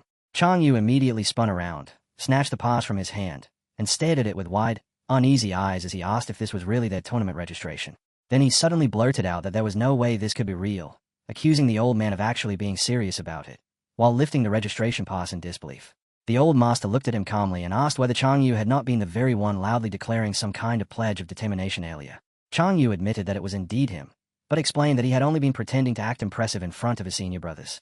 Hearing that, the old man immediately shouted that putting on such an act was ridiculous. Chang Yu simply shrugged and replied that of course it was ridiculous, then bluntly asked whether the master truly did not know what kind of fool he was. The old master froze for a moment before placing a hand on his head and muttering that this was bad, warning Chang Yu that forging a tournament registration was illegal and that he could be arrested by Qingju Prefecture for something like that. The moment Chang Yu heard this, he exploded with anger and stepped closer to the master, yelling that he did not care about any of that and demanding that the old man hurry up and figure out a way to cancel it. The atmosphere instantly became chaotic, and the two of them looked as if they might start fighting at any second. The old master snapped back immediately, asking how he was supposed to cancel it now and telling Chang Yu to simply accept the situation, deal with it, and go participate in the tournament. Chang Yu fired back without hesitation, shouting, "Make do with my ass," while angrily calling him a bastard. After that chaotic exchange, the scene shifted to Yi Ping's residence. Yi Ping was sitting quietly when someone suddenly arrived and asked him about participating in the Qingju Dao tournament. Yi Ping was startled and immediately asked who had made such a decision, only to be told that it was the old master. The master confirmed it calmly, explaining that he had already registered both Yi Ping and Chang Yu. Hearing this, Yi Ping stepped a little closer and cautiously asked whether it was really acceptable for him to participate, wondering what would happen if he ended up losing and admitting that it would feel quite embarrassing.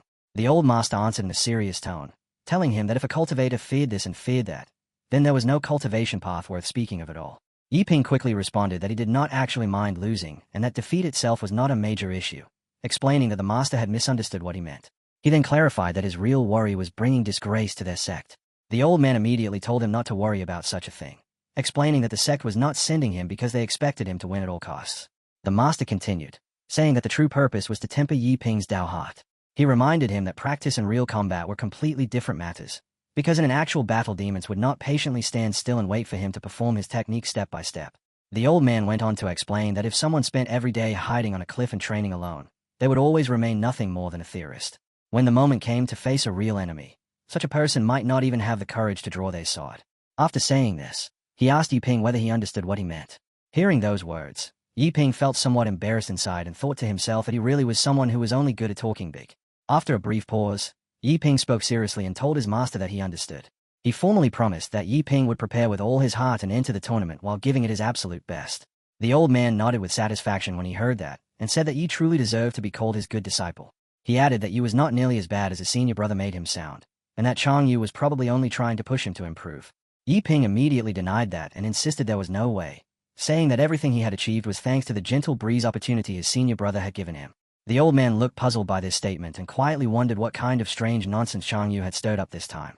Suddenly Yi Ping became excited, turning around and running off while saying he needed to complete his final preparations. As he left, he even repeated the words, "sober trial," to himself. The old man watched him leave and replied that it was good, thinking to himself that this kid truly acted quickly once he had made up his mind. Standing there alone, the old man then remembered something important and thought that he needed to inform Muxue about the Sovereign Dao tournament. He reasoned that if Xiaoying accidentally ran into that woman's disciples, the situation could become dangerous, but with Muxue supporting him there should be nothing to worry about. Feeling pleased with the thought, the old man silently concluded that becoming his disciple was truly a blessing. The scene shifts to an unknown mountain range, where a beautiful woman stands calmly while observing her disciples and carefully sensing the circulation of their spiritual energy. After watching them for a moment, she gives a slight nod and remarks that this round of training has produced noticeable improvement in all of them.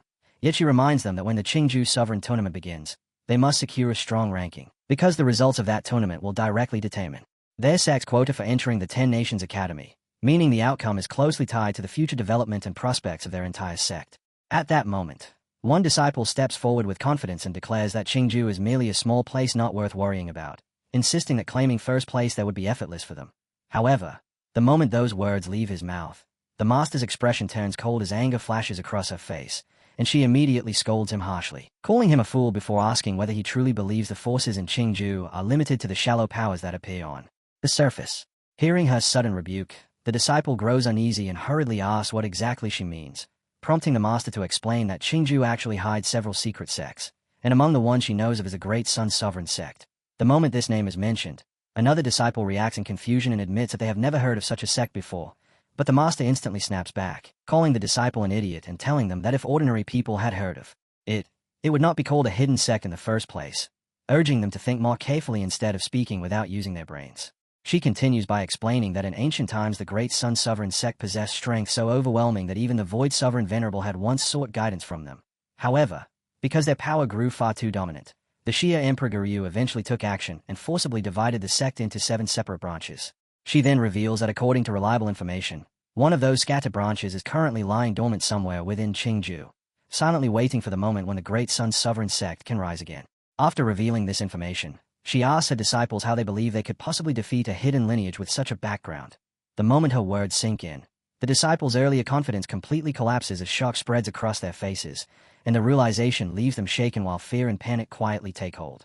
The scene then cuts to the fourth under-favored sect located in Qingju. Inside the sect's hall, a tense voice suddenly reports that the princess of the Great Xia Empire has run away from home and accidentally crossed into enemy territory, placing her in extreme danger. And because of this situation, the Xia Emperor has issued a secret order declaring that the missing princess must be located within 1 month no matter the cost. The person delivering this message is a secret envoy from the Xia Empire, and after explaining the situation he looks around seriously and asks whether everyone present understands the gravity of the matter, adding that according to reliable intelligence the princess is currently believed to be hiding somewhere within Qingju. Hearing this, the envoy cautiously asks if the person they are searching for might be the long-lost eldest princess, or perhaps even the Four Seasons Daoist herself. However, the Xia sect representative immediately dismisses the speculation and asks what kind of nonsense the envoy is thinking about, clarifying that the one who has gone missing is actually the 10th princess, and bluntly stating that even if there were 10 eldest princes combined, neither the envoy nor anyone else in the room would be capable of matching his strength. With strength like hers, what real danger could she possibly encounter? After saying this, he turns toward the Four Seasons Daoist and reminds him in a serious tone that this operation must remain completely secret. If the mission succeeds, the long-standing matter of the sect relocating into Xia territory will finally be settled once and for all. Hearing that promise, the Four Seasons Daoist responds calmly, assuring him there is no need for concern. He states with absolute confidence that the task will be completed without failure, then boldly declares that within Qingju he is the true ruler, someone for whom nothing is impossible, and if any faction dares to obstruct the effort to bring the princess back, they will be eradicated without mercy. The scene then shifts to Qingju's lively marketplace, eventually settling on an elegant and towering pawn shop. Inside the shop, the princess stands leaning casually against a wall while quietly admiring a painting displayed in front of her. A disciple standing nearby steps forward and informs the shopkeeper that their lady has taken a strong liking to the painting, asking him to name his price. The shopkeeper smiles politely and compliments her refined taste, explaining that the painting is one of the greatest treasures in the shop. Because it happens to be their shop's anniversary celebration, he says he is offering a generous deal and sets the price at 10,000 taels. As he speaks, he personally brings over cups of tea and invites them to relax and enjoy themselves. Yet inwardly, the shopkeeper is already panicking, silently wondering whether he heard the situation correctly. After hesitating briefly, he repeats that 10,000 taels is already the lowest price he can possibly offer. The moment the disciple hears this, he immediately steps closer to the shopkeeper and snaps at him sharply, asking whether greed has made him lose his mind. As soon as the princess hears those harsh words, she reacts at once and tells Xiao to mind his manners. She acknowledges that the painting is indeed authentic, but also points out that the shopkeeper should not exploit her fondness for the artist by inflating the price unfairly. After a short pause, she calmly proposes a new offer of 3,000 taels, saying that this amount sounds like a fair transaction. The disciple completely loses his composure upon hearing that suggestion and blurts out that spending 3,000 taels on a single painting is pure madness, asking whether the princess has lost her mind. She simply brushes his reaction aside and replies that he clearly does not understand art. Then she steps closer to Xiaoan, gently pinches his cheeks, and reminds him once again that in public he must stop calling her princess, instructing him to address her as the Ink Fairy instead. Xiaoan nods immediately and says he understands, yet in the next moment he still accidentally calls her princess again. Seeing this exchange, the shopkeeper quickly steps forward and respectfully agrees to her offer, declaring that 3,000 taels will be enough. The princess smiles softly, clearly pleased with the outcome, and says that is wonderful. Deep down, she feels satisfied, thinking about how she has just obtained another masterpiece created by Qing Lian Hermit. Although it is not a pure landscape painting, which leaves a small sense of regret, she believes that as long as the work comes from her favorite artist, it is still worth collecting. To her, that alone made the purchase worthwhile. In fact, she secretly felt that even if she failed the 10 Nations Academy examination during this journey, the trip itself would still not count as a waste. Soon after, the scene shifts to the jingling mountain range in Qingju, where dark clouds blanket the sky while violent lightning crashes down across the mountains. Under the relentless thunder, a massive beastly silhouette gradually begins to form, its enormous body twisting and reshaping itself as the lightning strikes repeatedly carve out its shape. Not far away, a master stands beside his disciple, both silently observing as the gigantic figure continues to take form. The master steps forward and studies the phenomenon carefully before praising his disciple, saying that in only a single year he has already completely mastered the fourth Thundersword momentum, an accomplishment that, even across the entire Jin Kingdom, would place him among the most outstanding young geniuses. Mingho confidently lifts his sword and replies that the beasts within Qingju are simply too weak, and that only a place like the Jingling Mountains is truly worthy of serving as a proper training ground. He then turns toward his master and adds that his rapid progress is largely due to the master's guidance, sincerely expressing his gratitude for everything he has been taught. The master immediately waves off the praise and tells him to stop flattering him, making it clear that empty words hold no value, and that the only thing that truly matters is whether Mingho continues to grow stronger. After a brief pause, Mingho asks, "But master, I still don't understand something. The techniques of our Great Sun Sovereign sect are far stronger than this Four Thunder Sovereign technique, so why are we even spending time cultivating what is basically a second-rate art?" Hearing the question, the master nods slowly and replies, "Mingho, it seems the time has finally come for me to explain this to you. I kept it from you before because I didn't want your focus on the upcoming competition to be disturbed. Our Great Sun Sovereign sect is far more powerful than you realize, but it suffered a severe decline because of a major event in the past. If we want to restore the sect to its former glory, we must enter the 10 Nations Academy and obtain the hidden treasure stored there." He continues explaining that Mingho must keep his identity as a descendant of the Great Sun Sovereign sect completely secret. During the competition, he will participate using a different cultivation technique so that no one realizes who he truly is, and his ultimate goal is simply to secure a position within the 10 Nations Academy. Fortunately, the master adds, this task should not be too difficult for him.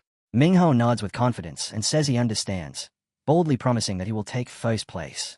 The master gives a faint smile but quickly reminds him not to become arrogant, warning that there are always higher mountains beyond mountains and stronger geniuses beyond geniuses, and that he must not let pride blind him and cause him to lose to some newly rising cultivator. Mingho responds that he understands the warning. The scene then shifts once again, this time to the back mountains of the Qing Yuan Dao sect, where he is pushing his cultivation harder than ever before. He trains relentlessly, forcing himself to the very limit while thinking that it is still far from enough. With only 1 month remaining before the competition begins, he knows he must squeeze in even more training. In his mind, he reflects that without natural talent, the only way to keep up with others is through relentless effort. At this point, Yi reviewed his condition carefully. His god body and demon body had both stabilized, the non-toxic alchemy foundation was steady, and the immortal apertures had settled into balance, yet the fourth Thunder Sword intent remained incomplete, while the supreme chi refining art taught by his senior sister was still far from mastery. If his cultivation stayed stuck at chi refining stage 2, then competing against the other participants would be almost impossible. He reminded himself that this tournament was never about proving how extraordinary he was.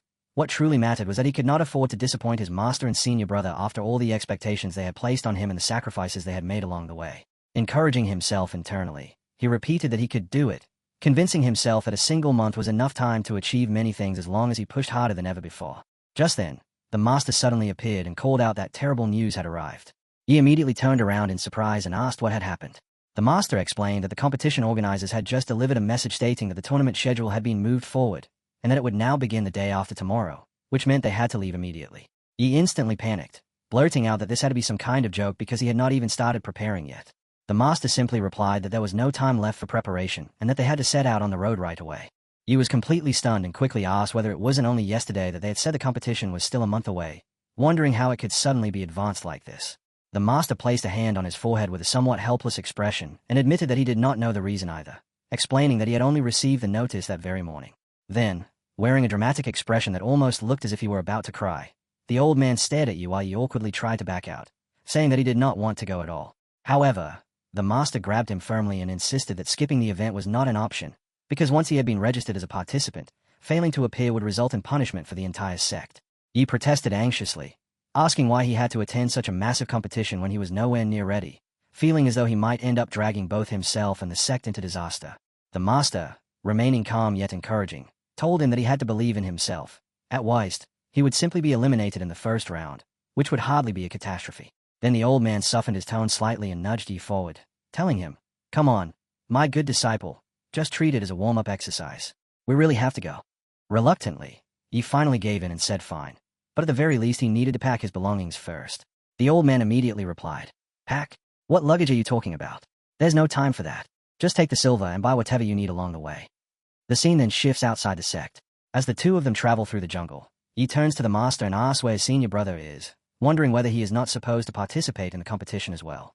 The master pauses briefly before replying, "Forget about him." Yi begins to feel slightly worried, but the master continues, saying that the senior brother is probably just scared and that it is nothing to worry about.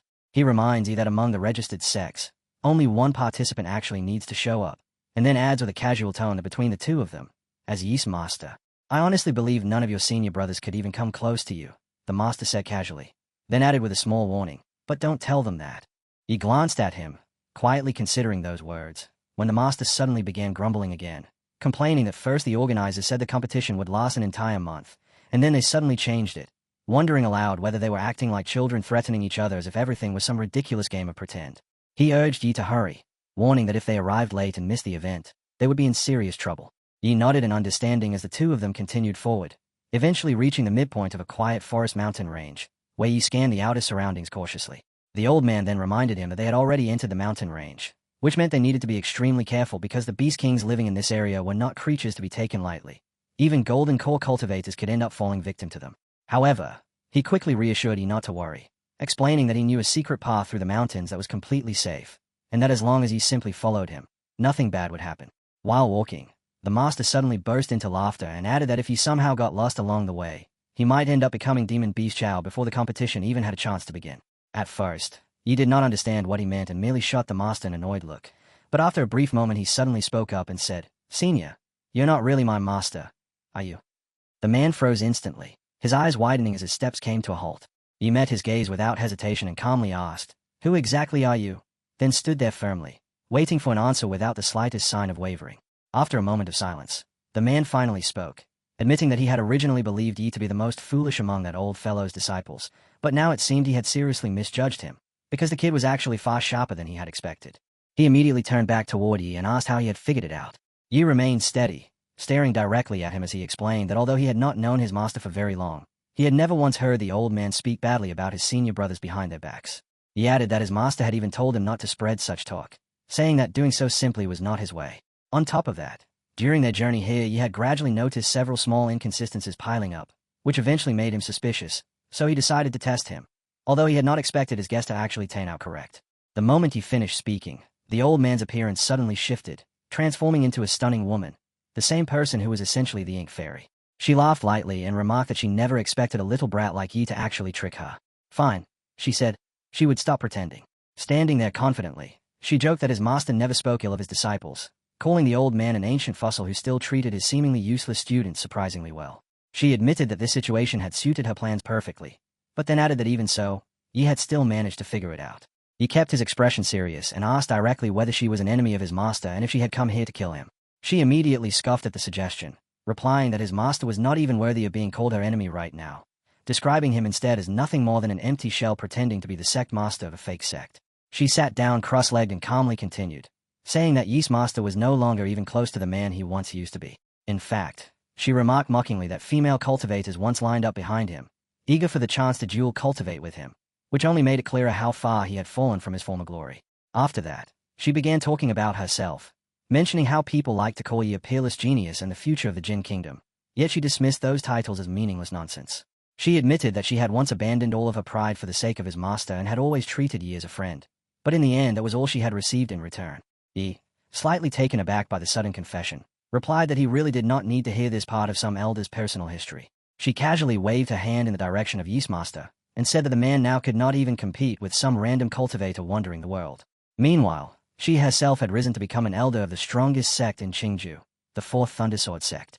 She explained that their positions had completely reversed over time, and that now she was the one standing above him. Her plan, she said, was to force him to watch helplessly as his disciples were defeated one after another while he could do nothing to stop it, and only when that moment arrived would he finally admit deep inside that he had turned into a worthless failure. He brushed off her speech and told her again that he really did not need to listen to old people airing their personal grudges. Hearing that, she suddenly burst into laughter and casually remarked that she was basically the female lead of some revenge fantasy story. He looked at her and silently thought that she seemed completely lost in her own little world. She continued speaking, saying that to be honest she had originally planned to kill them all one by one, but after actually meeting them she found the kids somewhat interesting, which was why she decided to give them another option. They could simply join her sect instead. As she said this, she openly mocked them, declaring that their so-called master was nothing but trash and could never compare to her. He answered immediately that he was not interested. She told him not to rush to refuse, adding that Big Sister had always valued talented people. He responded again, this time even more firmly, saying that he was absolutely not interested. She fell silent for a brief moment, then suddenly turned and sat behind him while quietly gathering her energy. In the very next instant she drew her knife and lunged straight toward him, releasing a surge of purple energy as she attacked. Yi reacted immediately, springing upward just in time to avoid the strike, but she did not stop for even a moment and continued pressing forward with relentless attacks, striking again and again as she advanced. In the chaos, both of them stumbled slightly, their movements becoming messy and unstable as the clash continued. He shouted angrily that her methods were far too dirty, accusing her of launching a sneak attack, and yelled that she had aimed directly at his three most sensitive spots, saying that if that dagger had actually connected, he would have been completely finished. She responded calmly that this was what real strategy looked like, adding that a true man could not afford to be soft and should learn something from the experience. Then she slowly ran her tongue along the blade of her knife and remarked that the lower region was the most fragile part of the body, so there was no reason not to aim straight for it. He looked at her coldly and said it was no wonder their master had never liked her, adding that she truly deserved it. He stood there without backing down and continued, saying that if she kept acting so vicious and underhanded, then no one would ever come to like her, and that she would inevitably end up dying alone. The moment those words left his mouth, she completely snapped, glaring at him as she shouted angrily, demanding to know what he had just said and daring him to repeat it if he truly had the courage. Her temper ignited instantly as she yelled that he had gone too far, asking how he could say something like that to a girl. She continued, her voice filled with emotion, saying that he did not even know what she had gone through in her life, so what right did he have to judge her so harshly? Then her voice suddenly trembled and broke as she burst into tears, saying that every girl begins life wishing for nothing more than a simple and happy future. Seeing her break down so suddenly, he panicked and felt completely unprepared for the situation. Flustered, he quickly said that perhaps he had spoken too rashly and asked whether there was some hidden reason that had made her become the way she was now. In the very next moment, she abruptly stopped crying and burst out laughing, casually saying that of course there was no reason at all, and that this old lady's cunning nature was simply something she had been born with. Without wasting another second, she snatched up her knife again, gripping it tightly as she told him that at such a close distance, there was no way he could possibly dodge. Immediately afterward, she attacked. The knife slammed straight into Yi's back as she unleashed the move known as Thousand-Year Poison Dragon Kill. Yi was sent crashing heavily onto the ground, yet instead of piercing through him, the knife merely bent slightly, the blade curving from the impact. She stared at the distorted blade in disbelief and asked whether this was some kind of joke. Meanwhile, Yi began shouting and crying at the same time, demanding to know when she was finally going to stop and calling her a crazy woman. He continued yelling insults, saying she was shameless and a complete freak with no dignity at all. She instantly fired back, shouting that he was a real freak and asking what kind of ridiculous backside this even was. Activating her power, golden energy suddenly flared around her body as she declared that she had been performing assassinations. No, carrying out missions, for more than 10 years, yet she had never once encountered a butt like his. She accused him of definitely using some sort of hidden weapon. On the other hand, he looked at her with surprise before casually thanking her. Then he thought to himself that now that she mentioned it, he had nearly forgotten about it as well. That attack had been incredibly sharp and had struck him directly, yet his body had not felt any pain whatsoever, which made the whole sensation extremely strange. In his mind, he realized that his senior brother's demon body was terrifyingly powerful, with its refinement and foundation being 4 times stronger than he had originally imagined. After that, she remained standing in place as a surge of purple energy erupted outward from her body, rapidly spreading and wrapping around everything like a violent aura. Her eyes gradually began to glow white as she spoke calmly, explaining that the body standing before him was merely an outer incarnation of her true self. Even so, she added that dealing with nothing more than a chi-refining realm junior like him did not require her real body at all. This incarnation alone was already more than enough. Immediately afterward, she gathered even greater power and coldly declared that the disciple of the Chen family would die. With that, she drove the attack forward, releasing a massive surge of dark energy that exploded outward in every direction, instantly swallowing the surroundings and completely covering you while overwhelming the golden energy surrounding him. Yet in the very next moment, something strange began to happen. The two opposing forces suddenly started collapsing inward as the dark energy violently mixed with the golden energy, and from the chaotic collision between them, an unbelievable phenomenon emerged. A gigantic statue with countless arms slowly began to form, its entire structure created from condensed energy itself. He stood firmly at the very center of this massive figure without moving an inch, while waves of energy hardened and spread outward as though stone were forming in real time around him. When she saw this, she froze in complete shock. There was not even the slightest fluctuation of spiritual energy present. In an instant she realized that her fatal strike had been stopped using nothing but pure physical strength. That should have been impossible. Could this actually be the legendary physical manifestation? She stared at him in disbelief, unable to comprehend what she was witnessing, wondering how someone in the chi-refining realm could possibly accomplish something like this. Standing there, she could only think to herself that none of it made sense. A mere chi-refining disciple, and one whose body had manifested like this. It was impossible. The shock she felt was genuine, because even a golden core body cultivator would struggle to produce something like what she had just seen. That realization led her to only one conclusion. This boy had to be hiding something. Perhaps he was some supreme genius, a supreme trier, or someone carrying a hidden background. Her dark pink eyes narrowed as she fixed her gaze directly on Yi-song. One more test, she thought silently. After that, the truth would reveal itself. As she continued observing him closely, she suddenly noticed another detail that surprised her again. Forcing out a clone before reaching the nascent soul stage simply did not work properly, and the clone in front of her was already beginning to collapse. That alone confirmed her suspicion that Yi was pushing himself far beyond what should have been possible. Soon afterward, she slowly raised her hand, and red energy began pouring out from her palm. At the same time, her thoughts turned to the pheromone pill she had taken earlier, a pill designed to attract every beast within the surrounding area. Positioning herself calmly at the center, she allowed thick red energy to erupt outward in all directions. The density of that power was terrifying, so heavy that it felt as if the entire region were being suffocated by it.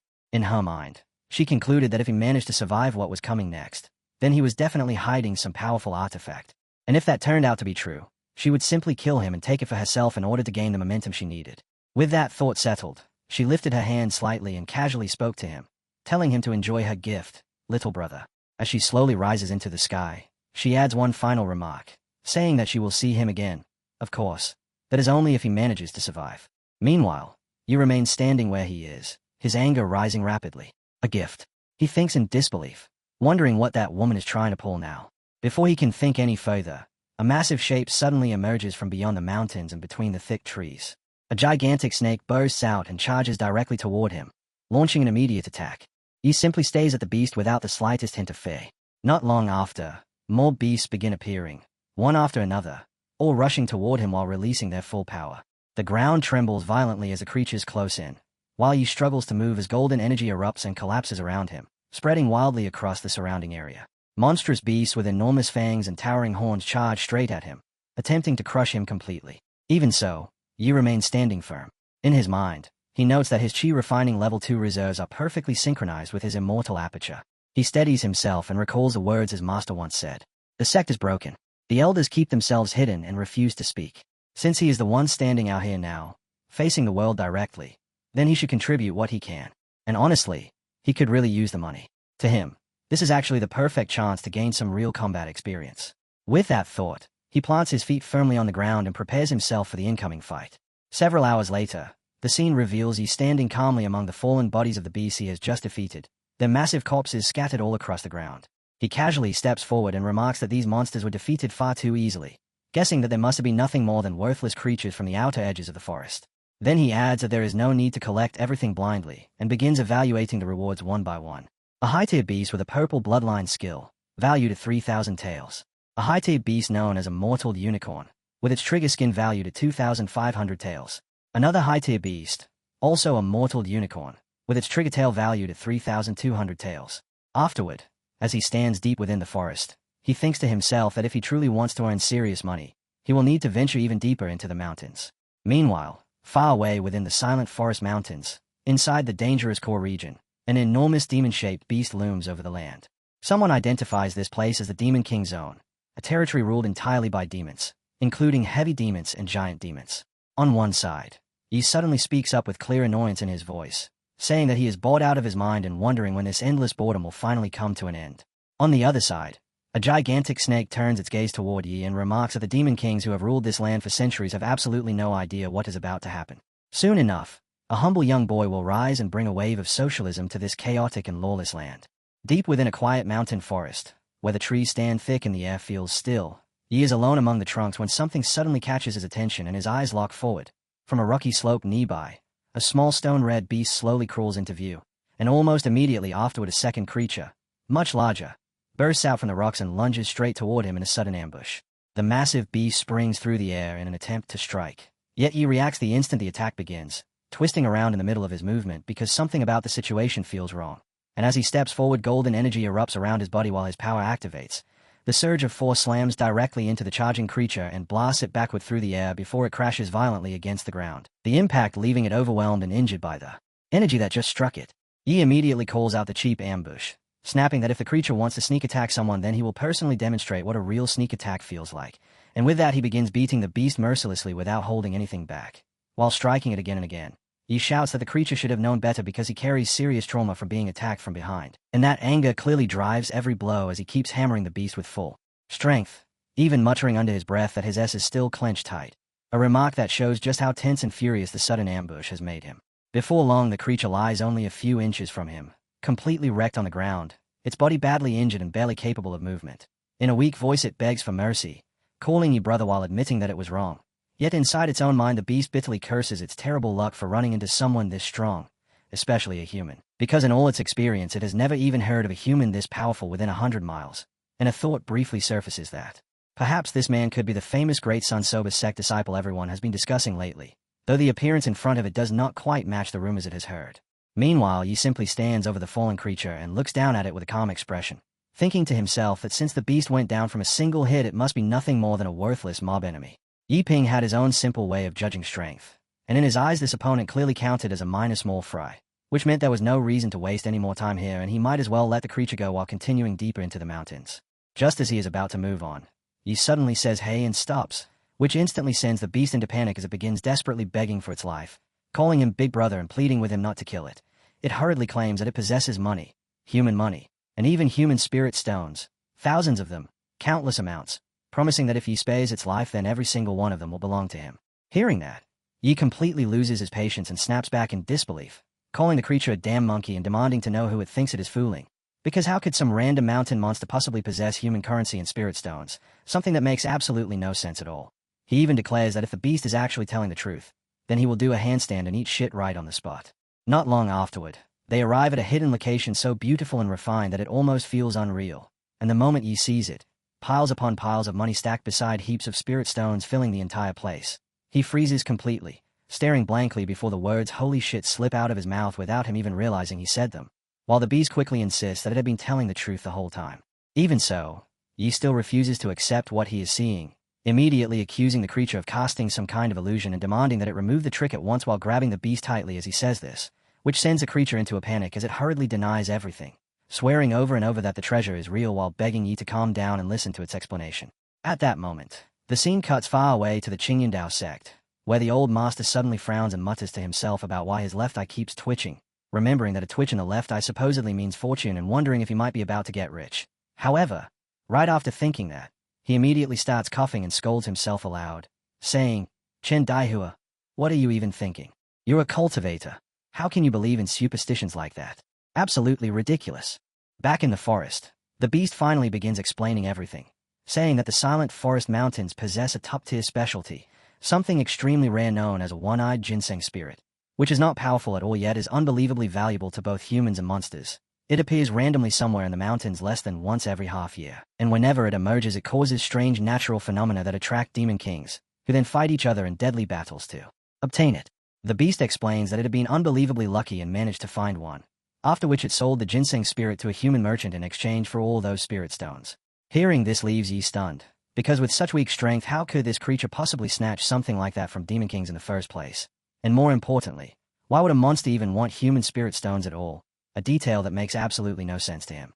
After thinking about it briefly, Yi decides not to investigate further, reasoning that the smartest decision right now is to avoid unnecessary trouble. Instead, he will simply take the spirit stones back to his master. Because with the powerful experts in their sect they can deal with whatever problems might arise afterward. He tells the beast that he will leave it a small portion of the treasure, saying there is no need to push matters too far and that it is always better to leave a way out. On the surface the beast happily agrees and even laughs cheerfully, yet inside its mind it sneers, thinking that it had assumed this kid might actually be a decent person, decent enough that his corpse would probably remain intact later. The creature secretly thinks that if he wants its money, then he will first need to survive these mountains, and it plans to use another genius spirit to make sure he ends up dead.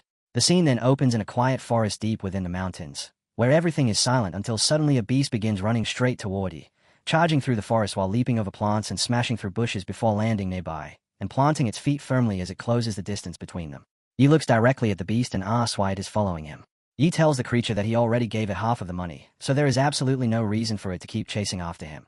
However, the beast quickly waves its hands and hurriedly replies, Brother, don't misunderstand, insisting that it has no bad intentions whatsoever before explaining that Yi is human and that it simply wishes to become his friend.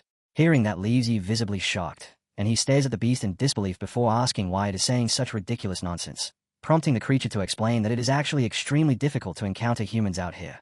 To be honest, it says, Ever since it was small, it has dreamed about human civilization and the brutal survival of the human world. And because of that long-held dream, it wants to make friends while also asking you whether there are any good places worth visiting inside human cities. He narrows his eyes at the explanation and asks why the beast even went through the trouble of exchanging demon currency for money used in human countries, directly questioning whether the creature is planning to transform itself and sneak into human territory. The demon beast openly admits that the answer is yes, explaining that demonkind children are far too savage because they have no idea how to relax, enjoy life, or properly temper themselves anywhere. This leaves Yi completely speechless, and inside his mind he wonders what exactly is wrong with this monkey and what he is even supposed to say to something like this. After a moment, he simply tells the beast that he is sorry, but he has spent his time cultivating in the mountains and therefore knows very little about such things, before firmly telling it to stop following him. Suddenly, the beast lunges forward and hugs Yi tightly, causing Yi to stiffen as the creature declares that such a thing is impossible, adding that all human men love that kind of stuff. Yi immediately rejects the claim and flatly says no. Yet the beast pleads again and begs him to just tell it, explaining that it has already spent half its life chasing this dream, which makes Yi snap back at it and tell the creature to have some dignity already. At the same time, inside its own thoughts, the beast decides that this amount of bonding is more than enough and that it is time to get down to business. Right afterward, it casually asks Yi whether he happened to notice the faint green pillar of light somewhere nearby in the forest. Yi calmly replies that the green light is nothing unusual, explaining that it has been there the entire time and that he already noticed it the moment he first arrived. The beast suddenly shouts in shock, repeating that Yi saw it the instant he arrived and declaring that the strange glow is a sign of Jin's spirit appearing, which leaves Yi stunned as he silently reflects on how absurd the timing feels, thinking to himself that this is yet another coincidence. The scene then shifts to a soft, glowing barrier of light green energy spreading across the jungle, where Yi and the beast stand in front of it when someone suddenly speaks up and tells them to look. The beast reacts immediately and says that it truly is a ginseng spirit, while Yi frowns and remarks that something about the situation feels wrong, because if the beast recognized this phenomenon, then the Demon King should have already fought over it. And since the light had been present since Yi first arrived, it is impossible that no other beast had noticed it. The beast calmly replies that Yi simply does not understand, explaining that ginseng spirits are priceless precisely because every single one is born with a unique ability. Some release poisonous mist, some possess healing power, others can transform, and many carry all sorts of strange and unpredictable abilities, while this particular one can apparently be seen only by the two of them, which likely means its power is connected to that phenomenon. However, as for the exact nature of the ability, even the beast admits that it has no idea. He narrows his eyes at that explanation and remarks that an ability visible only to the two of them sounds completely fake, asking whether the beast truly believes such a story itself while openly accusing it of plotting something behind the scenes. The beast immediately puts on an innocent act and asks what kind of scheme it could possibly be running, insisting that Yi should trust him before adding that it once managed to snatch a ginseng spirit from a demon king in the past, one that possessed the ability of invisibility. And since he now has experience with such matters, the beast suggests leaving this one to him. If he succeeds in obtaining it, then they can split the prize evenly, 50-50. Right afterward, the beast suddenly snaps, saying fine, since his kindness is apparently being treated like garbage, and questioning what sort of conspiracy he could even be plotting in the first place. However, inside his own mind, the beast is thinking that this kid might look honest on the outside, yet deep down he is actually even more cunning and suspicious than the beast itself. Without any warning, the creature suddenly rushes forward, dives straight into a hole in the ground, and vanishes into the glowing green opening, which makes Yi stare in shock as he blurts out that the beast is gone, disappearing in the blink of an eye. Yi steps closer to examine the hole, but just then the beast pops back out again and casually asks whether Yi has decided not to accept the deal, proudly adding that he knows Earth escape magic. Yi is stunned and angrily demands to know where that damn monkey just went, even wondering if the creature somehow died down there. Yet the beast confidently replies that Yi can search as much as he wants and still never find him, adding that Yi's own greed will eventually force him to pursue the ginseng spirit anyway. At that moment, the beast finally reveals the truth, explaining that the reason the ginseng spirit has remained untouched is not because other beasts cannot see it, but because its ability is an inner demon. Once activated, it awakens and magnifies the darkest emotions buried deep inside the heart, and countless humans and demons have already died because of it without a single exception, meaning that the moment someone steps into its range, they are essentially doomed. After hearing this explanation, Yi is clearly shocked, yet after thinking about it carefully he decides the risk simply is not worth it, concluding that rushing inside would be far too dangerous while the spirit stones already sitting in his storage bag are more than enough, so there is absolutely no reason to gamble his life. However, deep within his mind, conflicting thoughts begin rising to the surface, as another inner voice mocks him and says that he is a grown man who should know better, questioning whether he is really going to walk away like this. Meanwhile, the beast's own thoughts begin spiraling as well, realizing that if he actually leaves then the entire plan will collapse, meaning all those spirit stones will represent countless wasted trips and all the effort will have been for nothing. Just as he turns around and begins walking away from the beast, another thought suddenly surfaces in his mind telling him to wait. which makes him pause mid-step as a new voice echoes inside his head urging him to go inside and take a look because it might awaken his memories. Suddenly Yi hears something else and freezes in place, confused and startled as he wonders whose voice that could possibly be. And the last thing that reaches his ears is a strangely familiar presence calling out to him in a tone that sounds like a senior brother.